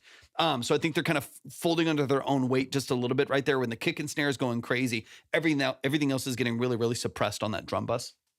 And that's causing everything to kind of duck back. So not only we do have overheads, but not sure how much he brings those in. Yeah, they're pretty quiet. They're there, but they're pretty far back. So I would pan them a little bit wider. Just make sure that everything's cohesive with the snare. Like make sure everything's centered with the kick and snare, so that image is accurate in the mix. But you can tell, since like the hats are locked into center as well, and then kick and snare is locked into center, and then everything else is kind of here. And I would love for it to open up a little bit more, because basically what happens is like vocal is locked into center, the double of the vocal is locked into center. Kind of like we were talking about with some of the last artists, honestly. But like kick, snare, most of the overheads, bass, and then 100% wide guitars, right? Like all the way out here, and then not a lot in the middle right here.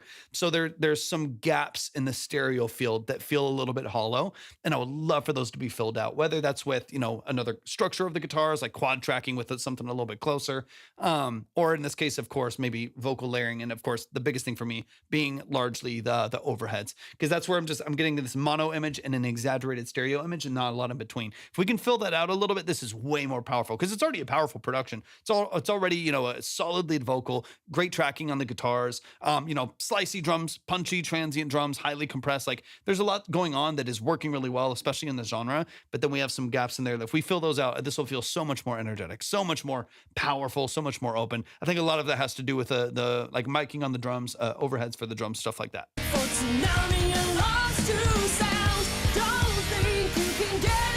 Because if there are overheads, either there maybe it's I don't think it's a mono overhead, because I think I do still hear some stereo activity, but they're pretty close.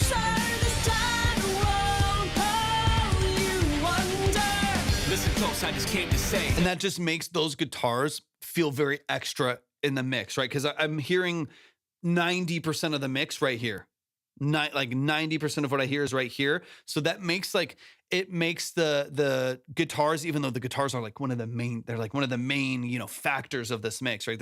They're one of the stars of the show, but they feel like additive to this whole production. Like it's like the whole production's here, and we added in guitars over here, as opposed to them being a mainstay in here. Like they're a main part of the production structure, a main part of the sound design. They drive the whole song. So it's going to be a big deal that we connect all these different elements in the production, obviously through panning and positioning, through loudness, and of course even so peripheral processing. But to me, that's a big deal, because that makes you don't want the guitar to feel like they're extra sitting on the outside of the mix where everything else is right here. The more you can connect, whether it's vocal structure being panned out as well, some of those melodies or harmonies being opened up, accent vocals for the rap vocal, overheads for the drums, splitting the guitars, whatever you need to do, but having some connective tissue between mono and stereo, I think is gonna be huge for y'all, because I like y'all sound a lot. I mean, the riffs are great, guitar tone's great, drums feel classic, they feel snappy, they feel punchy. My time to fade away. You can feel the waves closing in. And a good rap verse too. Like it's a good feature on here too. Like it actually works really cohesively. Thinking to yourself, here we go again. Yeah, dark sky. Hear those, man. As soon as those doubles come in, chef's kiss. That's exactly what I'm looking for with some of these other elements. Those layers come in wider, and all of a sudden it connects the whole mix, because those vocal layers are wide. Dark skies with the clouds above. Not even 1,000 drums is loud enough. The max the sound from water crashing. You ship the sail, you lost the captain. Yeah, it's time to get somewhere safe. Life's great and we rise at an unfair rate. You need to reach the high. Let me get into this next section here. Yeah, most of this is sounding great, man.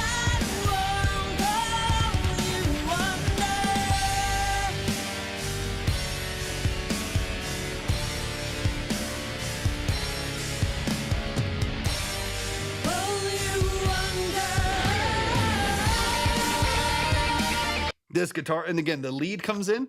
I'm harping on the same thing, but the lead comes in. It has a nice little split to it. Some, maybe some chorusing, a double in there, and it comes in a way that fills out the whole mix. So you have these pockets of the song, but what you'll notice when that guitar comes in, kind, in my opinion, loosely saying this loosely, but kind of for the first time in the mix, because we're filling in more of these spaces, the mix feels as vibrant as it does in the song. So for the first time, when this lead solo comes in, the mix wakes up like crazy. As soon as the lead guitar leaves, you'll kind of hear the whole mix shrink down. The whole mix kind of goes whoosh, and it gets kind of quieter because it's more prominent when you push it to the outside. The loudness perception is a bit more. So the whole mix kind of gets quieter and it gets more narrow. And so you lose some of that. And the only way to mitigate that is if the drums are already filling out there, if the double tracks are already filling out, the vocal layers are already out there, so that when that lead guitar leaves the mix, that energy still presents itself there. If you got that, then it's game over. It's great. It's an awesome, awesome sounding mix.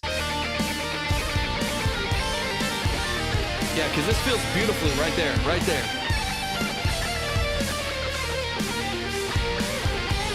Awesome. Great musicianship across the board. Everyone's crushing it. And here, all of a sudden the whole mix kind of goes like that a little bit. Great musicianship. Awesome, awesome, awesome musicianship. Great structures, great song structure, powerful vocal. Yeah, 100%. That's what I'm saying. I feel like you probably have a good intuition for this stuff, and you understand maybe a bit of where I'm coming from. Like you typically, it's like whether it's double tracked, it's like, okay, then we need an acoustic guitar at 60%, or we need when that lead comes in, we have that at 50, 60%. That fills out quite a bit. But yeah, if you want a wall of sound rock record. Rock record. What am I saying?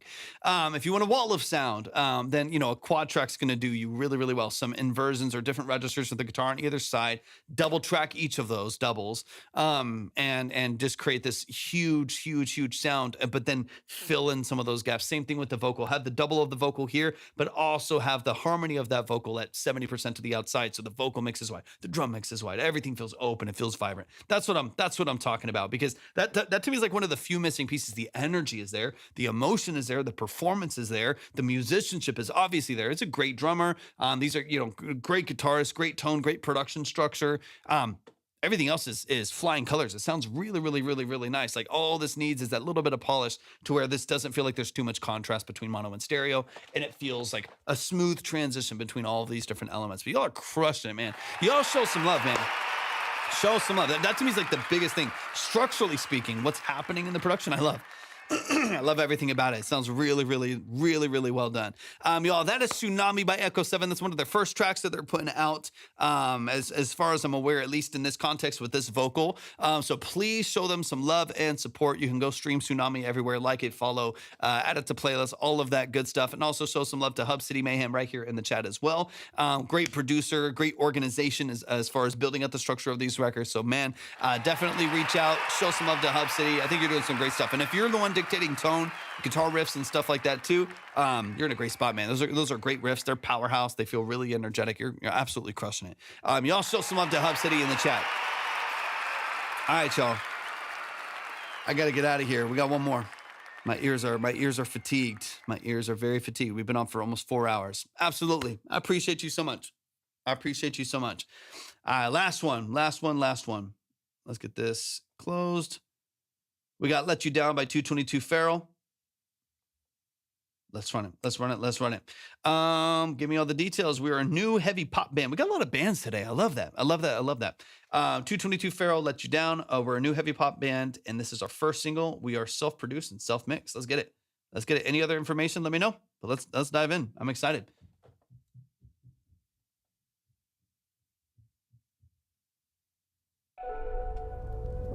Guitarist, producer, mixer. Perfect.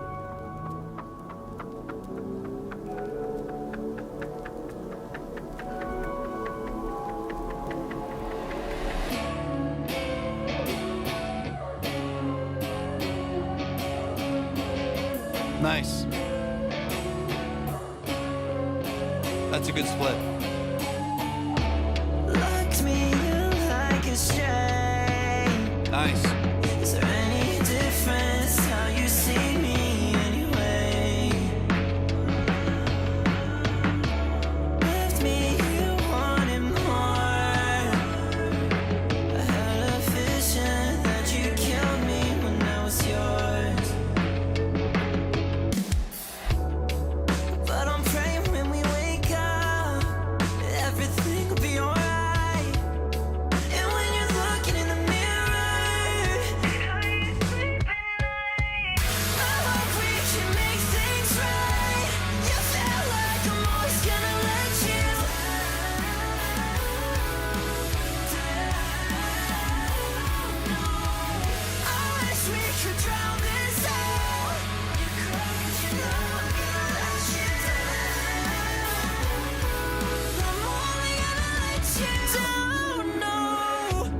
awesome voice. Don't say that you're sorry, 'cause we're broken now. Left all these pieces of you in my bedroom.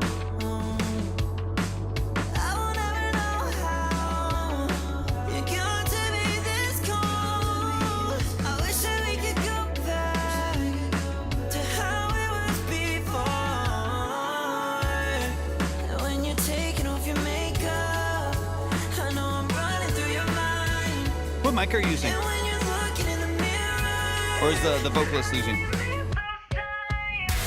hope we can make things right. You feel like I'm always gonna let you down. I wish we could drown this Okay, cool. out. Doing some like emulations. Great melody.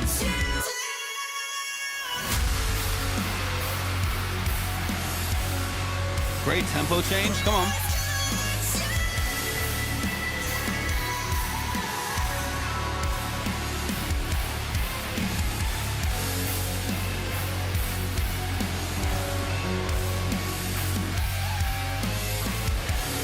Are you down tuning a 7-string like a baritone, or are you 8? Low F sharp. Is that like heavy gauge, low 7? Anyway, side note, y'all show some love. That is Maya right here in the chat. The band is 222 Feral. The song is Let You Down. Let's dive into it. Yeah, I mean, because if we're already F sharp down. Yeah, down to 6-string octave drops. Oh, octave drops. Okay, I was gonna say it's obviously. I was like, it's like a low F sharp on the lowest chord progression there, so that octave makes sense. Killer, absolutely killer. Y'all show some up. To be honest with you, talent-wise, structure-wise, lyric-wise, melody, guitar tone, production structure, drums. I love everything that I'm hearing. I think it sounds fantastic. It's really, really well done. The only thing that I would make some adjustments to is like overall mix. And I do think that some of this might even just be on the mastering side. It might just be some EQs that are EQ curves that are on there, some high-end excitement, some high shelf pushes. It's got this kind of Pultec U-shaped curve happening on the master where 100 hertz and below is a little boomy, 10, 12K and high. Super sharp, even a little bit brittle and harsh at the top end. It's amplifying sibilance in the vocal, so on and so on. So that's really like the only thing that, as far as structure goes, format, feel, emotion, melody, sound design choices, production choices. I think y'all are crushing it. I think you're crushing it. I mean, this is if you can get like the master side down and the balance of the mix down, y'all are gonna go crazy because it's definitely gonna feel obviously a very popular sound right now. Y'all are absolutely crushing it. Absolutely crushing it. So let's chat through that really quick and then we'll get out of here. But I love what y'all are doing. Yeah, that's all that's happening. That's all that's happening. Maybe a little bit of sibilant suppression on the vocals would help. A little bit tighter de-esser so you can push that without it causing too much harshness. But we can definitely dial it back. It is definitely happening on the master too, just because it's affecting everything. Top end of the drums is super shrill at the top end, so crack on the snare, the cymbal wash, stuff like that. All of that's really, really sharp and pretty harsh. In fact, I don't have to do this very often. I had to turn it down a little bit just because it is really brittle at the top end. So it's also happening on the top end of the vocal. It's happening at the top end of the guitars, top end of the drums. So yeah, just back it off just a little bit, just a hair, a couple dB down. This will sound so good, a bit warmer to listen to, easier to listen to, softer to listen to. You'll still get the snap from your compression. You'll still get all of that energy off the drums without it being so shrill. The thing that I always try to recommend that people kind of keep in mind is like how loud can you push your mix before it hurts, right? The best mixes in the world you can crank to nobody's business. You can just slam it in the car, put it in a festival, put it in a venue, in your headphones, during a workout, whatever it means. Like you can crank it and it just gets too loud. It doesn't get harsh.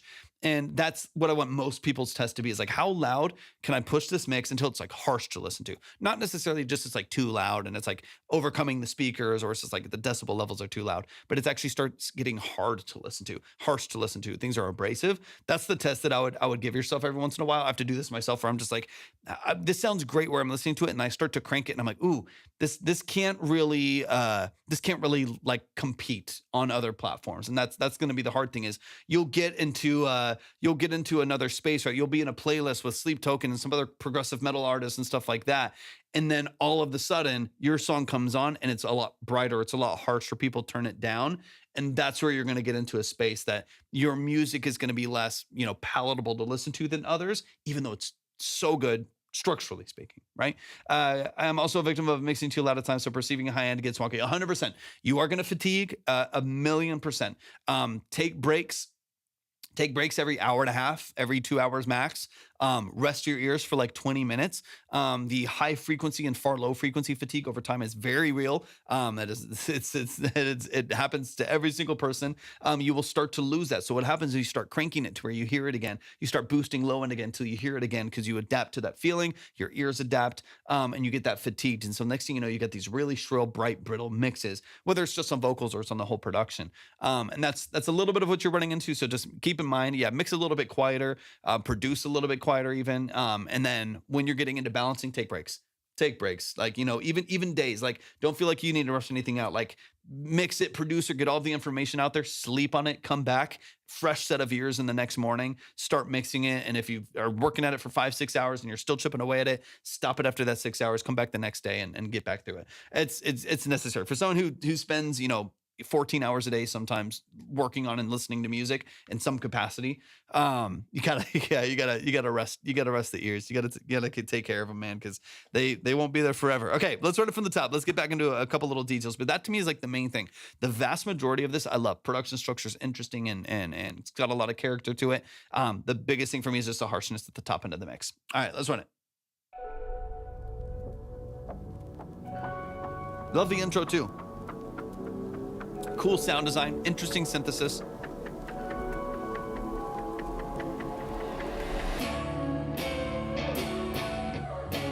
Love that dissonance and tension in the background there too. It's cool. Interesting sampling.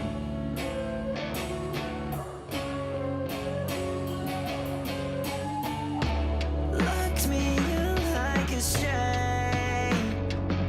Is there any difference how you see me? Right there, and that's where you're getting a lot of that sibilant energy. So that to me would be the first thing I would address. Just high end, a little bit of de-essing, soften that a little bit. Focus on saturating more than high end pushing too. If you can saturate tastefully, Decapitator is great for stuff like this. Saturn's great for stuff like this. I use Decapitator all the time for vocals.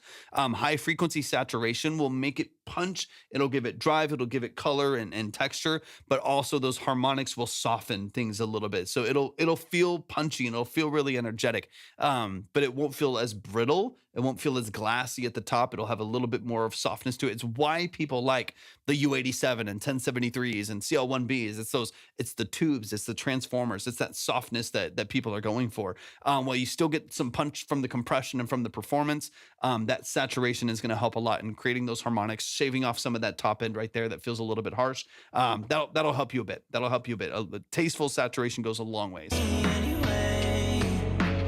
Especially if you feel like some of your instruments and your vocals are like too slicey, they're too clean, they're too transparent. Break up that signal a little bit. It'll help. Helps glue everything together.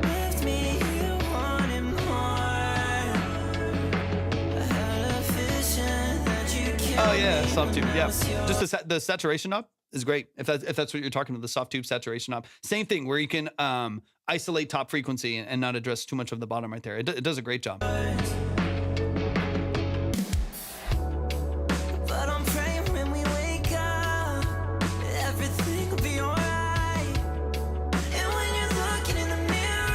Great layers, great harmonies.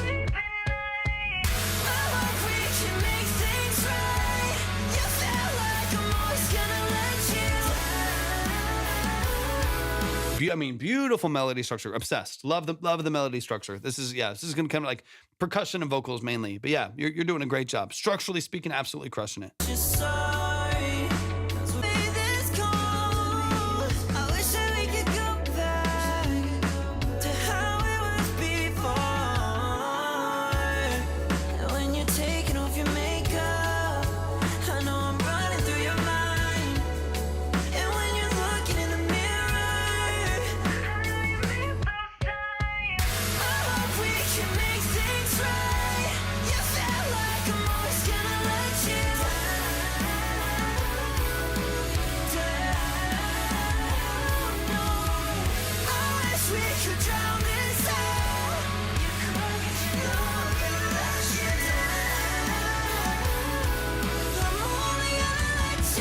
Killer. Slowing everything down here, great movement. Like, yeah, there's a lot of tasteful things that are happening here that I'm really, really enjoying listening to. Excuse me. So yeah, great job as far as structure goes. Guitar, drum programming, guitar tone, actually building out most of what you're doing. Y'all are doing a fantastic job. Fantastic job. Overall production is really impactful. A little bit of pinch harmonic there. Nasty. And then bringing back in that early sample, some of those bends and tension in there. All that little background tension right there. Fantastic. I love every little detail of that. It just keeps it from feeling too rigid, too sterile, too quantized, too whatever. Makes it feel like it's got some real emotion to it, which is great.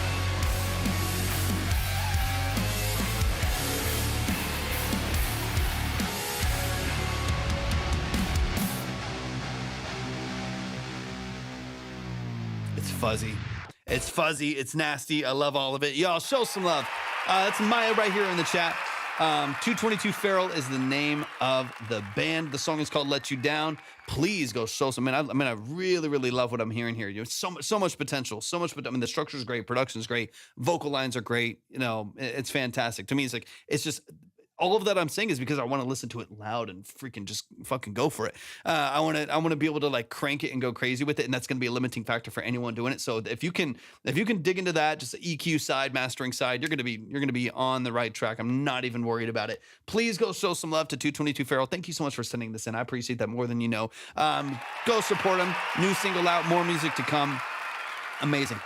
Amazing. Follow him here on platforms as well, or at least follow Maya right here, one of the producers of the track as well.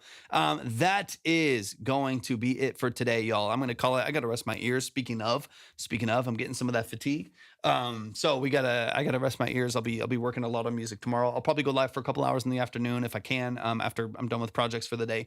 I love and appreciate y'all so much. Thank y'all so much for tapping in. A quick reminder for those of you who don't know, my name is Torvik. I'm a full-time audio engineer, producer, and session musician. So if you ever need any of those services, one of my big things is synths keys. I've been playing piano since I was 6 years old, classically trained. So if you ever need, hardware analog synths, I've got, some of the 80s stuff back there.